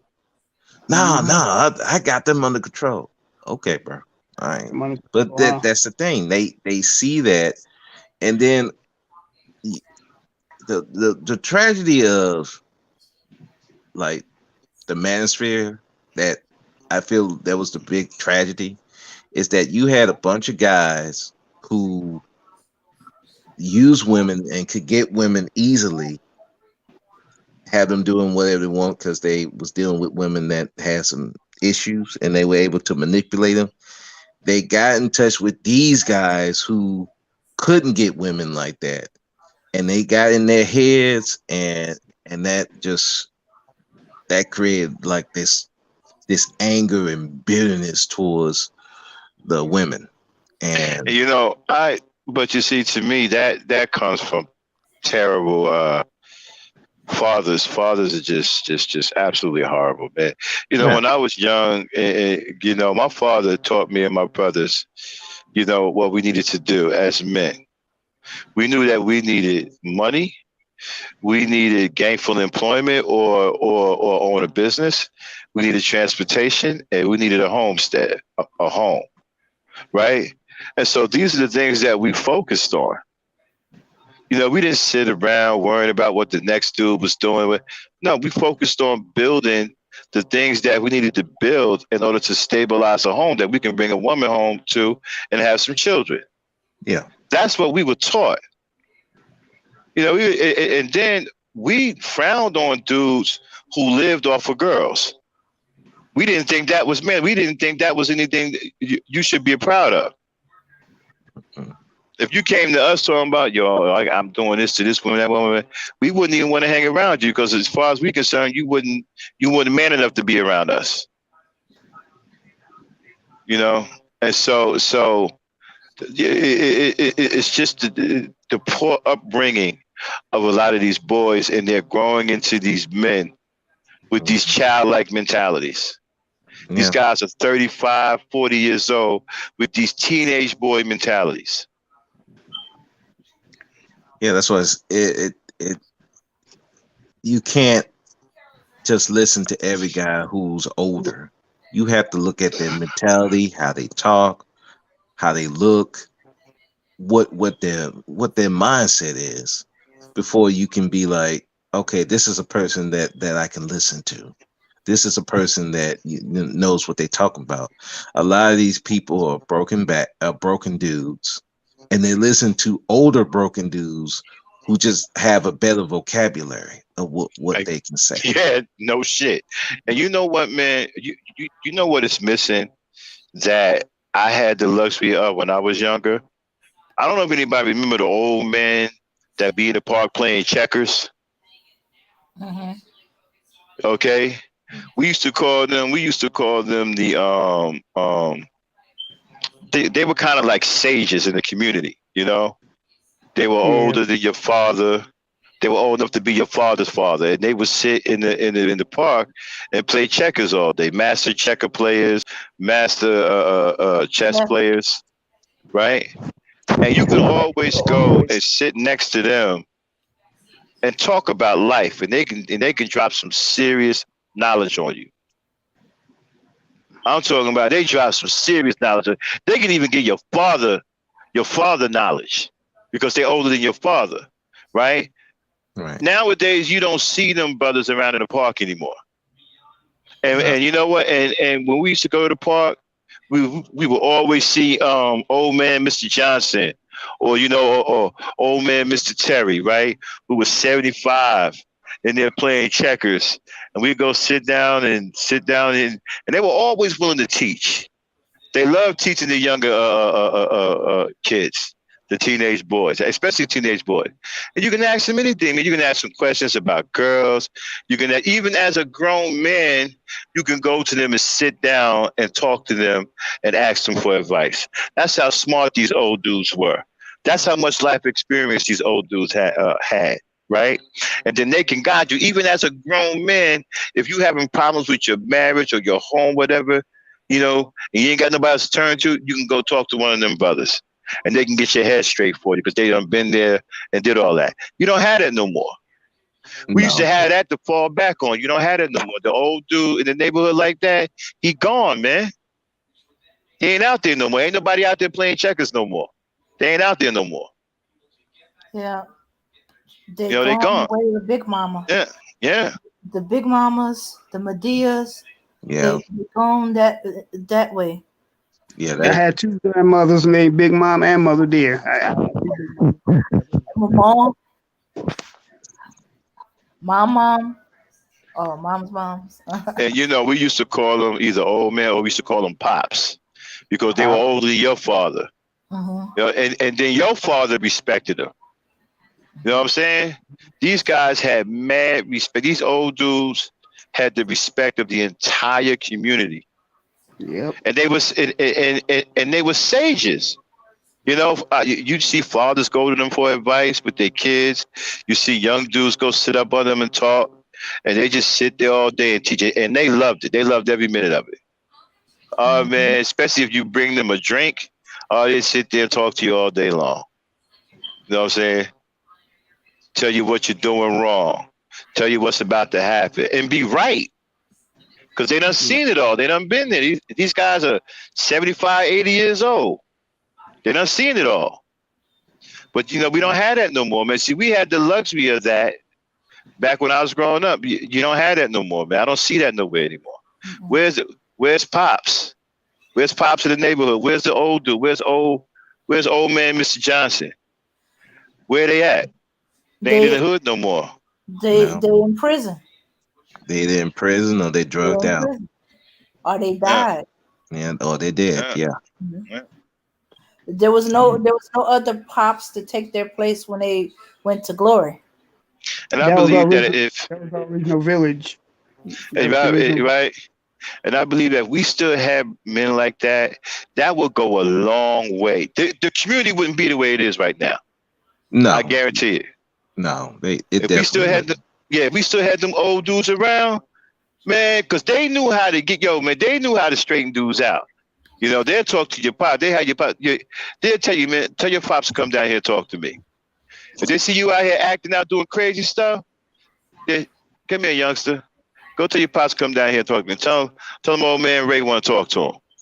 And they knew everybody's father in the neighborhood. And everybody's Yeah. father respected them. Everybody respected them. And he called They'll your be. father down there having talk. Next thing you know, you getting your ass whooped. Yep. They'll be like, "Ain't you Mr. Collins's boy?" Yeah, Yeah. yup. Mhm. Yeah. And you know what? And they brought stability. They was like a security blanket in the community. Because like I said, even your fathers went to them sometimes for advice. You know what I'm saying? Like I said, man, we don't have it no more. Like, where's these guys at, man? Where are the pops at, man? Where's old man Mr. John? Where are these guys at, man? I don't see them no more in the communities. Man, we come from those hoods where you had like two, what, Yeah, three and four generations living in the same yeah, household. yeah. Yeah, that went away. You know, a Yeah, and lot of these them guys, they died out. yeah, Mhm. man, it's a shame because they had all of the wisdom, man. Oh, they were like grand masters. That's the first time I ever seen a grand master of checkers. These guys can do things with checkers I guarantee you ain't never seen before. That's how And old these dudes are. You know what I'm saying? That's the kind of wisdom they got. These guys, they be in there playing checkers all day long, got triple queens and all kinds of stuff going on. And be playing chess and all that while they talking to you. Had all of the wisdom in the world, man. And we don't have that no more in the community, man. I'm telling you, if them guys were still around, our communities wouldn't be. You wouldn't have all this craziness going on in the community right now. You wouldn't. I'll be right back, y'all. yeah, unfortunately, they probably was there when the craziness went down. The first craziness when the crack came through, they either died or killed in prison. I think most of them just passed away, and the next generation of pops ended up in prison, hooked on drugs, uh, um, dead. In fact, I bet you find the pops in the prison. Oh yeah, we got a bunch of them in where I work. We, Mhm. I mean, there was one janitor. Man, I miss that guy because that dude had advice for everything. I mean, he taught me stuff about being working in the prison that I wouldn't even thought of. I learned more from him than I did from other officers. So Mhm. but yeah, they either dead in jail now. They're hooked up on the drugs, so their mind is not even right. Mhm. The saddest thing I've seen out here is an old man homeless. Yeah, I see that all the time out here Yeah. too. It's like we throw away our homeless, we throw away our elders like nothing, like trash, and that's wrong. And the older guys that's usually in the prison, basically, when it comes to these young cats, they tell them, "Hey, listen, you need to take your ass up out of here and stay up out of here. You don't need to be up in here." They try to tell them, "Don't come up in here," because they know. Yeah, a lot of them. When Yeah, they'll take someone under their wing and try to calm them down because some of these young yeah, boys they be out of control, and then they just have that old man come up. Hey, listen, dude, you're mm, doing too much. You got to try to get up out of here. yeah, The way they you rather acting, you gonna stay in. They'd rather have that old man come up to them than Fleece Johnson. You know, if you know who Fleece Johnson was. Ooh, yeah, man. Mm. Uh, You're like, listen, youngster, you need to sit down somewhere. So somebody gonna handle you, and then not in the way you want to be handled either. mm-mm. Because they can't. We can't watch you 24/7. We can't Mhm. watch you 24/7. I mean, shoot, And a lot of the inmates have respect for old schools. They really do. they do. They do. They can they can be some of the most hardcore convict killers out there, but when it comes to the elders, they be like, hold on, no, that's pops right there. You gonna respect him, or we gonna beat your ass. Bottom line, and that's how they get down. When the old man tell you to do something, you better do it, and you better do it with a smile. Mhm. Like you said, that's lost now, man. It's they died out, or if the that generation now, the pops, shit, I can't even describe how some of these people are out here, Hmm. man. I remember where I used to work. I had a bunch of young guys. They used to call me. I still remember they used to call me OG, and I'm like, man, they got that kind of respect for me, and I'm like, I never put in no kind of work or nothing like that. But when you think about the word OG, that just simply means you are older man that we respect. So, Mhm. because I think about the term OG, well, it means original gangster, and I always thought that well, OGs were cats that used to put in work and used to do the be in the life. We used to be about that business. But when you really look at it, that just mean the way they just show respect. I'm like, man, I mean, I really appreciate that too. I'm like, man, they really look at me like that. So that kind of that's kind of like I use it as a measuring stick that, man, I need to be on point because I am an older guy. Yeah, I mean, yeah, when you got people you know that respect you like that, yeah, it really keeps you grounded, and it keeps you in control of your emotions because sometimes you don't want to disappoint people, Yeah. and I think,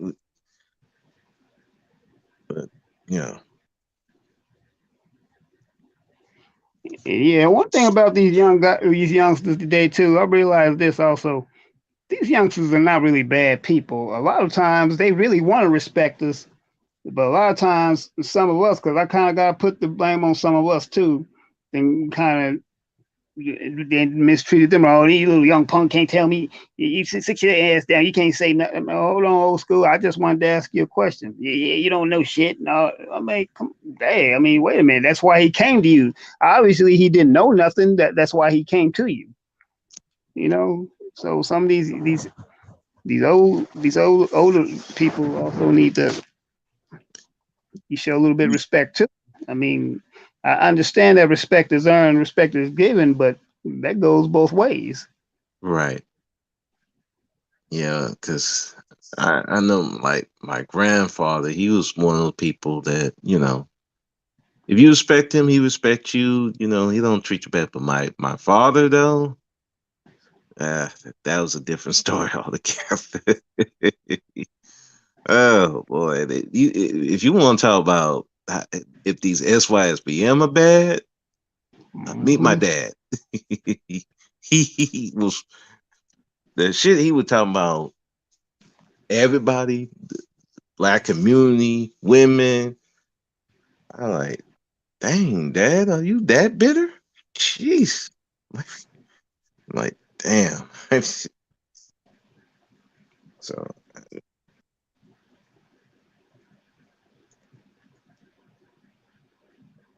yeah, uh,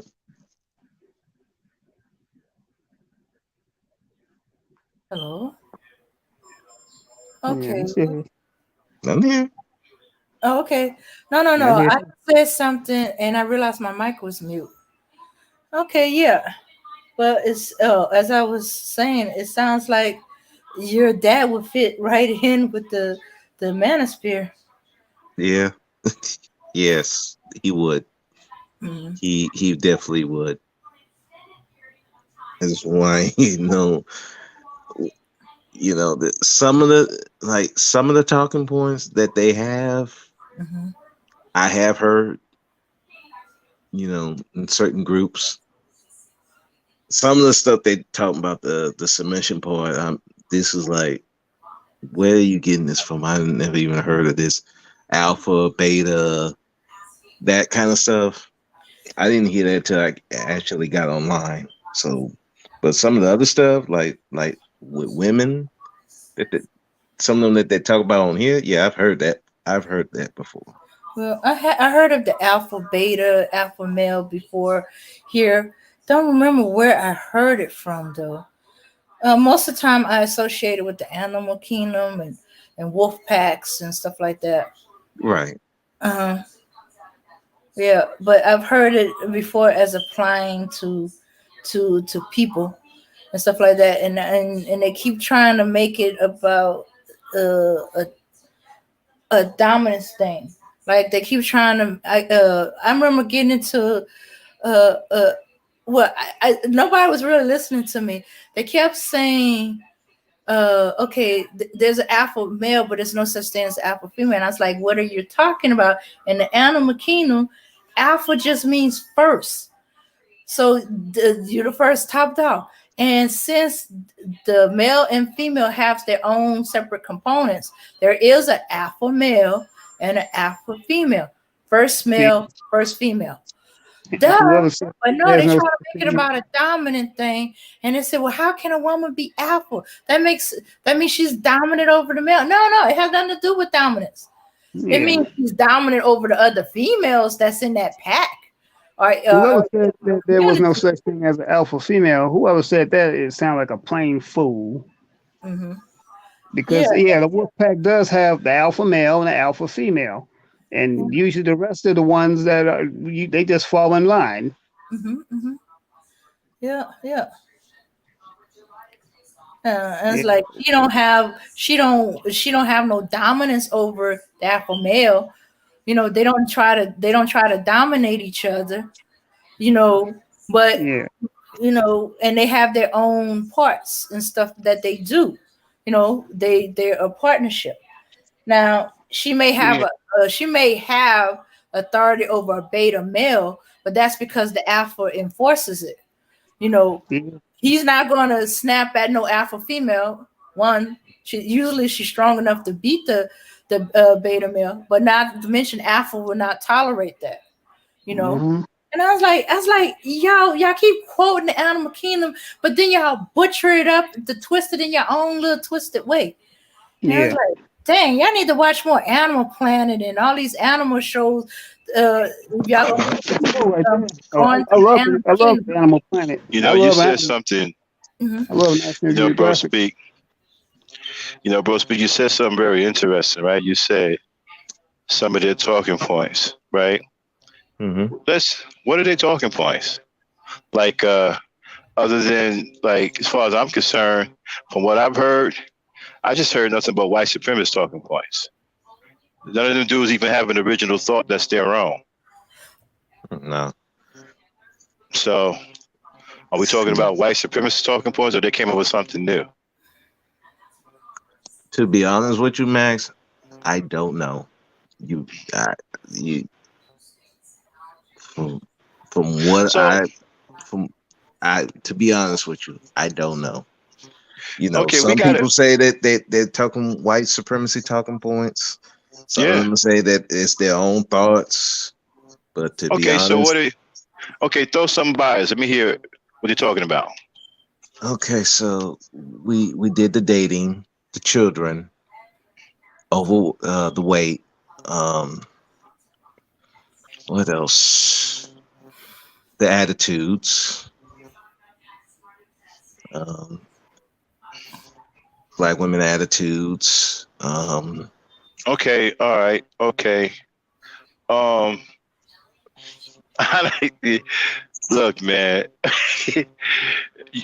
You're afraid of all women have attitudes, not just black women. Right. Matter of fact, I foreign women, right? And I can say this because I've been overseas many times. I've actually lived overseas. Foreign women got worse attitudes than black women, especially Asian women. Y'all yes. think Asian women are all dainty, right? And all cute and everything. Okay, Mm-mm. that's what they look like on TV. I They know. got they got nasty attitudes. Get on their bad side. They got nasty, and then they don't have the same kind of compassion for you that a black woman would have. They don't even know you like that. They ain't connected to you like that. See, that's another thing that people don't take into account. These foreign women don't know you like that. So they don't have to have the same level of compassion.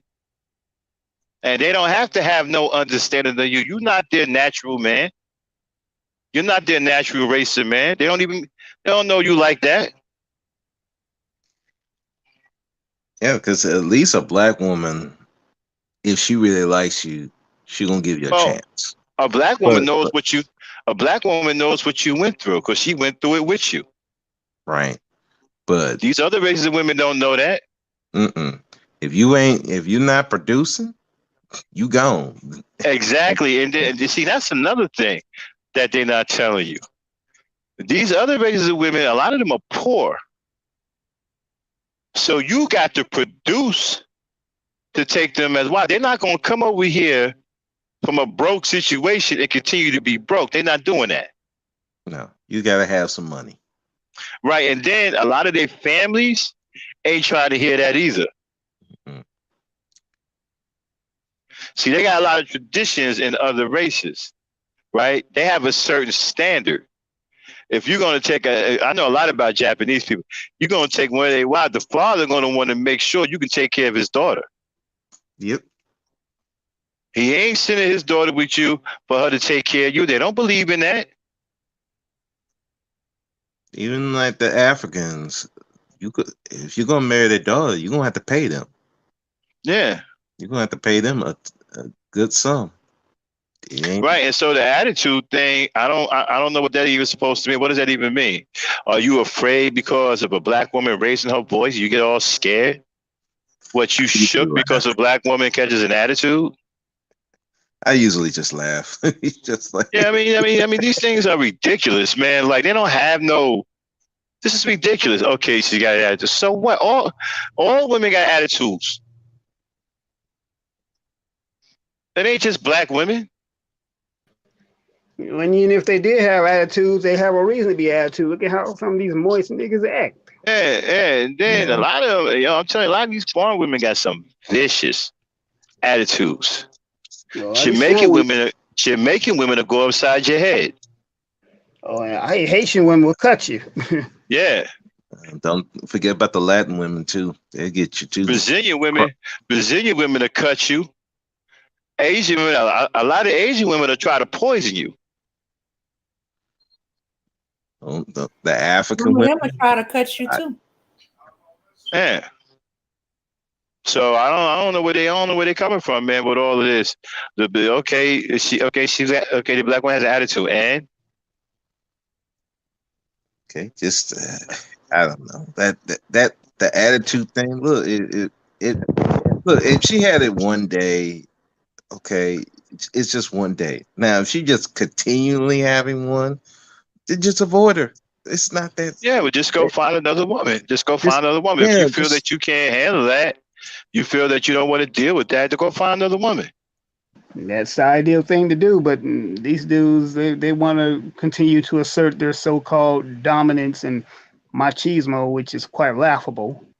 It is, and again, like I said, black women ain't the only women that have attitudes. They keep saying that, like the women that they want instead of black women don't have attitudes. Matter of fact, not only do they have attitude, but they're going to expect a hell of a lot more from you. So you got it easy with black women. They don't realize how easy you got it with black women. You got black women out here taking care of y'all. Y'all ain't got no job, stuff like that. Man, these other non-race ain't trying to do none of that. no. You got to take care of them. Especially And- Karen. Right, and they're not taking no for an answer. They don't want to hear nothing about, oh, well, you in between jobs, and man, ain't trying to hear none of that.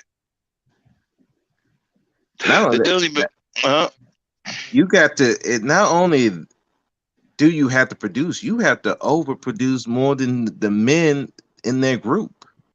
right, and Because then the fathers, yeah, because right, you're taking, because you're gonna have to deal with that dad who probably don't want you to date that woman anyway.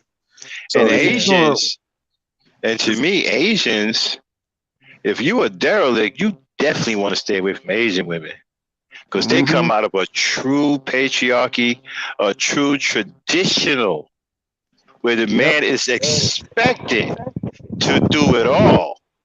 And if you do less than what is expected, you out of there. Matter of Yeah, fact, in some African countries, in order for you, before you even touch their daughter, you have to pay the father a dowry or something yeah, like that. You might have to give him a certain amount of goats, cattle. exactly. And you right, and they come out of the hardcore traditions, especially Japanese women. You taking care of them, or you ain't marrying them. They don't play that boyfriend girlfriend stuff. The father gonna be on some. All right, what you plan to do with my daughter? If you ain't hitting on nothing, that's it. You out of there. They don't want their daughters being with some bum who can't provide for them. They're not trying to hear that. So a lot of these dudes, man, they disqualified by default. Oh yeah, Like, I forgot that. man. I forgot that's that other group of brothers. That other the passport brothers. They the other group. Yeah, I forgot all about them.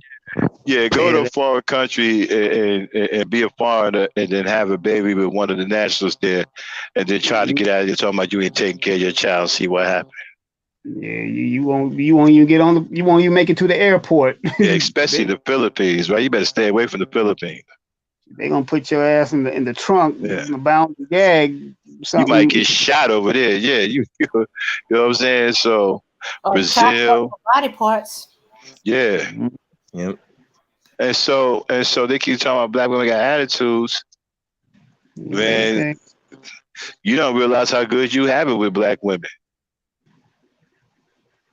Because them women ain't gonna, I'm telling you, them women, they only gonna be there to just be traditional women. They ain't trying to support you financially. They ain't trying to do none of that. They expect fully you, and they'll submit to you, right? But you got to provide everything. If you don't, they calling their pops and they coming to get their daughter. Yep. And the pops might not be coming alone. He might be coming with her brothers. Oh no, exactly. He ain't coming alone. And the uncles and the neighbors. They will come. They will. Right. You go ahead and try to abuse, but they will come and get their daughter. And that's if you're doing. That's if you pick the right one. Imagine you picked the wrong one. Good luck if you want if you have a child by these people. Good luck. They will take that child, and good luck trying to get them back. And then they speak that language. They mess around and say, point at you, oh damn. Shit. Yeah, you got to toe the line, bro. A lot of these cats ain't built like that. They ain't toting no line like that. You ain't doing nothing here. These niggas talk like this when they get on social media. They hide behind an avatar and Talking about, you know what? I heard one of them say, what does it say about black women that a black man would rather fly 2,000 miles away and pay for a piece of pussy than to be with a black woman? He said, what does that say about black women?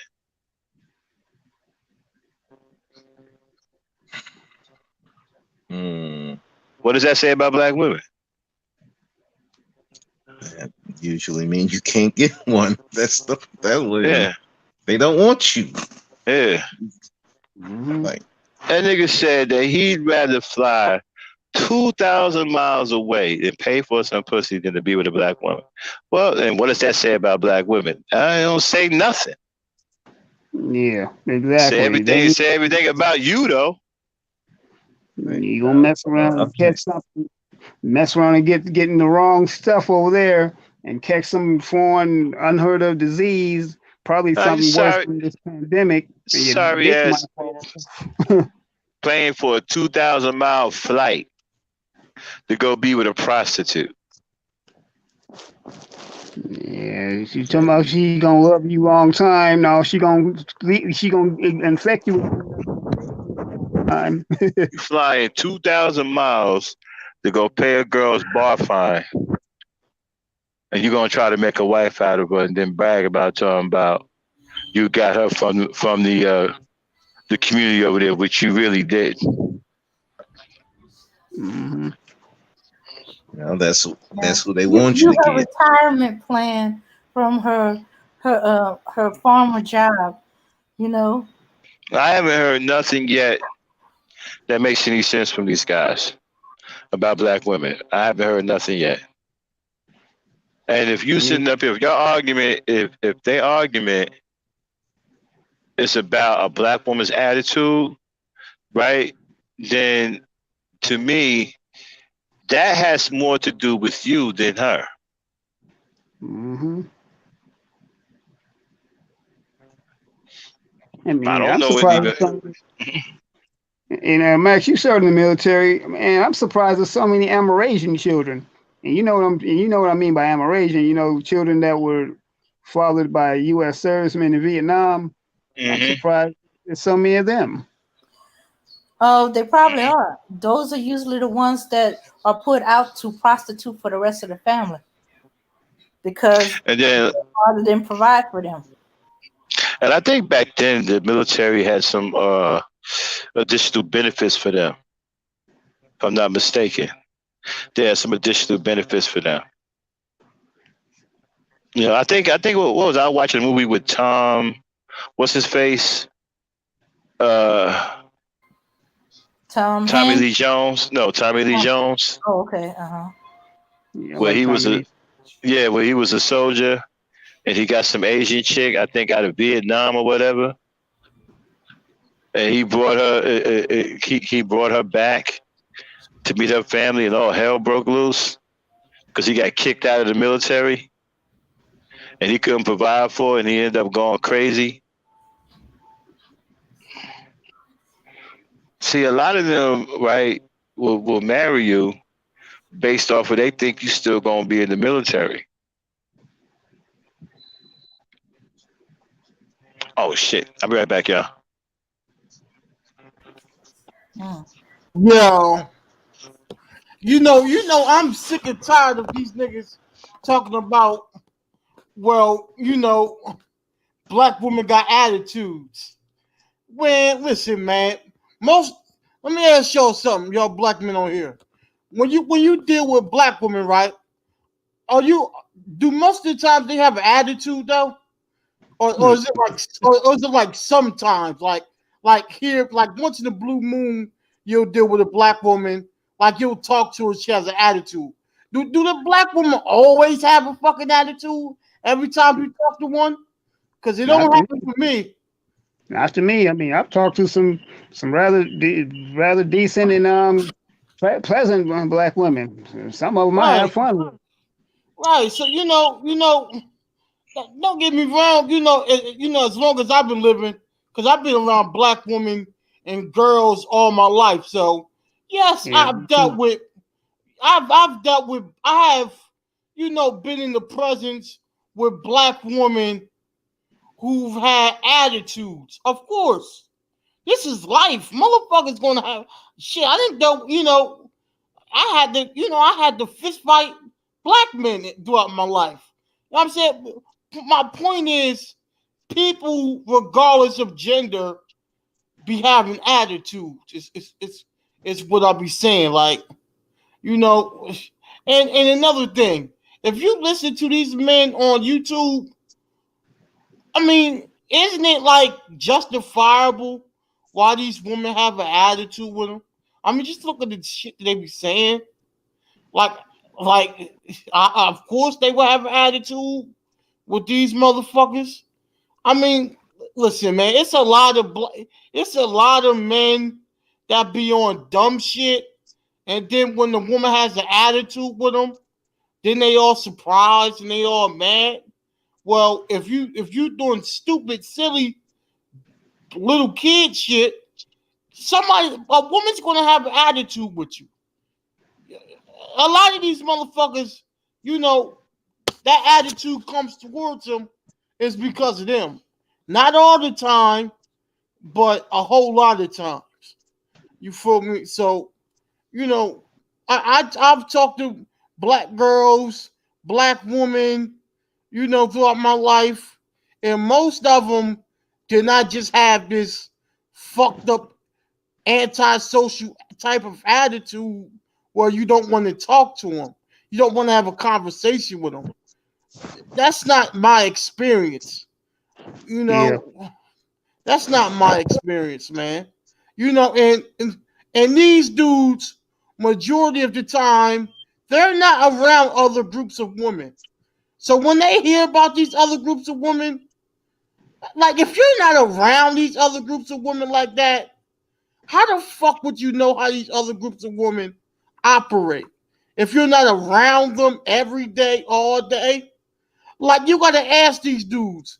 I mean, you don't think white men go through bullshit with white women every day, all day? Like these dudes are not smart. They don't use common sense. Um, White men, Asian men, they go through bad relationships all the time because their women do certain shit that they don't like, have attitude, argumentative, um, not cooperating. We keep deifying, we keep, putting these other women on the pedestal, acting like they don't do bad shit every day. Like these other groups of women do bad shit every day. But when it comes to black women, we want to act like they're the only ones who do bad shit. They're the only ones with the attitude. They're the only ones that want to fight. They're the only ones that want to argue. They're the only ones that want to start trouble. No, this happens with all groups of women. This is not a black woman thing. This is a woman thing. Okay? So I need motherfuckers to stop singling out black women and acting like they're the devil. They're not. Well, yeah, because like you said, they not around other groups of women. I've heard some crazy shit from African women at my job. I'm like, you be like, they do that? Like, But yeah, they African did women, it. hold up. But African women are black women though. Well, I think they're talking about, ADOS women. American, Yeah, right? American Okay, black yeah, women, not yeah. Okay, all right, yeah. yeah, all right. You All right. you they they ain't talking about when they talking about black women, they ain't talking about the Africans like that. They talking about American black women. Um, yeah, I mean, my experience, there was some that had great attitudes, there was some that didn't. What I did with the ones that had the bad attitude all the time, I get ghosts. I'm not going. I mean, I had a supervisor. bad attitude all the time. Like every day she seemed like she mad. I made myself as invisible as possible. I'm like, yes, ma'am, you need something? Okay. And go anywhere but around her. Cause yeah, she was a beast. But that's the thing. And I think the other problem is some of these guys be trying to get with chicks that don't like them. And they know they don't like them, but it's like it's like it's they get validation from getting a chick that they know that don't like them if they can convince this chick to like them or something like that. And it's a weird thing that they try to get their validation through women, and that's a big problem because it's like you're trying to get a chick, you know she don't like you. She every time she look at you, she frowns at you. Why are you trying to get this chick? Why don't you just get a chick that's at least is polite to you? No, you want to get with the chick with the bad attitude, then you want to complain all these chicks got bad attitudes. No, the chick you trying to get had a bad attitude for whatever reason. Okay, deal with another chick. Yeah, I mean, It's that simple. Well, you would just think it would be that simple, but it's not according to these dudes. So they rather bypass the whole black woman gender in favor of somebody else who don't even, it's not even from their community and could care less about what they're going through. Right. no, I mean, no, it's like anything but black. I'm like, no, dude, I'm not with that garbage. I mean, look, I don't have an issue with people interracially dating. That's not really my. But when you start, uh, you're doing it just on the basis because I hate this particular your counterpart, then it's a problem. And then ultimately it makes you look weak to that other person because if you think the women don't see it, you think the black women don't see it, those women definitely see it. And let me just say this, man. Like, we all know, right? Other groups of women, other groups of women would never put black men over their group of men, right? Like, you would never see white women by the hundreds or by the thousands uplift white black men over, black men over white men. So it's kind of crazy how these, you know, these dudes will uplift, you know, non-black women over black women. But then they think they're going to get respect from these other groups of people when these other groups of people do not respect that type of disloyalty, right? If I was a white woman and I saw a black man promoting white woman, uplifting white women, right? But then dogging out black women and shitting on black women and saying white women are better. If I'm a white woman looking at that, I'm not going to respect no black man that does that because my loyal white woman's loyalty is to white men, right? They would Right. never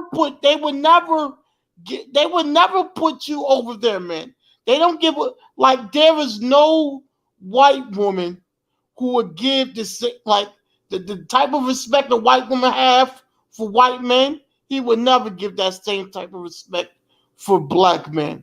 But these black men are so stupid that they don't realize they're making an ass out of themselves when they do this bullshit. You don't never publicly. I don't give. Okay, let's say if they really feel that way, keep it on the low. Shut the fuck up. Keep it Yeah, to yourself. You thank feel you. me? Keep it to your fucking self. I mean, you should be ashamed to even feel that way. If you feel like white women are better than black women, I would think you would have. I would think you would keep that shit to yourself because if you come out and say this, you make yourself. You don't make black women look crazy. You make yourself look crazy to glorify another group of women. They will never glorify you back. They will never put you on the pedestal like you put them on the pedestal. They will never do that. They put their men on a pedestal.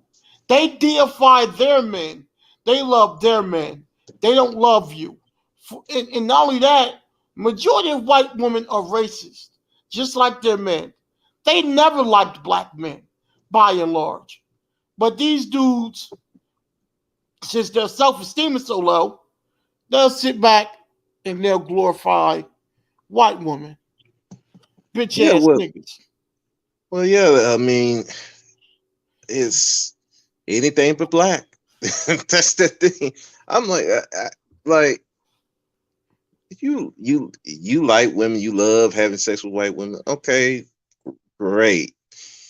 Don't don't put that out in the, like you said. Don't put that out in the public. That's. I mean, for me, that's like you weak. You look weak. You can't control yourself, and people see that they're gonna use you. That's all that says. There's another sucker I can use for whatever I'm gonna do. Either it's for sex or for money. They you're a sucker. I'm like, and it's just that's just embarrassing, man. I can't. Right, right. The black woman, you know, we have to look at, I believe, you know, we have to start looking at black women out here as the extension of ourselves, man. These black women in here in the chat room, you know, y'all are part of the family. Okay, we both black Americans. We both ADOS, right? We're both descendants of slaves. I'm sure you are 80. I'm sure y'all are ADOS. I'm sure y'all are your ancestors was or descendants of chattel slavery. We the family, man. You know my ancestors. You know I'm ADOS.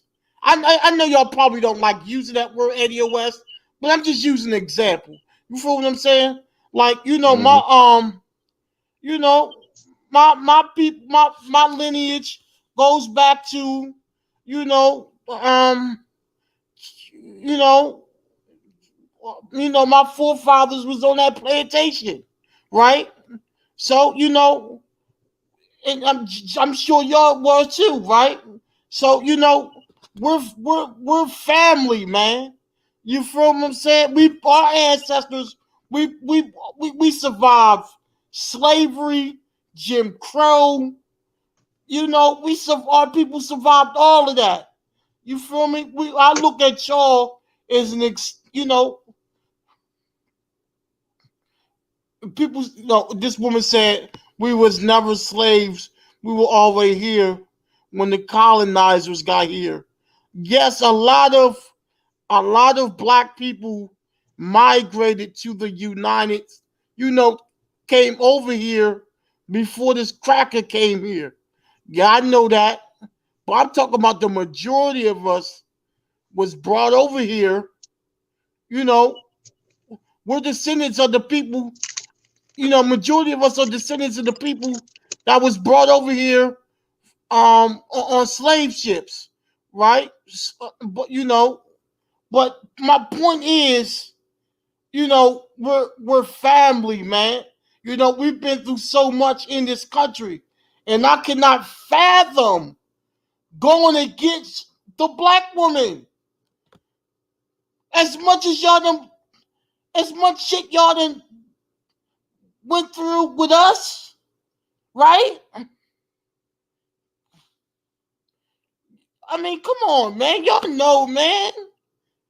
No white woman, they've never done shit for us, but miseducate us at schools. Come on, bruh.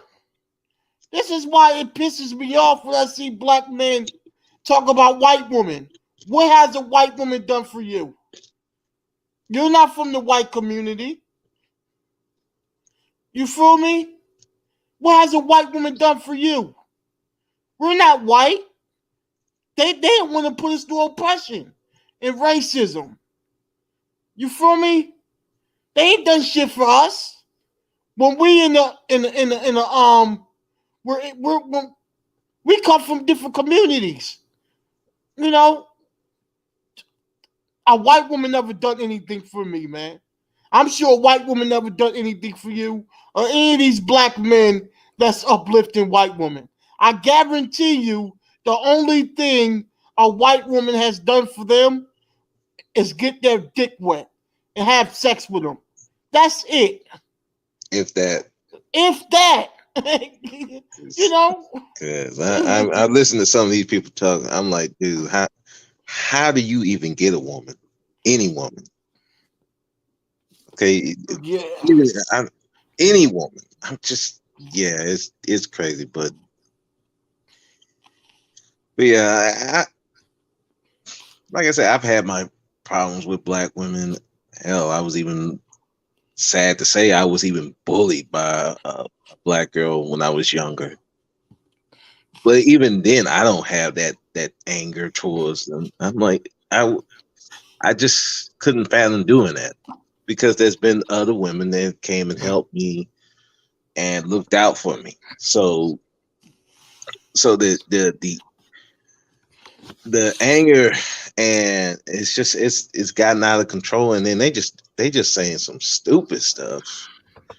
You know, if we avoid black women, the cops won't bother us. I'm like, are you serious? I mean, just it's crazy to think that, you know, there'll be a group of dudes that would hate women so much that they hate black women so much that any other woman, it don't even matter if they're treating them right or not, is better than that black woman. It's just, that's insane to me. And you know, I don't. Yeah, they say if we go to other groups of women, the police won't. But you know, I'm starting to believe this is mental illness, as they're trying to escape. They're trying to use any little excuse to try to escape blackness. See, the reason why black men go to white women, it isn't because of, no, hold on, let me get this straight. Let me get this straight. The reason why the reason why they're going to white women, because I don't believe all black men are going to white women for the same reason. Okay? Okay, listen to me. You got black men that are going to white women due to the fact, you know, they're attracted to white women. They think white women are beautiful, and you know they want a white woman. Like, I don't agree with it. I don't agree with them going to white women. But I'm just saying this is one reason, right? It isn't because of self-hate or anything. They just genuinely are attracted to white women as far as their looks. So they go over there. And then there's the other Negroes who are going over there due to self-hate, right? Those Negroes are going over there to escape blackness. That's why they use all those dumbass excuses to not be with a black woman. They do not like their reflection, and they're trying to find any little way to go over there to the other side. They wish they can erase. They want to erase. They want to whitewash themselves out of time and space. That's all they want to do. They want to whitewash themselves out of time and space. And I have to say, go ahead and do it. We don't want you procreating with no black woman so you can fuck up the next generation of black kids. Get the fuck out of here. And this is why I say I might start making my own videos, man. For real. I might start making my own videos, man. I want to make my own videos, man. Because I need to get some shit off my chest. Because these black men are able to come on YouTube and spew all of their anti-blackness, and they don't get no pushback. I want to be the pushback. For real, I'm going to be the pushback. Well, I mean, they, like I said, they get the pushback. I mean, but the thing of it is, it's not enough. It's not enough pushback to where it's going to curb what they're doing. Right. That's where the issue is. I mean, look, even in the manosphere, the black manosphere, there's still dudes, even though they're critical of black women, they still want to be with black women. That's why there's a war over there. They were splintering off because they're still, even though they want to talk about these women, talk shit about them, they still want to deal with them. And then there's the group that, like the ones at the SYSBM, they don't want to deal with black women, period. So there's been that big division over there too. So it's not that there's no pushback. It's not enough people to push back. And, it's not enough people to care to push back because, there's a lot. As much as, as their numbers are, there's still a lot more people who's not really paying attention online. They got other things to do. They just trying to live their life. So that's just how I think of it. I think, it's got to be more people pushing back. So that would help. So, man, listen, man,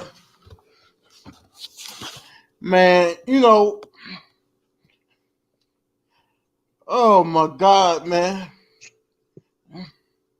Something got to give, baby. Something got to give. Hey, trust me. I feel. Listen, I feel your frustration. Like these past few weeks, I've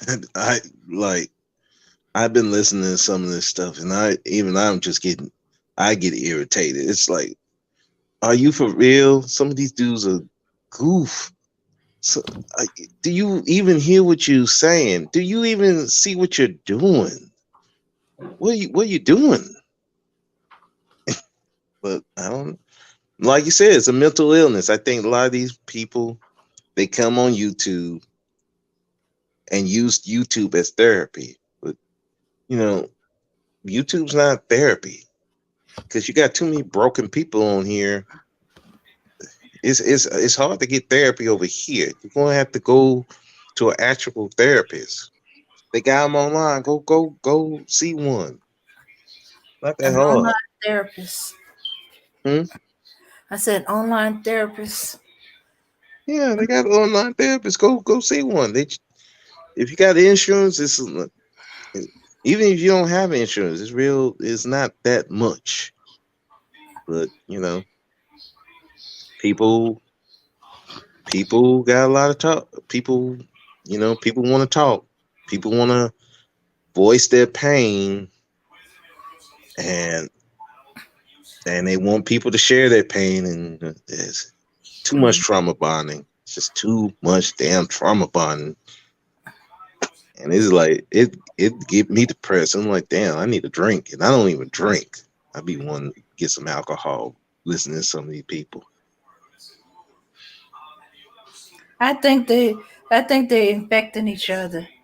And you know, yeah, the it may be trauma bonding, but it's more like they infecting each other because some of them are repeating stuff that didn't actually happen to them. They talking about my friend, my boy, my relative. This happened to them, and I'm like, okay, but what happened to you? You know, you know. Oh, it didn't happen to me. I was like, okay, then why are you in this group?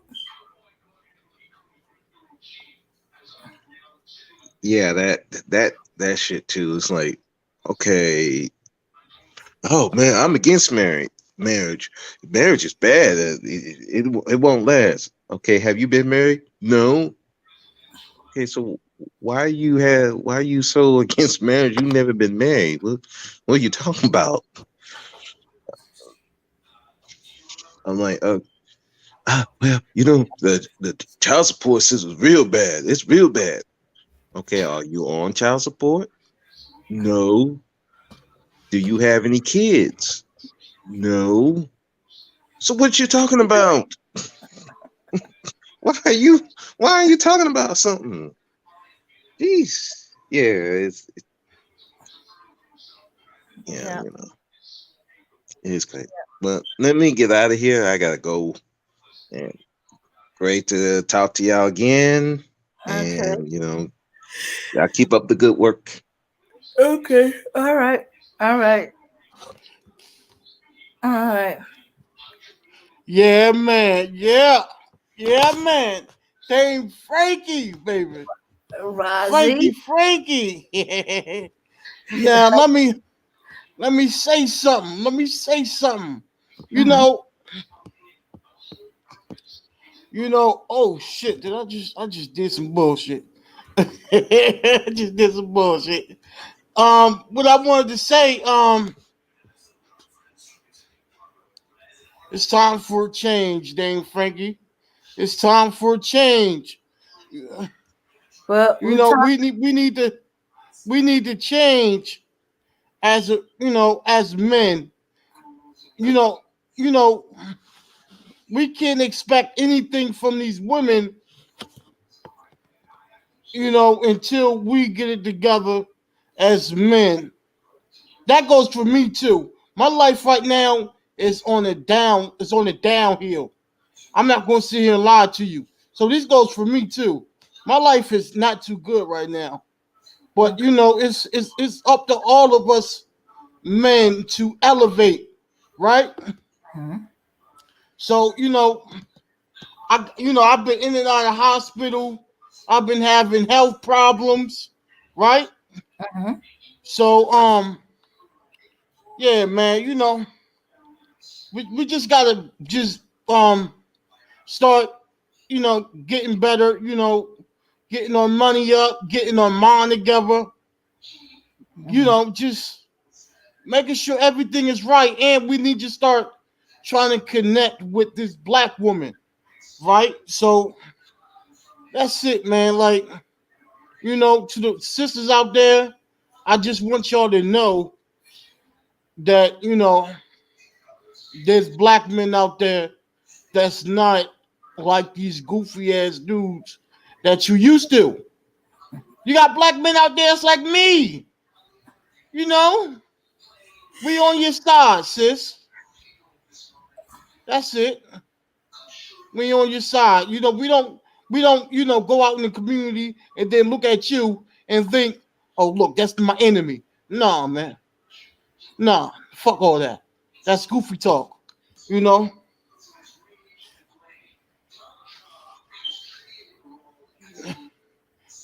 yeah, Aaron Collins said, he said, if I get my channel up and running, it's gonna be turned up. Mm-hmm. Uh, Yep, I Yeah, what I it is should gonna be do, turned the just fuck in up. case you do. See, I'm already subscribed, got the notification up, so I'll be ready for when you do it. I'm gonna be there listening. Yeah, man. If I ever do a channel, I'm nervous if I do it. I'm nervous. It's like I'm like in my mind. I'm like, damn. You know, should I do it? I remember. I had a physical therapist, right? Uh-huh. You know, because like I said, I've been in the hospital, right? So my physical therapist said you can start a channel. Like a channel on weight loss or something or I was like, yeah, starting a channel sound pretty good, man.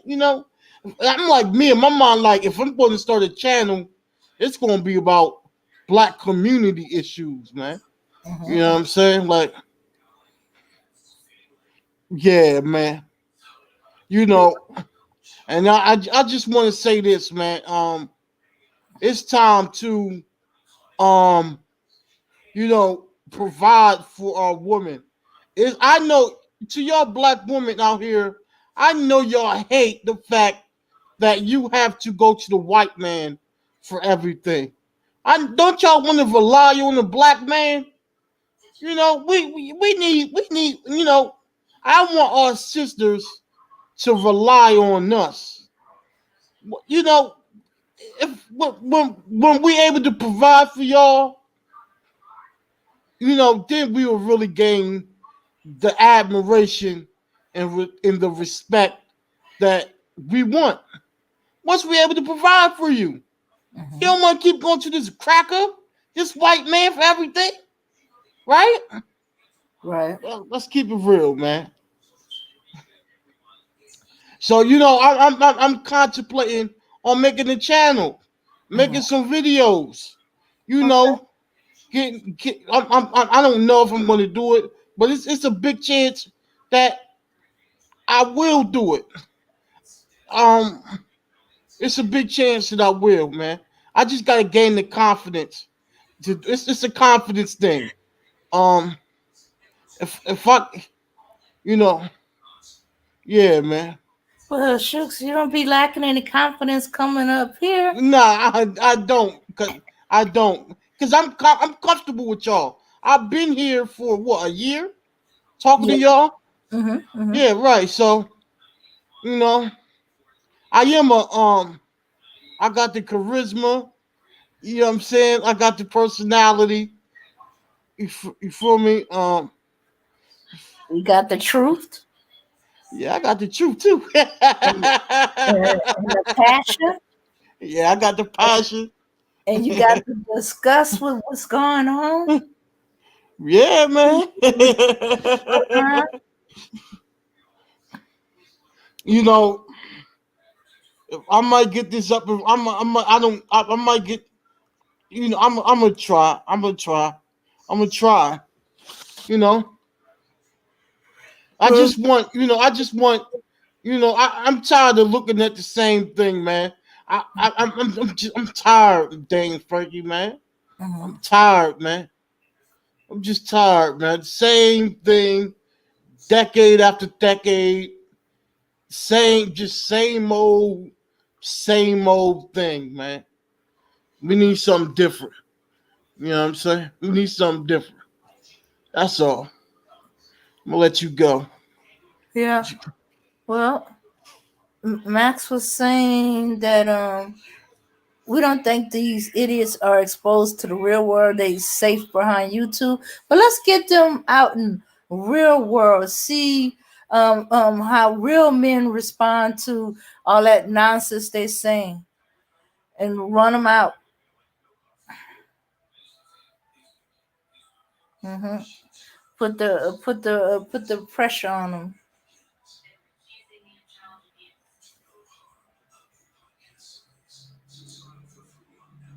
Okay. All right. Black Power, you finna leave out Ozzy?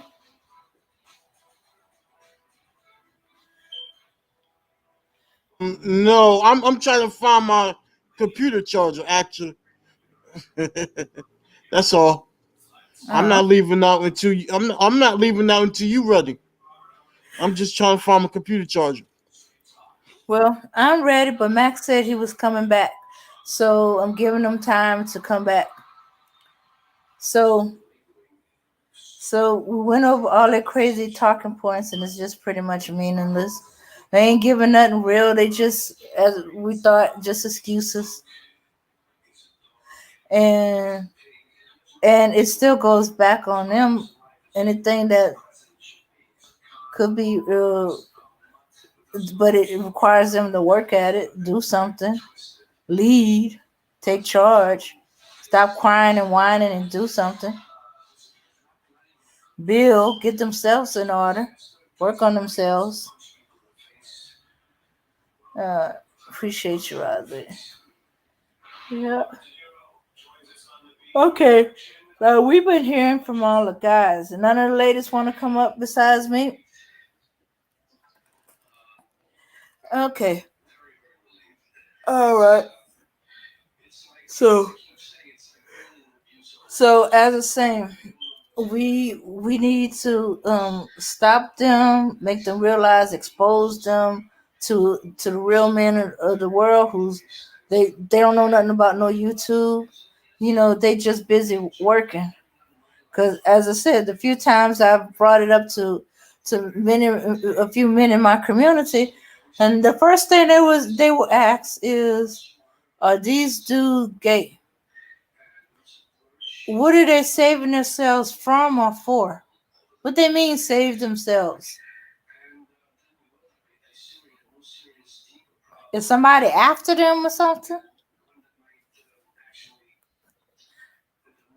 Oh, all right, rising right out of juice.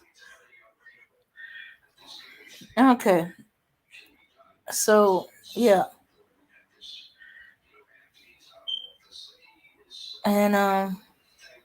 and give them the attention they want, but just not the way they wanted it.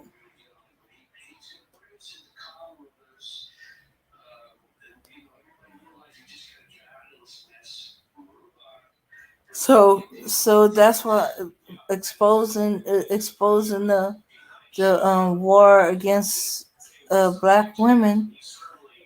That's the next step. We're just gonna have to start uh sharing this with other people, real people, or expose who they are, what they are, because um the rest of the world is looking at these dudes, and they and believe in them about what they're saying about black women, and using it to their advantage to attack women,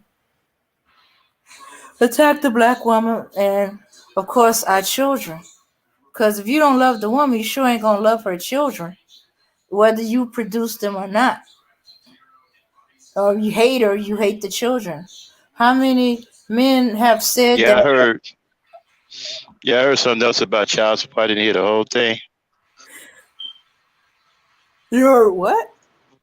I heard something about child support. I didn't hear the whole thing. I was fixing something. Oh, okay. Um,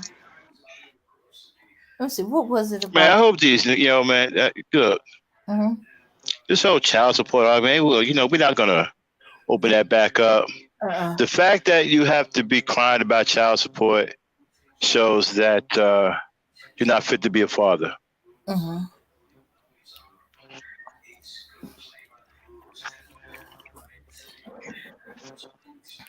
You're Yeah. not fit to be a father. Yeah,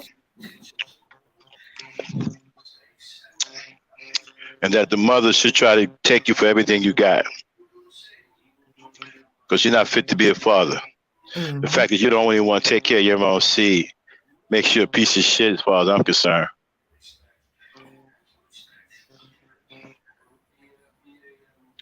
Even if I was on child support, I would be insulted if somebody asked me only pay $50 or $75 a month for my child. My child worth a lot more to me than that.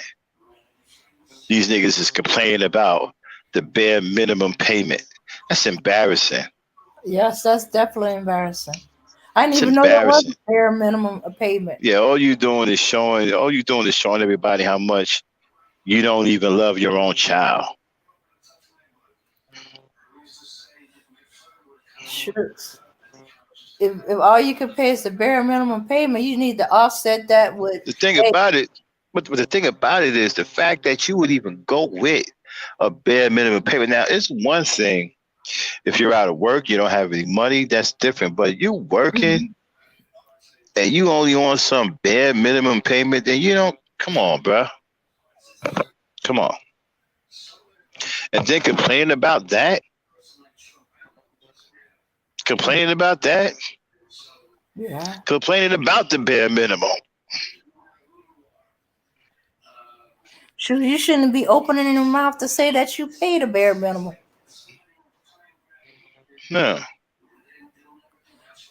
But I think that we have to get these people exposed to the rest of the world so the rest of the world can find out who these guys are. Mhm. Yeah, yeah. So okay, so that's that's what we're gonna be doing. Yeah, but but Melanie Misfit, we talked about that before, right, Dame, about how much money is going to the child. Like there's no money that she can use for herself, especially if you only paying the bare minimum. There's nothing she can use. Because what? Just the what was it, Dame? Just the what? It depends on how old the child is too, right? Yeah, because we only did from birth to 1 years old. Yeah, yeah. We got to Maybe, do another one. yeah, we got to have to do another one for one to from one to Yeah, we what? did from birth. And the thing about it is, the money you giving her ain't even doing nothing really. It ain't even helping her. You Mhm. know, it might buy one thing for the child, depending on how much money you give, and then the rest she got to put the money in herself.